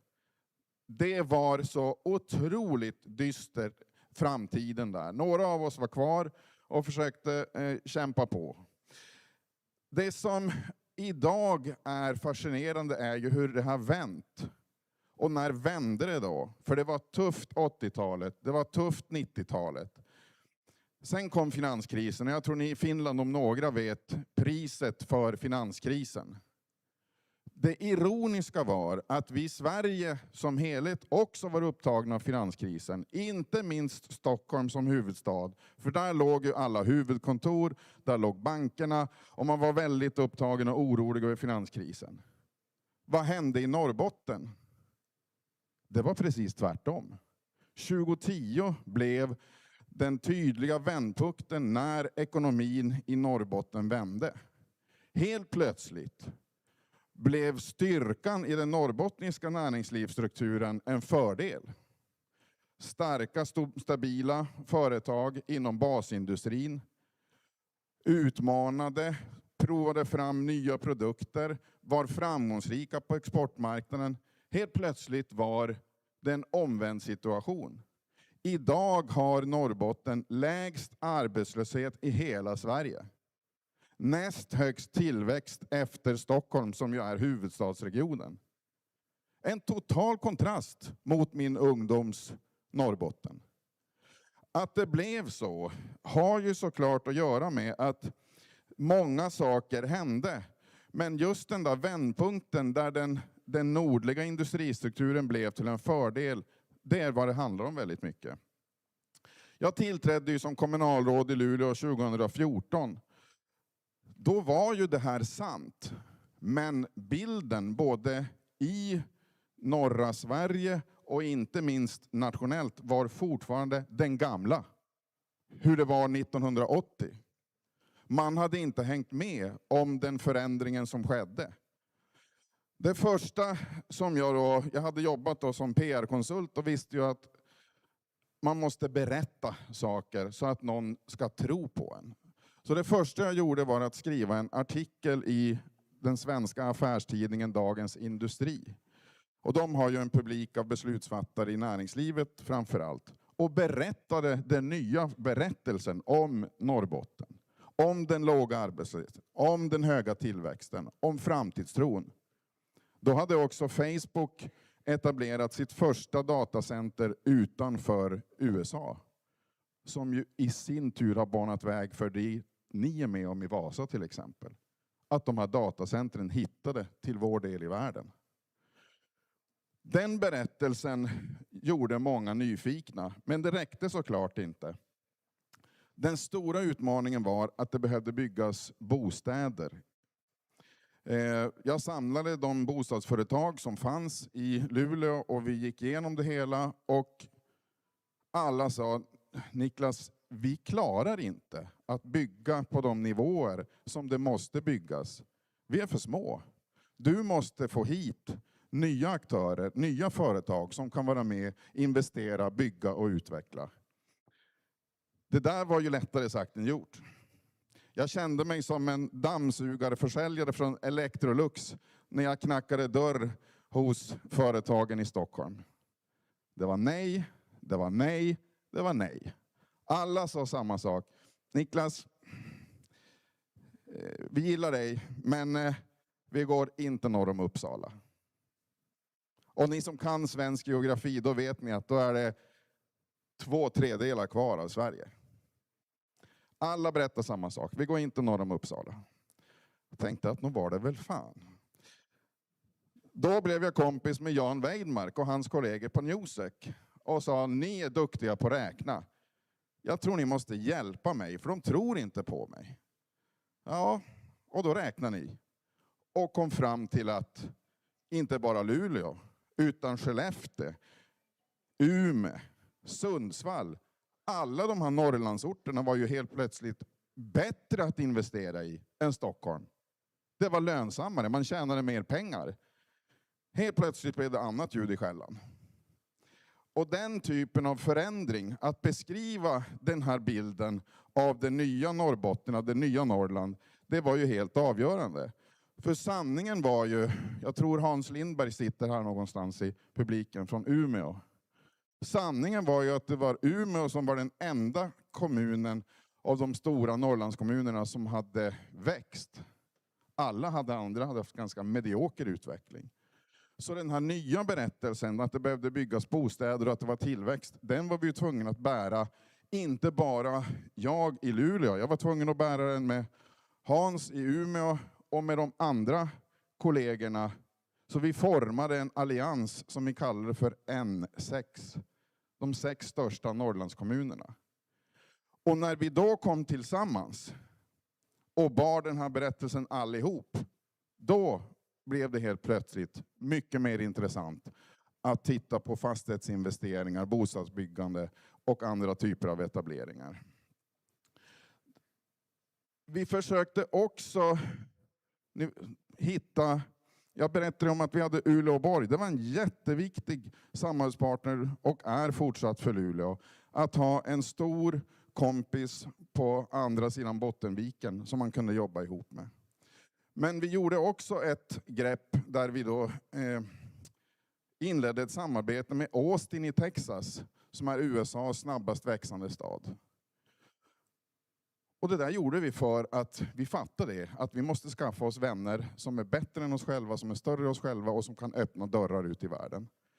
Och på klassiskt amerikansk manér, när jag satt med borgmästaren i Austin och vi skrev på samarbetsavtalet, så sa han, ja, vi ska ju också öppna en flyglinje mellan Austin och Luleå. Jag tänkte att fan, har jag nu översålt det här? Ja, men så Mr. Mayor, att bara så att vi är överens här nu. Luleå är bara en 10-del så stort som Austin. Ja, sa han. Det vet jag. Vi har läst på. Men en dag kommer ni att vara lika stora som oss. Förstod också att vi måste sätta oss i ett större sammanhang. Vi började prata om Arktis. Och Finland, ni har gjort på ett annat sätt. Ni har sagt att Finland som helhet är Arktis. Sverige har gjort annorlunda. Vi har sagt att Norrbotten och Västerbotten, det är Arktis. Det där blev lite problem. För vad som händer då, det är att då slutar helt plötsligt Stockholm och tycka att Arktis är intressant. Så då var vi tvungna att hitta på någonting där. Så då hade jag ett möte med dåvarande utrikesministern Margot Wallström och sa att jag fattar att du måste jobba med EU-struktur och annat. Men om du bara backar upp så kommer jag att driva den här Arktisfrågan. Så vi tog fram ett Arktisprogram, lanserade i samband med Arctic Frontiers i Tromsö. Och Margot Wallström kom och stängde vigvatten över det hela. Då blev vi helt plötsligt också en spelare som man vände sig till när man skulle prata om Arktis. Och jag tror idag är det ingen längre som inte fattar vikten av Arktis. Men då gäller det också att ha kompisar i regeringen. Och då sitter Helene Hellmark Knutsson här, som då var minister. Och hemmahamnen för isbrytarna i Sverige är Luleå. Men forskningssekretariatet för polarforskning låg såklart i Stockholm. Tillsammans med Helene så fick vi då en utlokalisering av den myndigheten till Luleå. Och det var ju en jätteviktig markör att sätta ner flaggan. Att vi inte bara hade isbrytarna, vi hade också forskningen. Betydde otroligt mycket för att stärka det här arktiska perspektivet. Så jag tror just den här delen att samarbeta med vännerna i norra Sverige, Skellefteå, Umeå, Sundsvall och så vidare, jätteviktigt. Samarbeta med Uleå och Borg, jätteviktigt. Men också hitta de här kontakterna som gör att man blir relevant i världen. Det är centralt. Vi, Hans Lindberg och jag och några till, vi hade också en envis debatt att man kallade att Norrland var tärande. Det vill säga, vi var bidragsberoende från Stockholm. Det var ju inte sant. Moderaterna i Stockholm hade hamrat in så alla trodde att det var sant att de var en bankomat för norra Sverige. Det var bara sant i hälften. Det vill säga att de rika Stockholmskommunerna betalade in i det här utjämningssystemet. Men de glömde att berätta att på den andra sidan där vi jämnade ut kostnaderna, som är den stora budgeten, då var det Umeå, Luleå, Skellefteå, Örnsköldsvik som betalade in. Det blev jobbigt att sanningen blev så tydlig. Vi var inte de som var tärande, vi var tvärtom närande. Jag tänkte vi skulle titta på en liten film som beskriver det arktiska perspektivet för besöksnäringens tillväxt.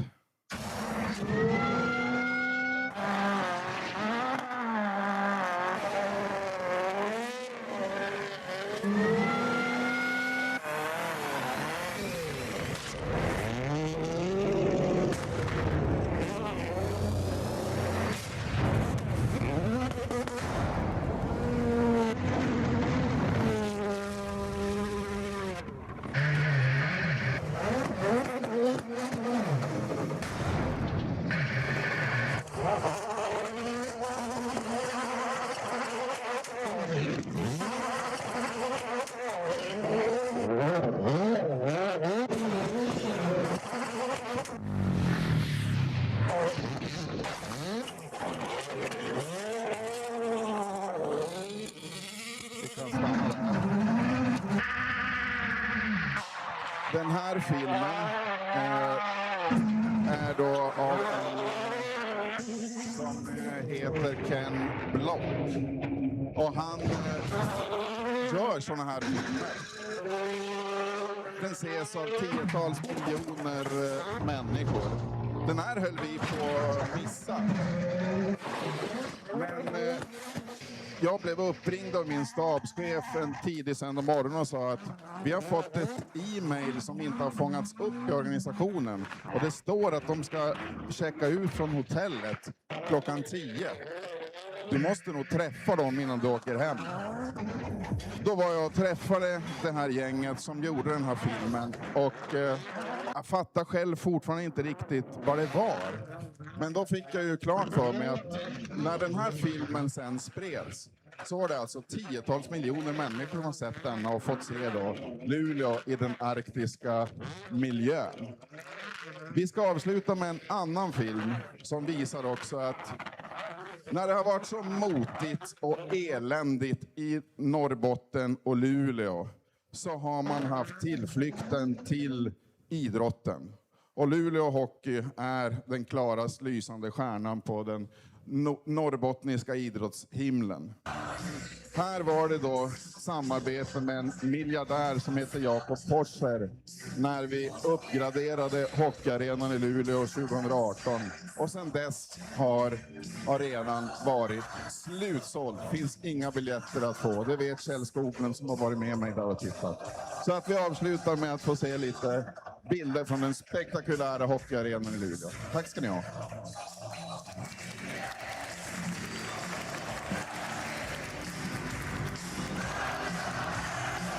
Tusen tack Niklas. Jag tror vi stänger av videon här ett tag. Tack Niklas. Och en liten present också till dig. Tack så mycket. Och vi ska ta och sträcka på benen allihopa här snart och ta en kopp kaffe och lära känna lite nya människor hoppas jag. Eli nyt pidetään kohta lyhyt tauko. Ni ska vara kvar tillbaka här kvart före, varttia vaille. Vi börjar punktligt. Har man en specialdiet så dricker man kaffe här inne. Alla andra får dricka här eller på andra sidan i garaget. Eli täällä sisällä, jos on erityisruokavalioita. Kvart före, varttia vaille. Tack.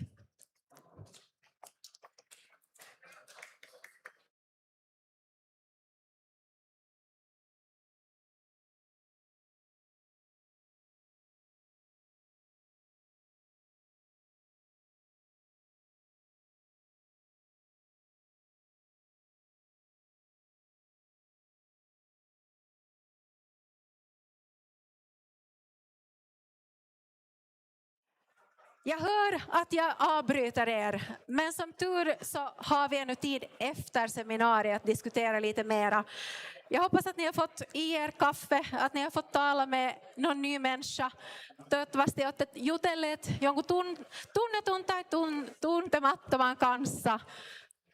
Ja hiljaisuutta kiitos.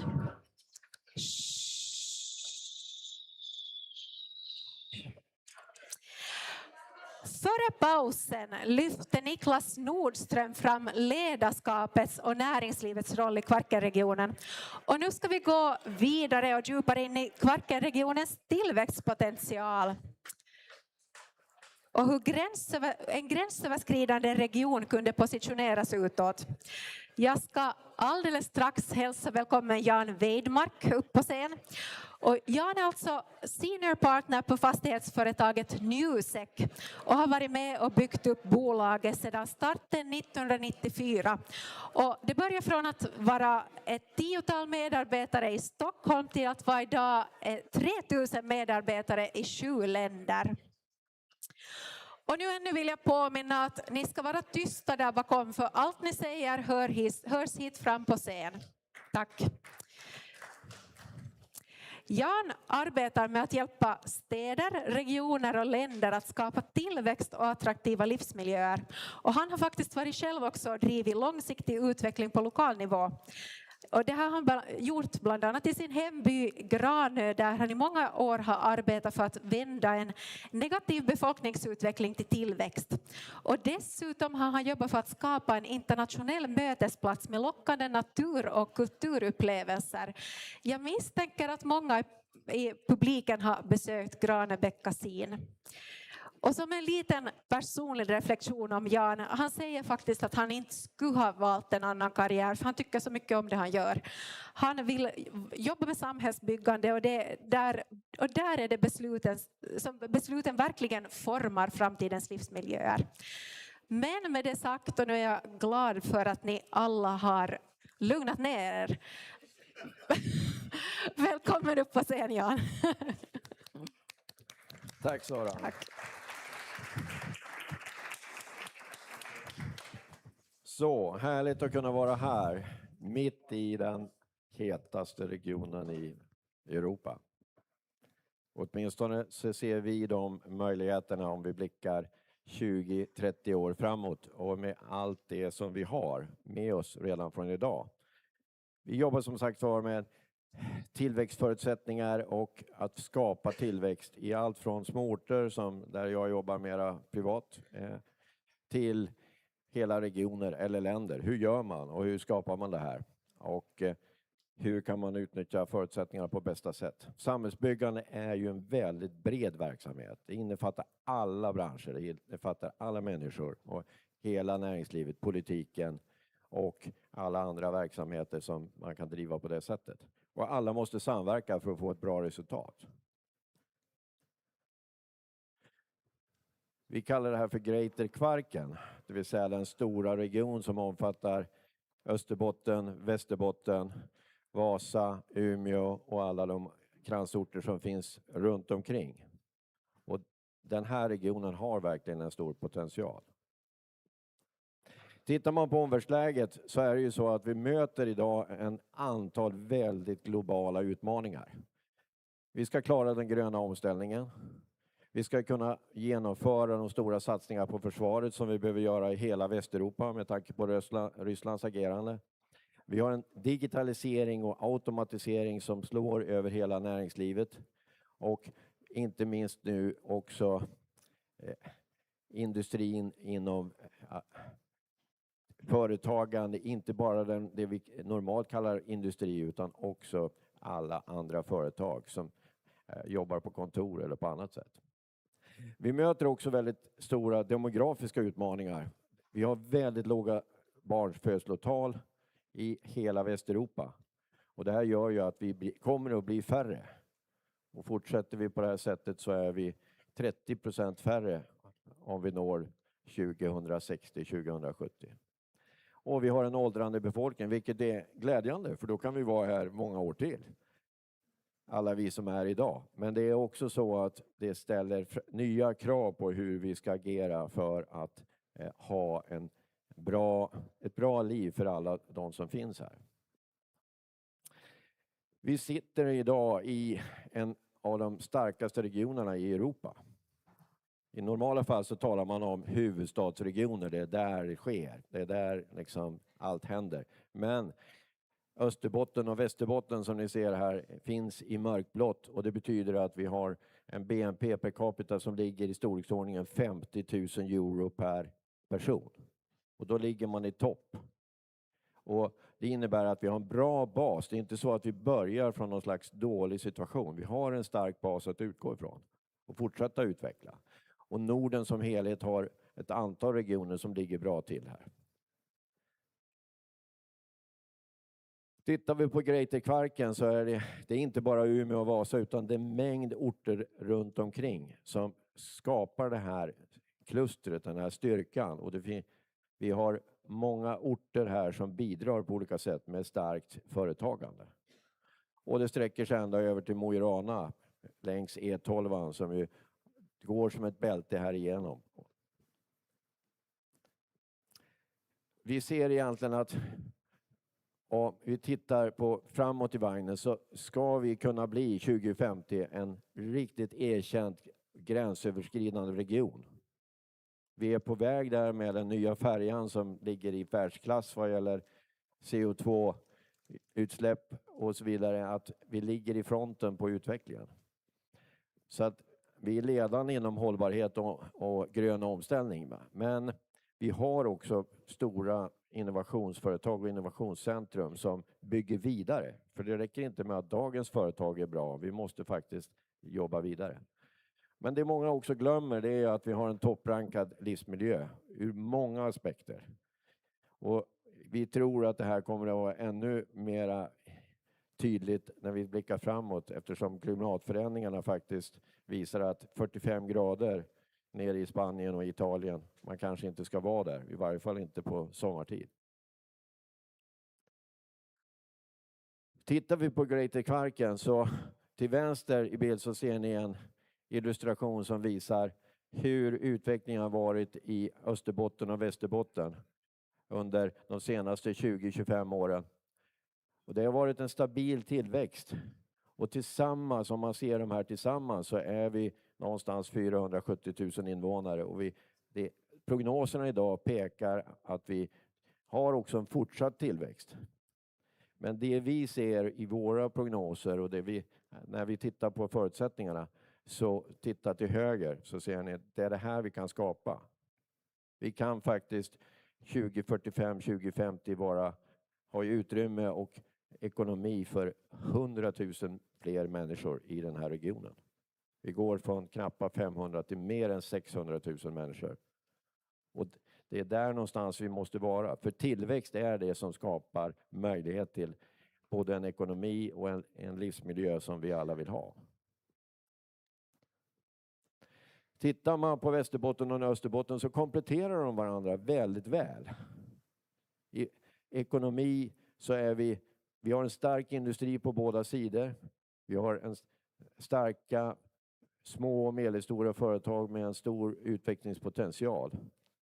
Och vi har också ett läge där vi är drivande inom grön omställning. Och vi har en stark exportdriven industribas.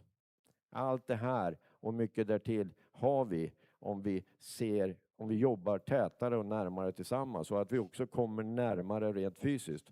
Och igår så upplevde jag en av de här sakerna, nämligen att Finnvera då nu har flyglinjer som går Umeå, Vasa, Helsingfors.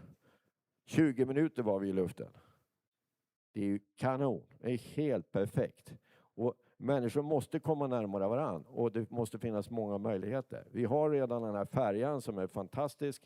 Men vi behöver ha fler vägar att mötas och närmare att mötas. Och det räcker inte med det digitala samhället. Man måste faktiskt träffa så här öga mot öga.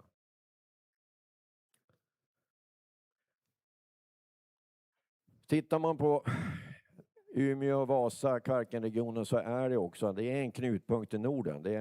Det finns en geografisk närhet och det finns en starkt utbyggd infrastruktur som vi tror kan bli mycket bättre de närmaste 25 åren.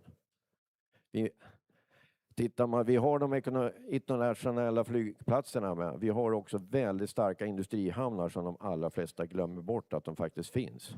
Det är väldigt mycket godstrafik och industrivaror som flyttas.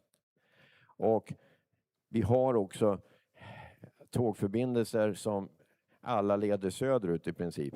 Vi behöver det här öst-västliga tänket. Vi måste ha transporterna från Atlantkusten genom Sverige och över till Norge, till Finland. Och att det är där som vi ser att vi också utifrån många aspekter, inte bara vardagsaspekterna utan också om vi tittar om kris och krig och liknande, så måste vi kunna bygga ut det här på ett helt annat sätt. Tittar man på helheten så ser vi idag en väldigt stor potential.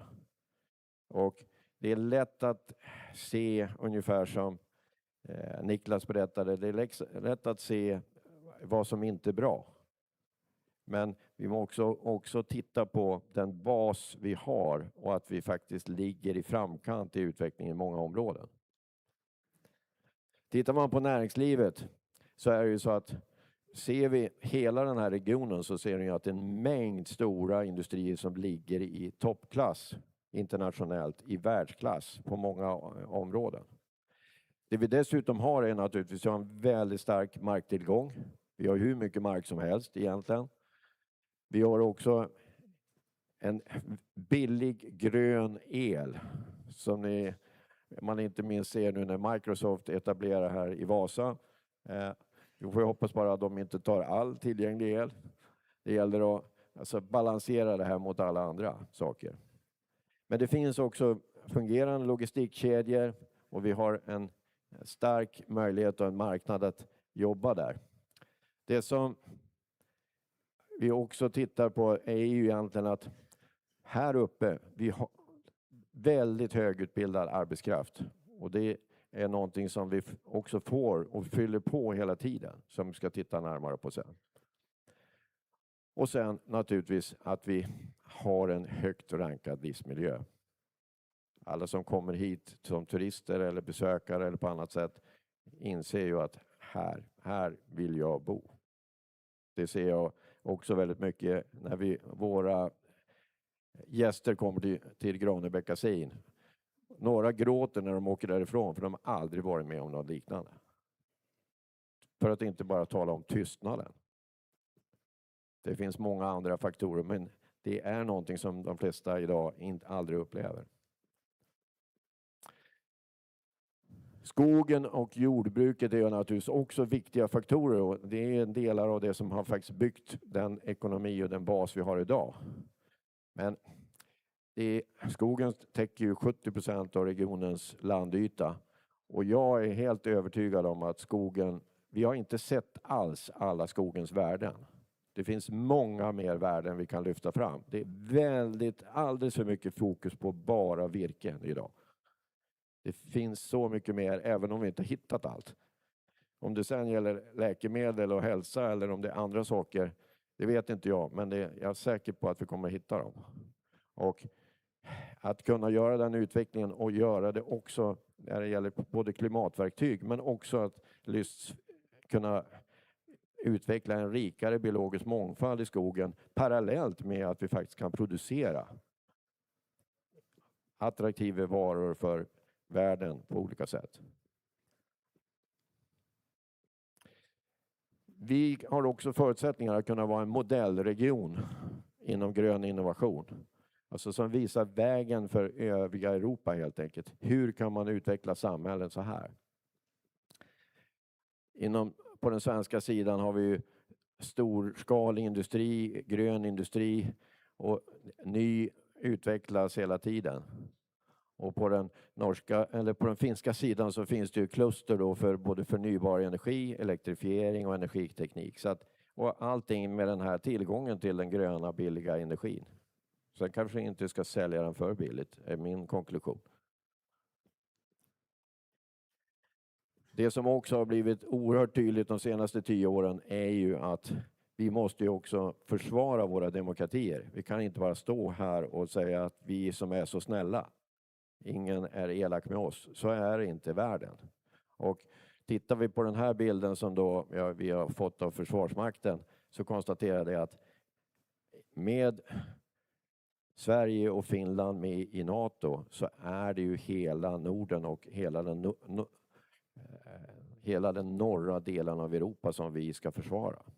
Och det betyder ju att alla de här 3 länderna är delar i ett mycket större samordnat arbete för att kunna försvara oss och ha en beredskap också vad som kan hända. Och här ser man också tydligt att den här öst-västliga förbindelserna kommer att bli oerhört mycket viktigare än vad vi har sett dem tidigare. Och då blir det naturligt också med ett samarbete mellan Norge, Sverige och Finland.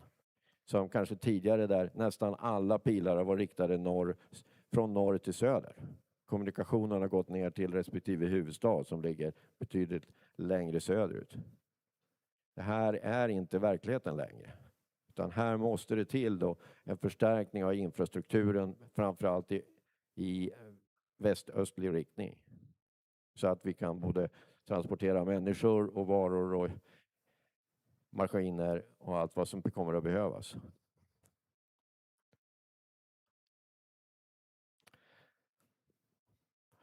Universitet och forskning är ju av basen för att ha en fortsatt utveckling. Det här är ju verkligen att blicka framåt, att vi ligger i framkant på utvecklingen inom en mängd områden. Och här kan man säga att Umeå och Vasa-området, det är 60 000 studenter där uppe. Det är en fantastisk miljö och en fantastisk möjlighet att fortsätta utveckla både ny teknik, nytt sätt att jobba, nya produkter och tjänster. Och det är 18 lärosäten här uppe. Så att när man säger att det är 2 stora universitet så är det en bild av mycket, mycket mer än så. Så att här räknar vi med att den här fortsätter att vara en bas. Och tittar man på Umeås utveckling så är det ju så att Umeå är den stad i Sverige som har utvecklats allra mest under de senaste mer än 50 åren. Umeå universitet startade 1965 och sedan 1970 så har Umeå överträffat alla andra städer i Sverige vad gäller befolkningsutveckling. Stockholm, Göteborg, alla. Den enda som kan konkurrera är Uppsala. Och det är också en stark universitetsstad givetvis. Så vi tror på att det här kan vara ytterligare en viktig bas för den här utvecklingen vi ser framåt. Så att tittar vi på en sammanfattning av det här så ser vi att Greater Kvarken 2050 kan vara den starka tillväxtregionen i norra Europa som alla talar om. Och här finns alla basförutsättningar. I botten har vi den här höga livskvaliteten då, som ger valmöjligheter och skapar en attraktivitet och en växande befolkning i sig. Vi erbjuder också trygghet, alltså trygga livsmiljöer.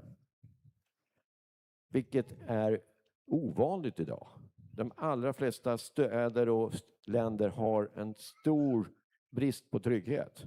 Och det här får allt fler människor att fundera kring, ska vi verkligen bo kvar här? Där vi inte kan släppa ut barnen och utan att känna oss otrygga. Så det är en jätteviktig punkt. Vi har också utbildningsnivån i toppklass som vi sa, och det går att utveckla på ett antal olika områden. Och det här är ju en bas för kompetensförsörjning. Och då kan man säga att många av de här som nu flyttar upp till Umeå eller till Vasa och utbildar sig, det är för många som sedan flyttar söderut igen. Så här är en viktig faktor att komma vidare och att få fler att stanna kvar och leva sitt liv. Och tittar vi sen på näringslivet, starka industrier, en basnäring inom jord och skog som finns där hela tiden, kan vi också skapa en mycket effektivare infrastruktur. Och då känner jag att den här fasta Kvarkenförbindelsen, det måste vara ett rimligt mål att den finns före 2050. Det är ju så nära och dessutom så kompletterar det och det skapar ännu större närhet. Om att vi också då är fortsatt och blir en starkare modellregion när det gäller grön omställning. Så att potentialen, vi kan vara 100 000 människor fler här nästa gång. Det är bara att jobba mot det här och att jobba närmare varann. I näringsliv, i forskning, i det politiska livet, i de offentliga systemen. Så vi tror att det här finns världens chans för de här regionen, men också för de här två länderna och också med att involvera Norge och Atlantkusten ännu mer. Tack. Tack Janne, vi ger honom en applåd. Tusen tack. Tack. Och har ni frågor till Janne så får ni göra det efter seminariet. Ja. Tusen tack. Japp, nu har vi fått en bild av vad Kvarkenregionen kan bli. Så då går vi vidare till frågan om transportnätet som redan nämndes här. Och vi ska titta på vad som händer när det sätts under press. Nästa ämne knyter samman resiliens. Det knyter samman säkerhet och transport. Och vi ska få lyssna till Robin Häggblom som är Senior Advisor Project Manager vid säkerhetsanalysföretaget WIC Intelligence. Och Robin är diplomingenjör inom maskinteknik. Han har en bakgrund inom den maritima industrin. Och om någon av er känner till bloggen Corporal Frisk så är han bloggaren bakom den. Och det är alltså en blogg inom reservist, försvars- och säkerhetspolitik och han har hållit på den i över 10 år. Robin, om honom kan jag berätta att han kunde tänka sig att jobba som sportkommentator. Han berättade att han har haft nöjet att vara speaker för hans lokala förening Gamla Karleby IFs friidrottstävlingar. Och tanken har slagit honom att det skulle vara häftigt att göra det för större publik, kanske live eller på tv eller radio. Jag ska snart släppa upp honom på scen, men jag ska nu bara berätta det att WIC Intelligence där Robin jag arbetar och där Robin har gjort också mycket av arbete så har på uppdrag av Kvarkenrådets Flink-projekt tagit fram en studie om militär mobilitet. Och studien är alltså en del av det bredare arbetet med Nordic Connector, alltså den fasta förbindelsen över Kvarken. Och Och just den här delen av studien så belyser hur transportinfrastruktur kan fungera i ett förändrat säkerhetsläge. Och han kommer alltså att prata om transportbehov i krissituationer och ge oss ett scenarioperspektiv på militär mobilitet i norra Norden. Det här blir intressant. Varsågod och välkommen upp på scen, Robin.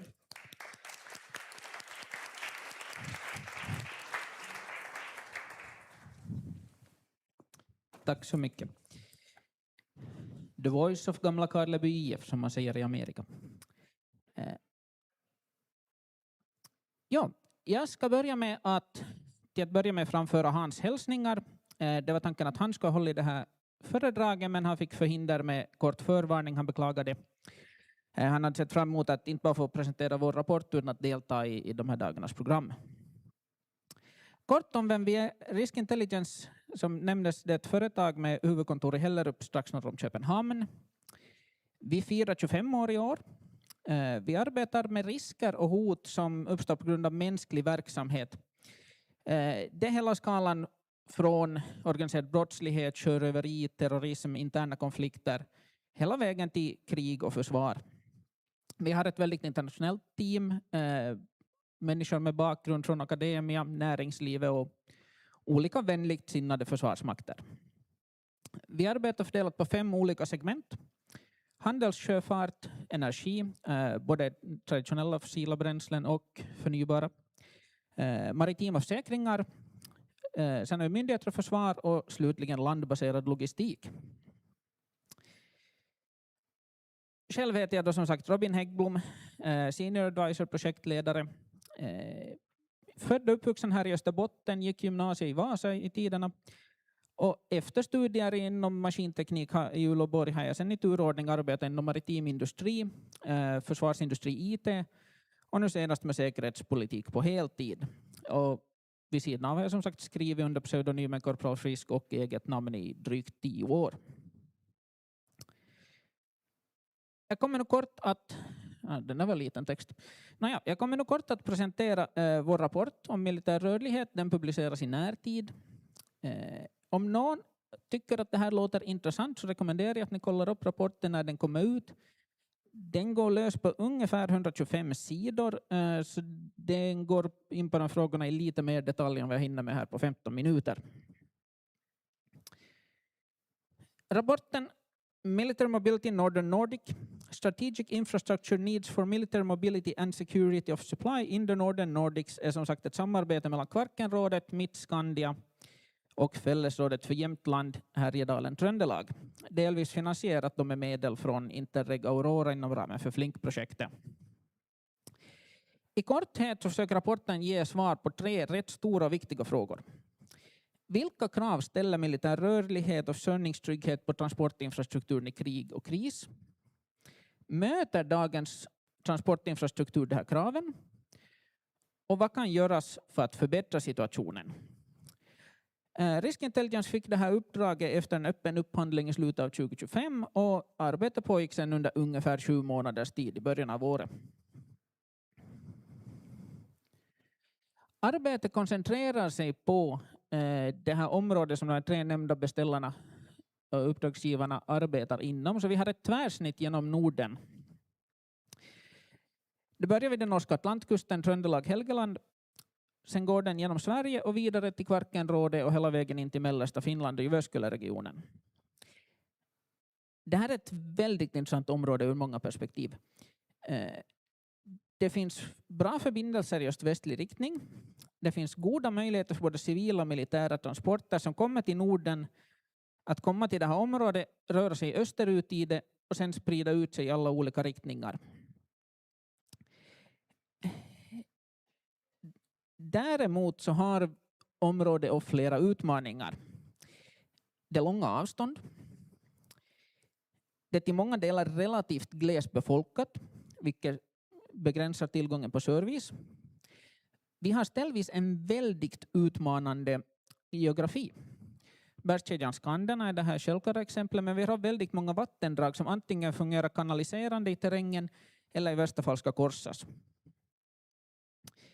Dessutom har på många ställen som vi hört här tidigare de nord-sydliga förbindelserna ofta prioriterats över de öst-västliga. Och i flera fall så ser vi en brist på parallella rutter när vi rör oss i öst-västlig riktning. När det gäller militära transporter, precis som i civila, så är det viktigt att komma ihåg att det handlar alltid om en kombination av flera olika transportsätt. En väldigt grov tumregel, alla andra saker lika, är det att om möjligt så förflyttar man sig gärna till sjöss. Det är effektivt, speciellt över långa avstånd. Men det här kräver av naturliga skäl vatten att transportera sig på. Det kräver hamnar i infrastrukturen. Dessutom så kräver det att hotbilden är så pass tillåtande att man kan transportera sig till sjöss. Vad som är en tillräckligt tillåtande hotbild varierar från fall till fall, från transport till transport. Örlogsfartyg rör sig på ställen där man inte har en civil färja och så vidare. När det sen gäller transporter till land så är grovt sett 200 kilometer gränsen. Är du under 200 kilometer är det roligt att röra sig på landsväg. Är du över 200 kilometer vill du gärna ha en järnväg när vi pratar militära förband. Järnvägen återigen på samma sätt som med sjötransporterna så kräver ju att infrastrukturen finns på plats. Du har en järnvägslinje mellan de orter du vill röra dig och att det i respektive ort sen finns terminaler där du kan lasta och lossa.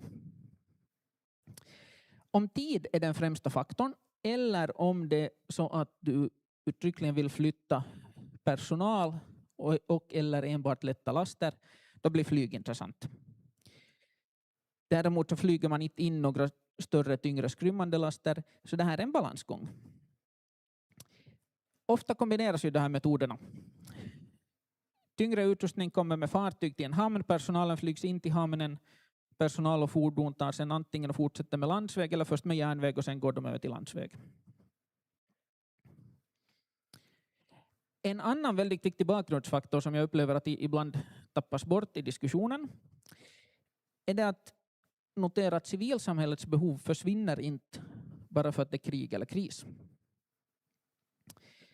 Erfarenheter från Ukraina pekar tydligt på det här. Civilindustri och handel behöver kunna upprätthålla sin verksamhet för att ekonomin ska gå runt så att statens ekonomi fungerar. Människor behöver komma till sina skolor och arbetsplatser. Och till synes banala frågor som möjligheten att kunna delta i sin hobby- och fritidsintressen eller att kunna gå på café med sina vänner så behöver finnas också i krig eller kris. Det här är väldigt viktigt för enskilda personers resiliens och motståndskraft och i slutändan för hela samhällets motståndskraft. I händelse av krig eller kris så kommer vissa transportbehov troligen att minska. Men samtidigt är det viktigt att komma ihåg att nya behov uppstår och eller så är vi skiftningar i var logistikflödena går. Det här kan i sin tur skapa högre tryck regionalt i händelse av kris jämfört med fredstid. Och då kommer vi in på det att vår studieregion här så är väldigt intressant som en alternativ rutt om vi ser en störning av handeln på Östersjön till följd av en förhöjd hotbild. Med det här som bakgrund så kan vi se närmare på nuläget i området. Det finns en solid grund. De norska atlanthamnarna är naturliga inkörsportar till Norden, framförallt till Finland. Om hotbilden i Östersjön är förhöjd så ökar den här intresset av de här som inkörsport. E12 och E14 i fallet med E14 tillsammans med järnvägen så erbjuder två större naturliga leder för öst-västliga transporter i regionen. Kvarken erbjuder ett relativt skyddat innanhav där transporter väldigt flexibelt kan flyttas mellan svenska och finska hamnar. Den här flexibiliteten ska inte underskattas. När du är på en väg så är du på den vägen tills du byter väg. När du är på ett fartyg i Kvarken så har du all frihet i världen att gå till vilken hamn du vill. Det spelar ingen roll om det är Torne och Vasa, Björneborg. Slutligen så kan vi konstatera att det här finska väg- och järnvägsnätet innebär att från Österbotten och mellersta Finland så har man sen en väldigt god möjlighet att smidigt nå i praktiken alla delar av landet. Samtidigt så finns det utmaningar. Om vi pratar om ett scenario med en så kallat fullskaligt artikel 5-scenario där det är storkrig. Så talar vi om militära förflyttningar i klass med kanske 150 000 soldater med tunga fordon och utrustning. Det finns ingen enskild hamn eller enskild transportled som kan hantera den här belastningen. Ibland hör man att det är en frågeställning om ifall Trondheimsfjordens hamnar eller Narvik är inkörsporten till Norden. Det är inte en fråga. Svaret är att det är Trondheimsfjordens hamnar och Narvik och Mo i Rana och diverse andra hamnar som är inkörsporten. En stor utmaning är järnvägsnätets skick och de flaskhalsar som den skapar. Det här gäller speciellt på den norska sidan och från Norge över bergen in till Sverige. Det svenska järnvägsnätet har en underhållsskuld på sina ställen, men det är relativt flexibelt tack vare ett stort antal parallella linjer. Vägnätets skick i regionen varierar kraftigt. Det kommer knappast som en överraskning för någon här i rummet. En mer intressant detalj som vi noterar var att i flera fall så finns det förmåga på olika transportmetoder. Men flaskhalsarna uppstår istället när man försöker skifta från en transportmetod till en annan. Till exempel så har vi hamnar som har god kapacitet på pappret. Hamnarna ligger bredvid en väg eller järnväg som har kapacitet. Men anslutningen mellan hamnen och den här vägen eller järnvägen så är inte upp till den standard som finns. Terrängen och bristen på parallella rutter på många platser gör nätverket väldigt sårbart. Av naturliga skäl pekar vi inte ut specifika sårbara nyckelpunkter i rapporten. Det ska vara att göra ryska underrättelsetjänstens arbete åt dem. Men det finns platser där lite väl många leder förlitar sig på samma korsningsområde eller samma bro.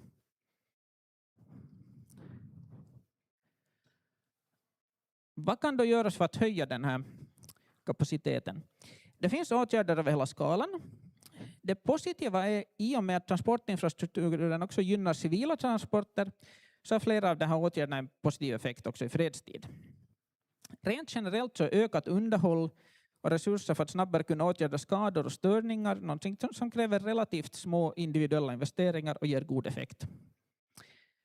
Bättre förbindelser mellan hamnar och järnvägar eller hamnar och vägar kan på flera håll öka både transportnätets effektivitet och göra trafiken kring hamnarna säkrare.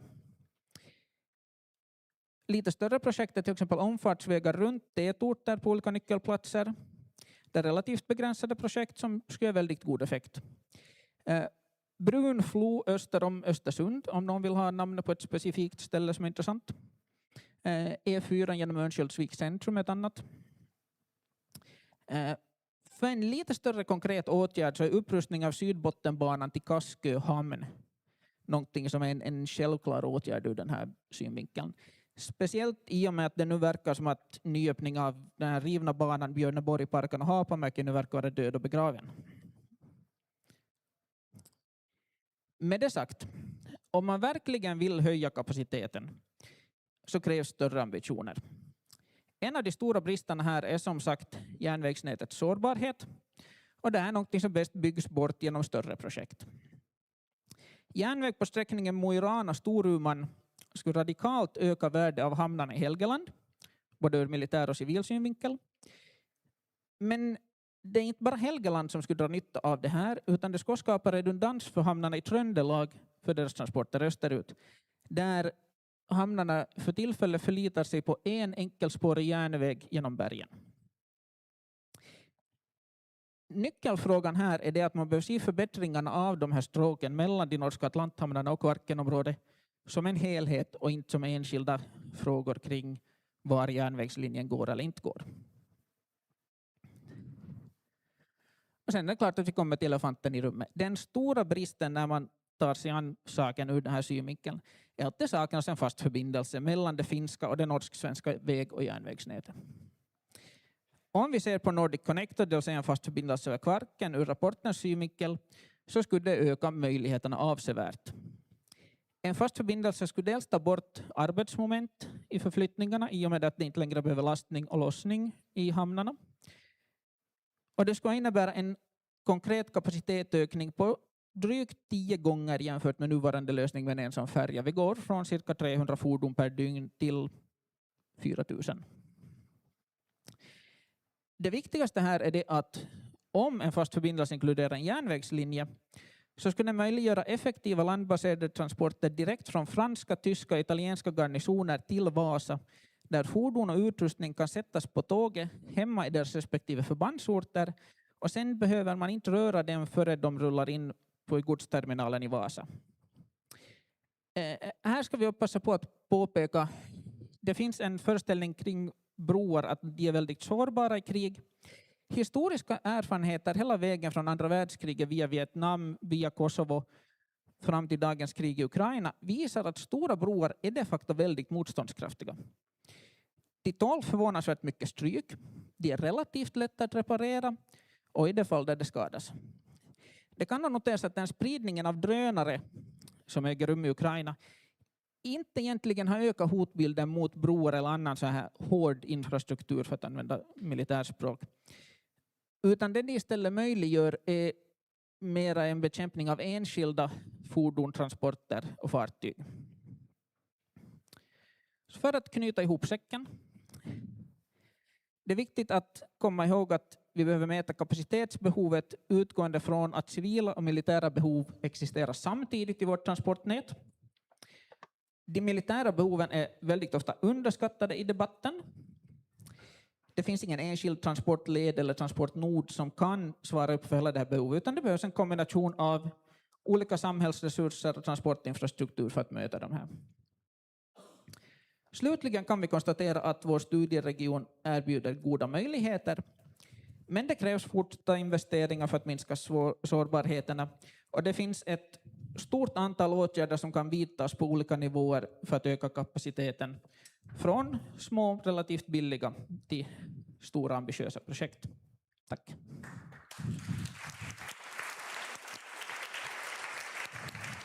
Tusen tack Robin. Och också av Robin får man frågor efter seminariet. Tack så mycket. Tack. En till applåd.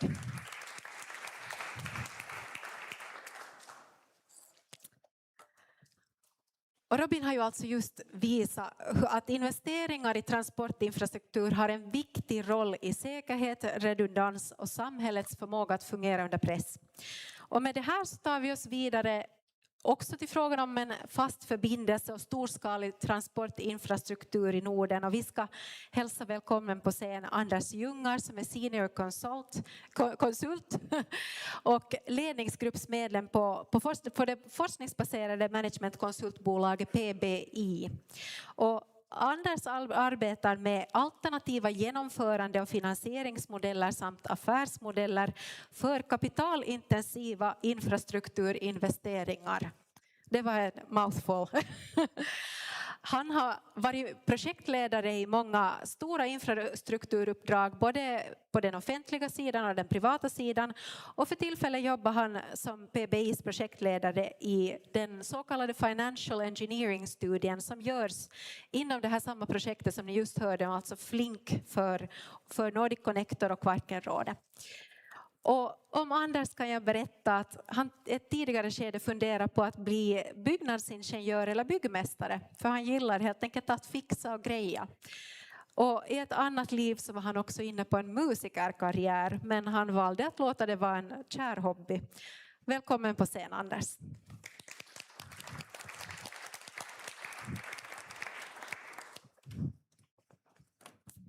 Tack så mycket Sara. Och tack för möjligheten att komma upp på scen igen på Wasa Future Festival. Jättekul att vara här. Jag ska idag tala om en annan elefant i rummet. Det är många som har efterlyst en fast förbindelse. Nordic Connector har lyfts fram som väldigt viktig. En mega stor investering.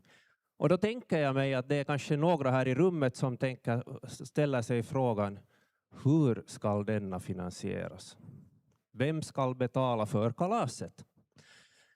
Det är den grundläggande frågan som vi har sökt svar på i vår analys. inom det här Flink-projektet som jag var projektchef för. Centrala frågeställningar alltså, lönar det sig att bygga den här investeringen? Hur ska vi finansiera den? Vad är staternas roll? Vad är EUs roll? Kunde man engagera privat kapital för att få ihop den här lösningen? Och sist men inte minst, hur ska vi organisera genomförandet av projektet? För det handlar inte bara om pengar.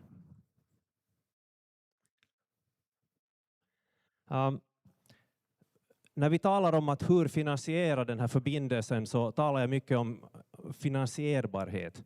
Är den finansierbar? Är den som en investering acceptabel för lånegivare, för investerare som sätter in privatkapital i det här?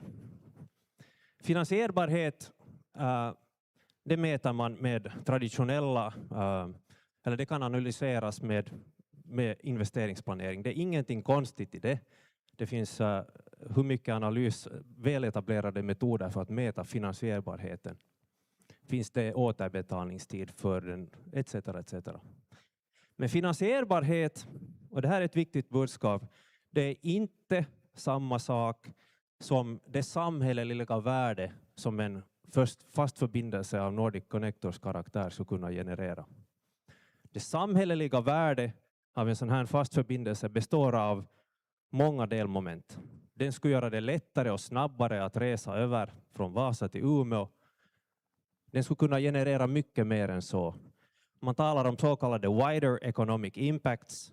Många har lyft fram här Kvarkenregionens potential till att kunna skapa tillväxt inom en rad olika branscher. Så det är inte bara en fråga om tidsinbesparing och vilken nytta det skapar för företag som fraktar gods eller för er som konsumenter som reser över till Sverige eller vice versa. Och sen den tredje punkten vad gäller samhälleligt värde, och det var någonting som Robin var lite inne här på, resiliens. Vad har en sån här förbindelse för samhälleligt värde för Finland, för Sverige och för Norden? Kanske till och med för Europa. De tillsammans bildar det samhälleliga värde, och det är två helt skilda saker, finansierbarhet och samhälleligt värde. Kom ihåg det. Nordic Connector, som vi ser det är frågan om en programinvestering. Men vad menar jag med det? Jo, jag menar att investeringen består av delinvesteringar som alla är olika till sin karaktär. Vi säger att Nordic Connector, den fasta förbindelsen, eller som jag kallar den, the naked bridge, och dess landanslutande infrastruktur, det är den fokus för vår analys. Vi har tittat på hur ska vi finansiera specifikt den delen. Men, som till exempel Merja lyfte fram i sin presentation, här finns möjligheter till synergieffekter, elöverföring, vätgasrör, dataförbindelser och andra investeringar som kunde kopplas ihop med det här. Det här är sånt som vi har sett vid Öresundsbron, man har sett det på många andra ställen. Investeringar av den här typen genererar andra investeringar där också privatkapital kan ha en betydande eller kanske helt avgörande roll. Nåväl. Lite siffror. Förra året lät Väylävirasto, Finlands trafikledsverk, utföra en förstudie gällande den här förbindelsen. Vad kom de fram till? Jo, de säger att det finns 6 stycken tekniskt genomförbara alternativa rutter för den här förbindelsen. Investeringens storlek, det ser ni här, jag behöver inte läsa det högt. De här spannet, till exempel alternativ 1, 4,9 till 8,4 miljarder euro. Handlar om hur stor riskreservering man gör. Det vill säga, man har antagit att för att vara på den säkra sidan så slår man på 70% riskreservation, och då kommer vi på 8,4. För en väg. 1+1, en fil åt Sverige, en fil till Finland. Väg, delvis tunnel etc. Men ni ser liksom storleksordningen på investeringen. Det är inga små pengar vi talar om. Trafikestimaten enligt då deras prognoser 2 till 3 000 bilar överfarter per dag, 500 till 600 lastbilar och i fall av en tågförbindelse 1300 till 1400 passagerare. Så det här är liksom, och det här var väldigt viktiga siffror för oss när vi började räkna på det här caset. Frågan, hur finansiera och organisera en sån här? Vi tittar på ett antal modeller. Vi gjorde också en global benchmarking av hur har man genomfört motsvarande projekt, så som till exempel Öresundsbron. Vi talar med banker, infrastrukturinvesterare som har praktisk erfarenhet av att genomföra stora transportinfraprojekt i Europa, etc. Och den samlade bilden ser ut så här. Det vill säga ett samägt projektbolag som grundas enkom för detta i stil med Öresundsbrokonsortiet, som är alltså det bolag som planerade, genomförde och driftar Öresundsbron mellan Köpenhamn och Malmö. Det är ett företag, ett bolag som har fullt ansvar för hela livscykeln av det här projektet, av förbindelsen. Det är ett bolag som drivs av experter som har erfarenhet från industri med 100% resultatansvar. Och de har klara ekonomiska incitament att hålla tid och budget. Det finns en antal fördelar med den här modellen. Jag behöver inte läsa dem alla. Men det har visat sig fungera för Öresundsbrokonsortiet eller för Öresundsbron. Och vi ser inte någon orsak varför det inte kunde fungera även för Kvarkenbron. Okej, lite mera siffror. Jag talar här i början om finansierbarhet. På konsultspråk talar man om business case. Hur ser investeringen rent finansiellt ut? Om en lånegivare kommer och frågar mig att hur ser caset ut? Vi närmar oss den här frågan genom 5 olika scenarion. Längst till vänster där, konservativt, det är i huvudsak utgående från de siffror som Väylävirasto eller Trafikledsverket kom fram till. 8,4 miljarder euro. Transportflödena enligt deras estimat. Vi antar inget stöd från EU. Det anser jag konservativt. Ni ser resultatet. Vad betyder minus 5,9 miljarder? Jo, det är investeringens nettonuvärde, net present value för de som är intresserade av terminologin. Men det visar sig att som en bro med broavgifter, det går inte ihop. Det där bolaget ska ha gått i konkurs på nolltid. Men vad händer om vi börjar vrida på spakarna? Vi lyckas sänka byggnadskostnaderna. Vi lyckas bygga det snabbare än planerat. 10 år som var det som de sa i Väylävirastos rapport. Vi lyckas säkerställa EU-medfinansiering via det här CEF, Connecting Europe Facility, finansieringsinstrumentet, etc. Trafikströmmarna blir större än prognostiserade. Någon talar här om att vi har kanske 100 000 mera invånare i regionen. Vad skulle det betyda för transportflödena eller passagerarmängderna, människor som rör sig över? Som ni ser, det här är helt möjligt. Men det är klart, det är ganska många spakar som borde vridas. Men det är helt möjligt. Det här är inte utopi. Det är helt möjligt. Okej, 3 saker att ta med sig. Hur mycket tid har jag kvar? 5 minuter, perfekt. Tänk på det. Frågan är alltså inte om den här bron betalar sig själv. Och då menar jag alltså att med broavgifter. Det krävs ganska mycket för att den ska bli helt självfinansierande. Vi måste ställa oss frågan, vad är dess samhälleliga värde? Om ni kommer ihåg den första sliden jag hade. Finansierbarhet är inte samma sak som samhälleligt värde. Vi måste ställa oss frågan, vad är den totala nyttan som en sån här förbindelse kan generera? Det är den frågan vi ska ställa oss. Och då ställer jag mig frågan, vad är vår säkerhet värd? Hur prissätter vi den? Hur många euron är resiliens värt? Jag vet inte. Jag är konsult. Jag kan inte räkna sånt. Kanske någon annan kan. Punkt 2. Det här kan gå vägen rent finansiellt. Det såg ni på förra sliden. Men det kräver gynnsamma förutsättningar. Det ska vi inte sticka under stol med. Och det kräver rätt organisering, rätt form för genomförande. Men det finns exempel på hur det här fungerar. Vi behöver inte uppfinna hjulet på nytt. Punkt 3. Fönstret mot EU är öppet. Vilket fönster menar jag då? Jo, EU-medfinansiering är helt centralt för att det här caset så att säga ska gå ihop. CEF, det här finansieringsinstrumentet nummer 3, förhandlas just som bäst inom EU för perioden 28-34.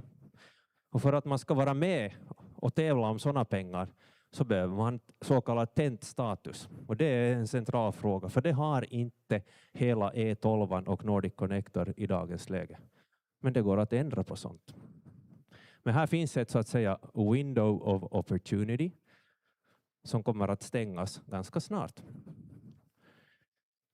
Så vad borde göras nu? Det här skulle Sture säkert vilja, jag vet inte om Sture är här någonstans. Och vem borde göra vad? 3 saker vill jag lyfta fram. Punkt 1.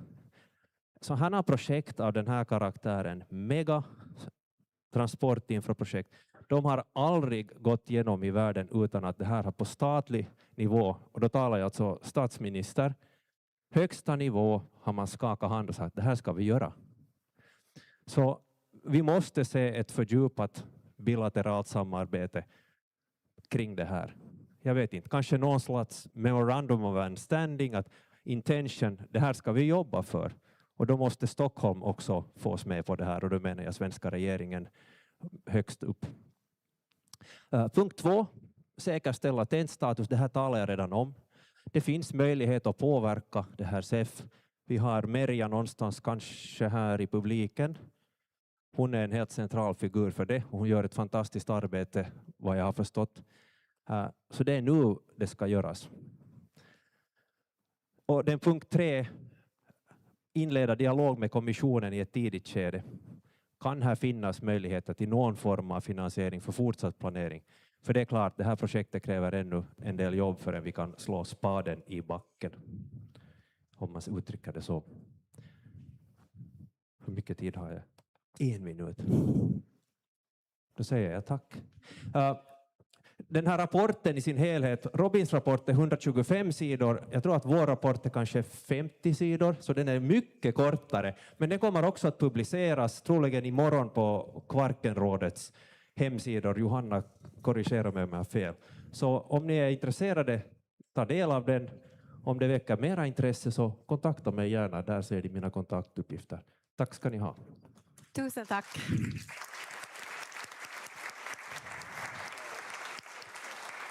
Och nu är det faktiskt så att vi hinner med en fråga, kanske eventuellt 2. Har vi någon modig person i publiken? Här har vi en modig person. Varsågod. Jag är inte modig, men jag har ändå en fråga. För att komma framåt så borde det finnas en projektägare. Alltså, så länge det är entusiaster i olika organisationer som driver projektet så är det väldigt svårt att komma framåt. Man borde skapa en gemensam ägare, antingen så att Vasa och Umeå gör det eller helst regeringarna gör det. Men jag tror att annars är det oerhört svårt att komma framåt. Sen håller jag med om att broar är ju ganska säkra. Kertjbron har man inte, ukrainarna inte lyckats skjuta sönder bestående ändå åtminstone. Och den är ändå mycket kortare än den här. Och sen vill jag säga att vi har många vägar i det här landet där trafiken är ganska liten, men det är ändå viktiga riksvägar, i synnerhet i norra Finland. Så att inte blir den någonsin lönsam. Men det är frågan sen hur nyttig den är. Och det behöver också nog en betydligt tydligare klarläggning än vad vi har tills vidare. Och tack för alla utredningar hittills. Förlåt att gamla gubben blev lite mångordig den här gången. Tack, jag tror jag visste, var det en fråga? Nej, det var nog ingen fråga. Har vi en fråga i publiken? Vi hinner med en kort. Annars så tar jag en. Det där, hur konkret behöver ett sånt här projekt vara för att tas på allvar i EUs finansieringsprocesser? Nu gör vi en hel del studier här och finns det risk att vi försöker skapa den perfekta kalkylen och projektet och så missar vi det här fönstret som du talar om? Jag vill bara kort kommentera Oles fråga här. De facto så pågår det en analys för tillfället som Vasa universitet gör, där man försöker räkna på vad är de här nyttorna. Jag tror att vi behöver de samlade argumenten mot EU. Vi måste få storyn på plats så att säga för att komma vidare. Det har gjorts ganska mycket. Jag menar, jämför vi de här fasta förbindelserna, det har analyserats ganska mycket. Det finns redan ganska mycket för att komma vidare. Och det säger sig självt att det måste göras vidare. Det är ju miljöutredningar etc. En massa grejer som måste analyseras och funderas på förrän vi kan gå slå spaden i backen. Men min uppfattning är nog det att nu finns det alla chanser att påverka på EU i det här skedet. Tack. Absolut. Och det var ju Merja Kyllönen som också sa med det här med storyn. Så det tar vi med oss. Tusen tack Anders, vi ger honom ännu en applåd. Anders. Tack. Ja hörni, vi ska hoppa framåt och nu har vi en sån situation att vi hade tänkt ha, eller vi skulle ha Thomas Becker i programmet och Thomas är alltså vd för String Mega Region som sträcker sig från Oslo genom västra Sverige, södra Danmark och ända till Hamburg. Men han har fått ryggskott så han kunde inte resa hit från Danmark. Tyvärr. Han hade tänkt berätta åt oss om Fehmarn Bält, alltså den fasta förbindelsen som byggs som bäst mellan Danmark och Tyskland. Men ni får ta reda på nu på egen hand om det här. För vi ska köra vidare i programmet.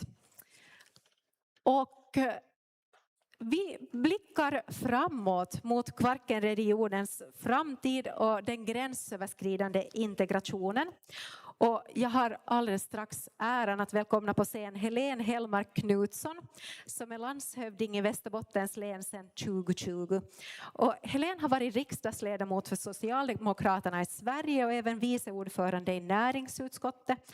Och mellan 2014 och 2019 var hon minister för högre utbildning och forskning.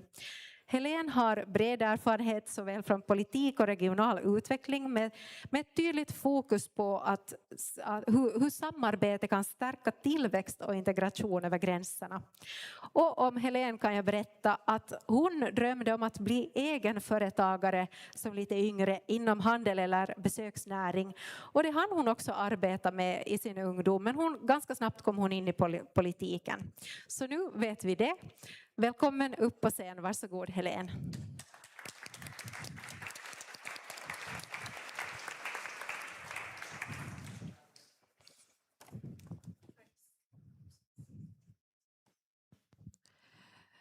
Tack så mycket för den introduktionen. Jag ska säga att jag drömde faktiskt om att bli filmstjärna också, men det lät så pretentiöst så jag valde det andra istället. Men som sagt, numera är jag landshövding i Västerbottens län och är inne på min andra period. Landshövdingar utses ju av regeringen och vi kan då få 6 år plus 3 och sen är det slut. Det är som vilken myndighetschef som helst och jag är då alltså myndighetschef också för länsstyrelsen i Västerbotten. Och jag vet att man ska vara försiktig när man har förmånen att komma sist i programmet att kommentera för mycket av vad de tidigare har sagt. Men apropå det här jubileet som vi firar här och Kommerskollegiums väldigt imponerande ålder som myndighet så måste jag ändå bara säga att vi landshövdingar har då funnits sedan 1634 så att vi är ännu lite äldre. Vi får vänta 8 år innan det blir ett 400-årsjubileum för det här. Och vi får väl se om vi finns kvar. För jag vet ju att Finland avskaffade sina landshövdingar. Och det finns nog många, inte minst kommuner och regioner i Sverige som drömmer om att de avskaffas i Sverige också. Men än så länge så har vi det här statliga ämbetet kvar. Och vår roll är just att främja länets utveckling. Men också att företräda staten, ha det geografiska områdesansvaret och vara en tvärsektoriell myndighet. Det vill säga, vi jobbar inte med en sektor utan vi jobbar med flera sektorer och framförallt där staten har intressen som har ett geografiskt perspektiv.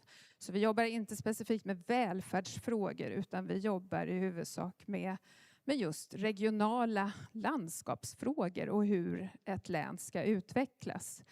Vi ska också företräda länet gentemot staten, så det är också vi som bär fram det vi ser behövs för att utvecklingen ska vara god.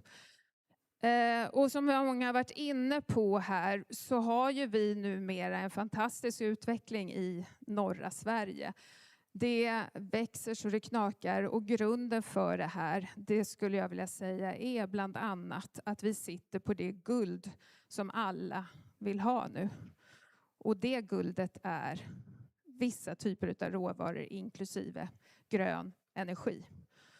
Och en av våra vd på ett känt energibolag i länet har sagt att vi är vår tids oljemagnater. Alltså det vill säga, det är vi som nu sitter på den energin som alla vill åt. För det är vi som har den gröna förnybara energin genom vindkraft, vattenkraft och vi har också en baskraft genom kärnkraften.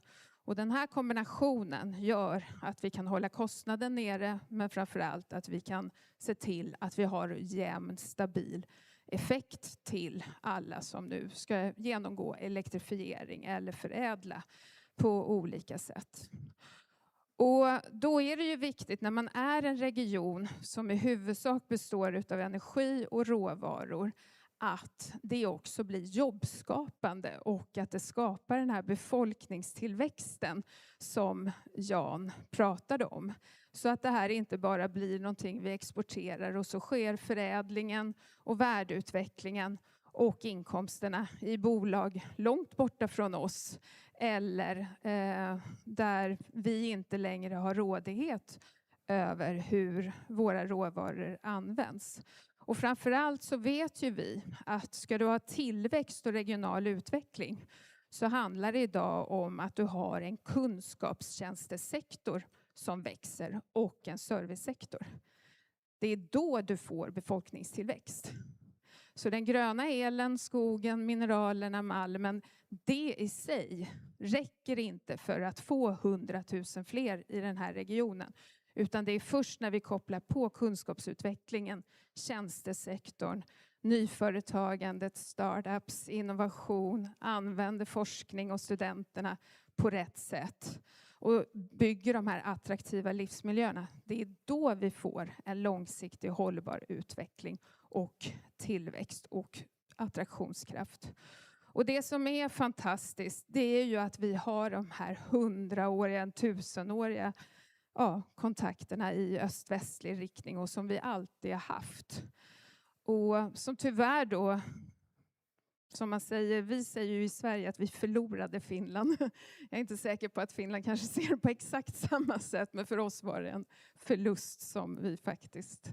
Men vi behöll ju relationen och det var faktiskt det allra viktigaste. Men tyvärr blev det så att då gick vi från att samarbeta öst-västligt i de norra delarna till nord-sydligt. Och det blev vårt fokus även på infrastruktur. Sen hade vi också de här tuffa decennierna i norra Sverige som Niklas pratade om. Men som nu är historia och ganska långt ifrån verkligheten. Och sen har det kommit till den här sista komponenten nu som tyvärr är tråkig med det geopolitiska läget och säkerhetsläget. Återigen för Finland så kanske inte det känns som något uppvaknande. Men i Sverige har vi varit i fred i över 200 år och för oss var det ett brutalt uppvaknande. Och att inse att vi inte längre var säkra.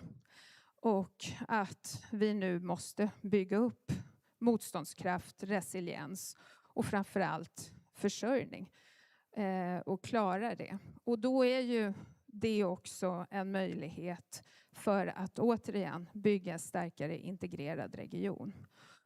Och vad blir då en myndighet som Länsstyrelsens roll i att bygga den här slagkraftiga, integrerade och säkra regionen? Ja, vi gjorde så att vi tittade söderut, för det finns ju en annan gränsregion just med en bro som Sverige är inblandat i, Öresundsbron. Och då tittade vi på vad har man gjort där för att få full utväxling av detta. Och då var det faktiskt så att det var Länsstyrelsen som fick uppdrag, och det var när bron var byggd vill jag säga, så fick Länsstyrelsen i uppdrag att skapa just den här integrerade regionen med fri rörlighet ordentligt för både varor, människor, arbetskraft vill säga, men också företag. Och att samla de statliga myndigheterna för att på det sättet hela tiden undanröja hinder som faktiskt fortfarande är kvar, precis som vi har hört här. Vi tror att vi har en integrerad nordisk region. Det har vi inte.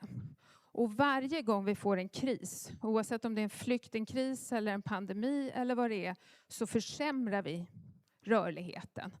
Och när krisen är över, tror ni vi går tillbaka till där vi var? Nej, vi behåller alla de där reglerna som vi har liksom infört under krisen. Så det är faktiskt så att vi går lite bakåt i vår egen integration. De har någonting som heter Öresund direkt. Vi tänker att vi borde ha ett Kvarken direkt som just ska underlätta den här rörligheten mellan människor så att vi kan jobba i varandras länder, men också ha företag som verkar gränslöst över de här. Och inte minst det som vi är inne på med studenter och forskning, för det är så avgörande om man vill bygga en stark kunskapsregion som inte bara levererar el utan levererar förädling av den elen också. Och det är det som nu är vårt mål i det här arbetet.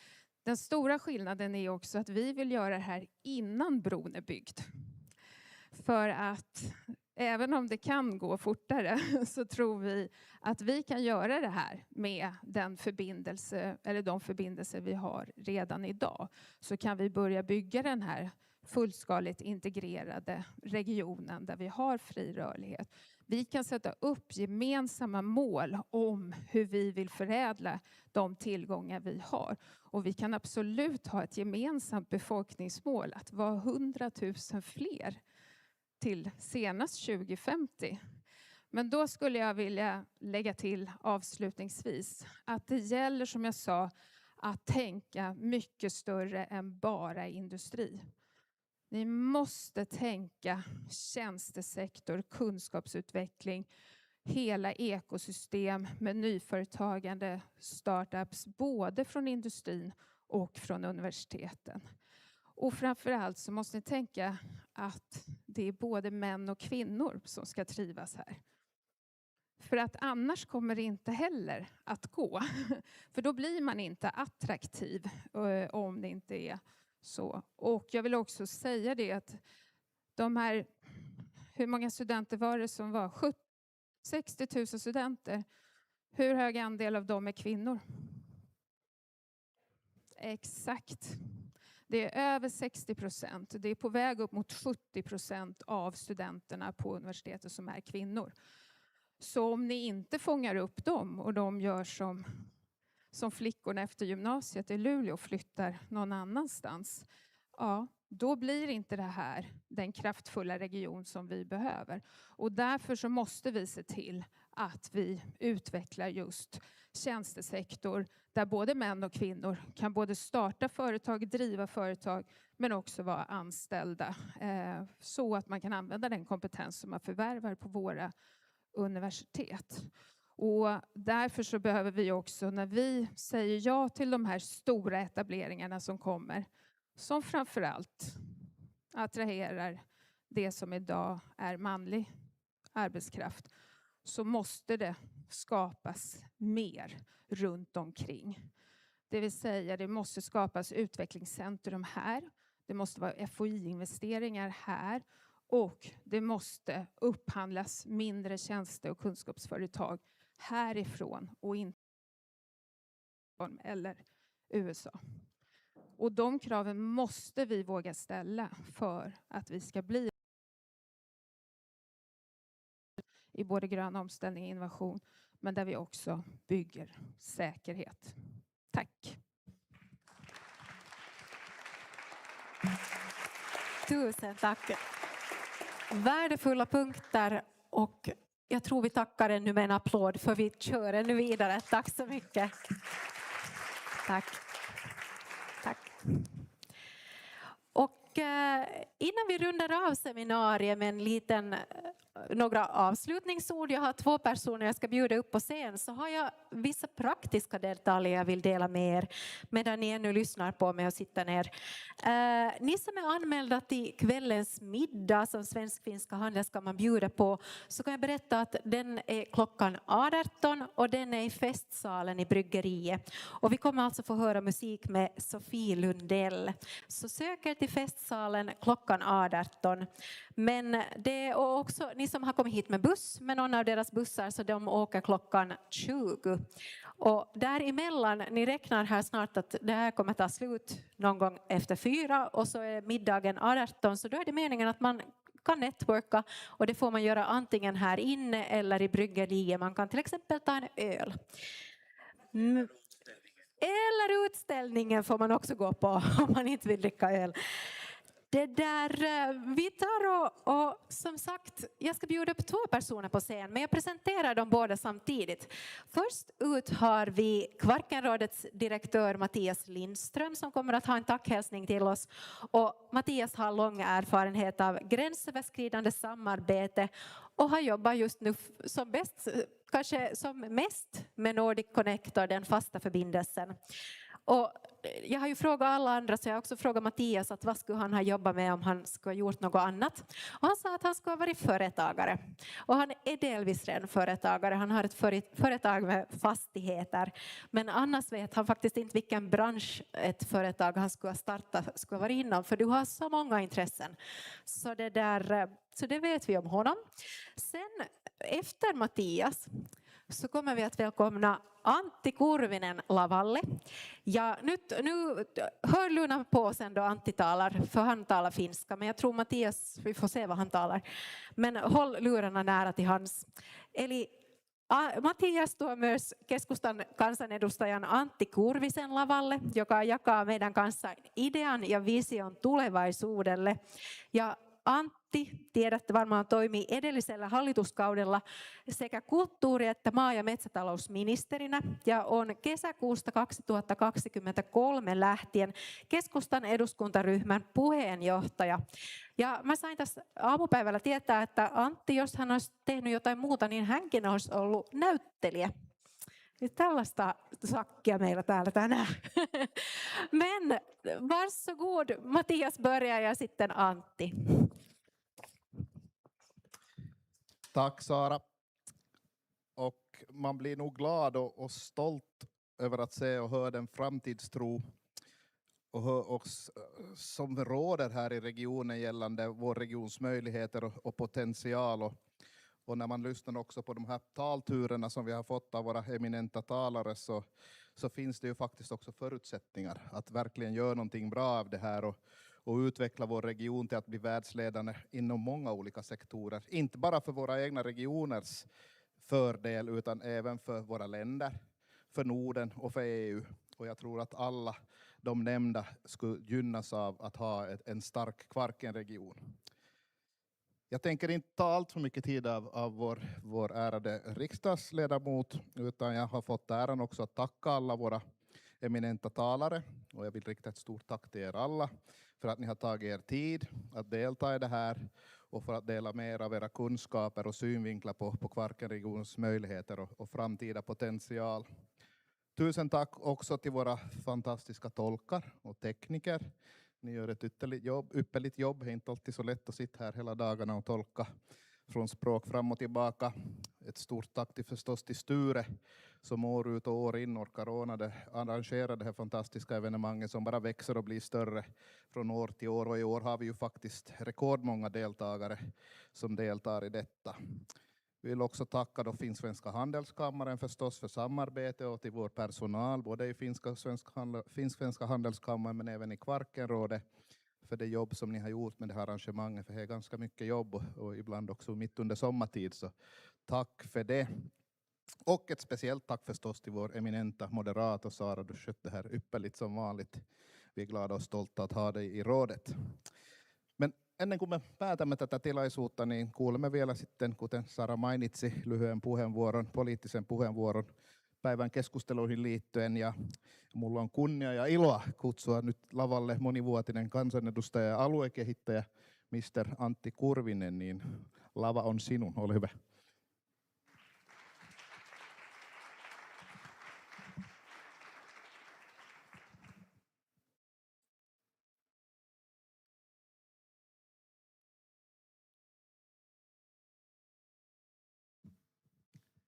Goddag alla. Många säger att jag är även nu skådespelare.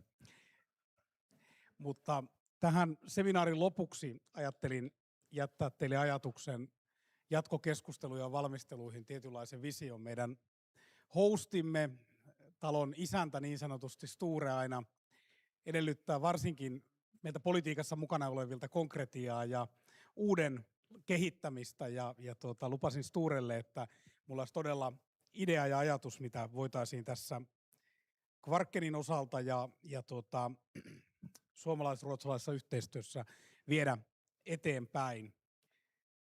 En idé till slutet av seminar. Väärä suunta. Eli aika paljon Suomessa on keskusteltu viime vuosina mahdollisuudesta perustaa erityistalousalueita, special område tai kansainvälisessä yhteydessä tämä SETS, Special Economic Zone, on aika käytetty termi. Ja tietysti tämä on liittynyt todella voimakkaasti tähän Itä-Suomen tilanteeseen nyt, kun Venäjän vastainen raja on sulkeutunut ja heillä on siellä eittämättömiä haasteita. Ja tietysti tästä on tullut jossain määrin myös tällainen itä-länsi välinen vääntökin, että tiedän, että monet on ollut vähän niin kuin karvat pystyssä vaikkapa Kokkolan tai Pietarsaaren Vaasan seudulla ja tämmöinen vähän niin kuin tienaava export-rannikko versus sitten Itä-Suomi-keskustelu. Mutta tosiasiahan on se, että jos katsotaan OECD-maita tai EU-maita, niin erittäin moni teollisuusmaa käyttää tällaista vähän niin kuin alueellista variaatiota kasvun luomisessa, alueellisten erojen tasaamisessa hyvin eri tavoilla, ja nämä ei ole mitenkään vieras tapa ratkaista aluekehityksen haasteita ja viedä eteenpäin asioita. Ja sanoisin näin, että erityistalousalueiden kokeilu Suomessa voi olla hyvinkin lähellä, ja silloin minusta kannattaisi myös meidän täällä lännessä ja Pohjanmaalla olla kyydissä mukana. Ja myöskin, jos tällaisia kokeiluja tehdään, alueellisia kokeiluja, niin siihen kannattaisi ottaa mukaan erilaisia alueita. Jos otetaan mukaan vain 2-3 seutukuntaa Venäjän rajan tuntumassa Itä-Suomessa, niin myöskin sitten ne tulokset ja arviointi siitä, että onko tällainen vähän niin kuin eri pelisäännöt eri alueilla, onko sitä hyötyä, voiko sillä saada aikaan kasvua ja kehitystä. Ja siksi mä ehdotankin tällaista visiota, jota voitaisiin pohtia eteenpäin. Eli mä ehdottaisin sitä, että tuotaisiin erityistalousaluekokeilu myös tänne Vaasan vaalipiirin alueelle, Pohjanmaan alueelle. En ota tuossa kovin tarkkaan kantaa, mikä olisi tarkkailijan aluerajaus, mutta varmaan maakuntien pohjalta, täällä on maakuntaliittojen edustajia myöskin paikalla, niin tätä voitaisiin ajatella. Ja mitä minä olen ajatellut tästä kokeilusta, niin mun ajatus on nimenomaan se, että lähdettäisiin miettimään tätä tällaisena free zone-ajatteluna, että ei niinkään siinä, että kuinka paljon voi saada enemmän yritystukea tai EUn rakennerahaa, vaan nimenomaan niin, että tuotaisiin vähän tällainen vapaakaupunkiajattelu, ehkä tällainen paikallinen Hongkong tai vastaava tuotaisiin tällä lailla ajateltaisiin tätä asiaa. Ja tuossa on jotakin ajatuksia, mitä siinä voisi olla. Voisiko olla kevyempiä sääntöjä? Voitaisiko ajatella, että rakentaminen, luvat tiettyyn elinkeinoharjoittamiseen, teollisuuteen, ne olisi kevyempiä? Voisiko ajatella jopa niin, että maahanmuuttopolitiikassa olisi jotakin erityissääntöjä, työvoiman tarveharkinnasta luopuminen, ehkä alueellisesti tämän tyyppisiä asioita, koulutusjärjestelmään liittyviä kysymyksiä. Ja sitten tietysti, kun täytyy olla ambitioita, kun Wasa Future Festivalilla ollaan, niin tietysti tämä on sitten se kaikista mielenkiintoisin ajatus. Kunde det där specialområde vara hela Kvarken, både Västerbotten och Österbotten, över över Botnia-viken. Ja tämä on mun mielestä sellainen ehkä kaikista innostavin ajatus, minkä jättäisin teille tämän seminaarin päätteeksi, että voisiko yksi askel viedä eteenpäin näitä kiinteää yhteyttä ja viedä eteenpäin tätä teollisuuspolitiikkaa ja Keski-Pohjolan yhteistyötä. Voisiko se olla se, että lähdettäisiin katsomaan tällaista rajat ylittävää erityistalousaluetta. Ja luulen, että tämä olisi myös Euroopan unionin sisällä ihan kiinnostava asia Brysselin suuntaan. Ja tietysti lopuksi vielä tällainen pieni Kauhavan rautainen ruosto ja Vaasan verien vapisen uhoaminenkin tuonne loppuun vielä, että tällä saataisiin painopistettä, että se ei ole inte bara Stockholm och Helsingfors som säger, och här också makten här, och vi kan jobba här tillsammans. Mutta kiitän omasta puolestani Kvarkenrådettia ja suomalais-ruotsalaista kauppakamaria mahdollisuudesta puhua teille, ja itsekin on täällä jonkun aikaa vielä paikalla, ja tämä on tosiaan tällainen sininen ajatus ehkä, jos voisi näin sanoa, ja toivottavasti herättää pohdintaa, ja palataan tähän ja muihin teemoihin myöhemmin. Oikein hyvää Wasa Future Festivalin jatkoa ja loppukesää. Vielä jos syksy, loppukesä. Kiitos Antti ja aplodit. Kiitos oikein paljon. Olipa mielenkiintoista ideaa ja näkökulmaa tähän päivän päätteeksi. Meidän seminaariohjelma on nyt tässä. Vi hoppas att ni har fått ny kunskap och nya perspektiv på dagens teman. Och jag vill nu tacka dagens talare också för egen del. Det har varit, och tack också till publiken för att ni är här. Ha en riktigt fin kväll och så hoppas vi att vi ses nästa år. Tack allihopa.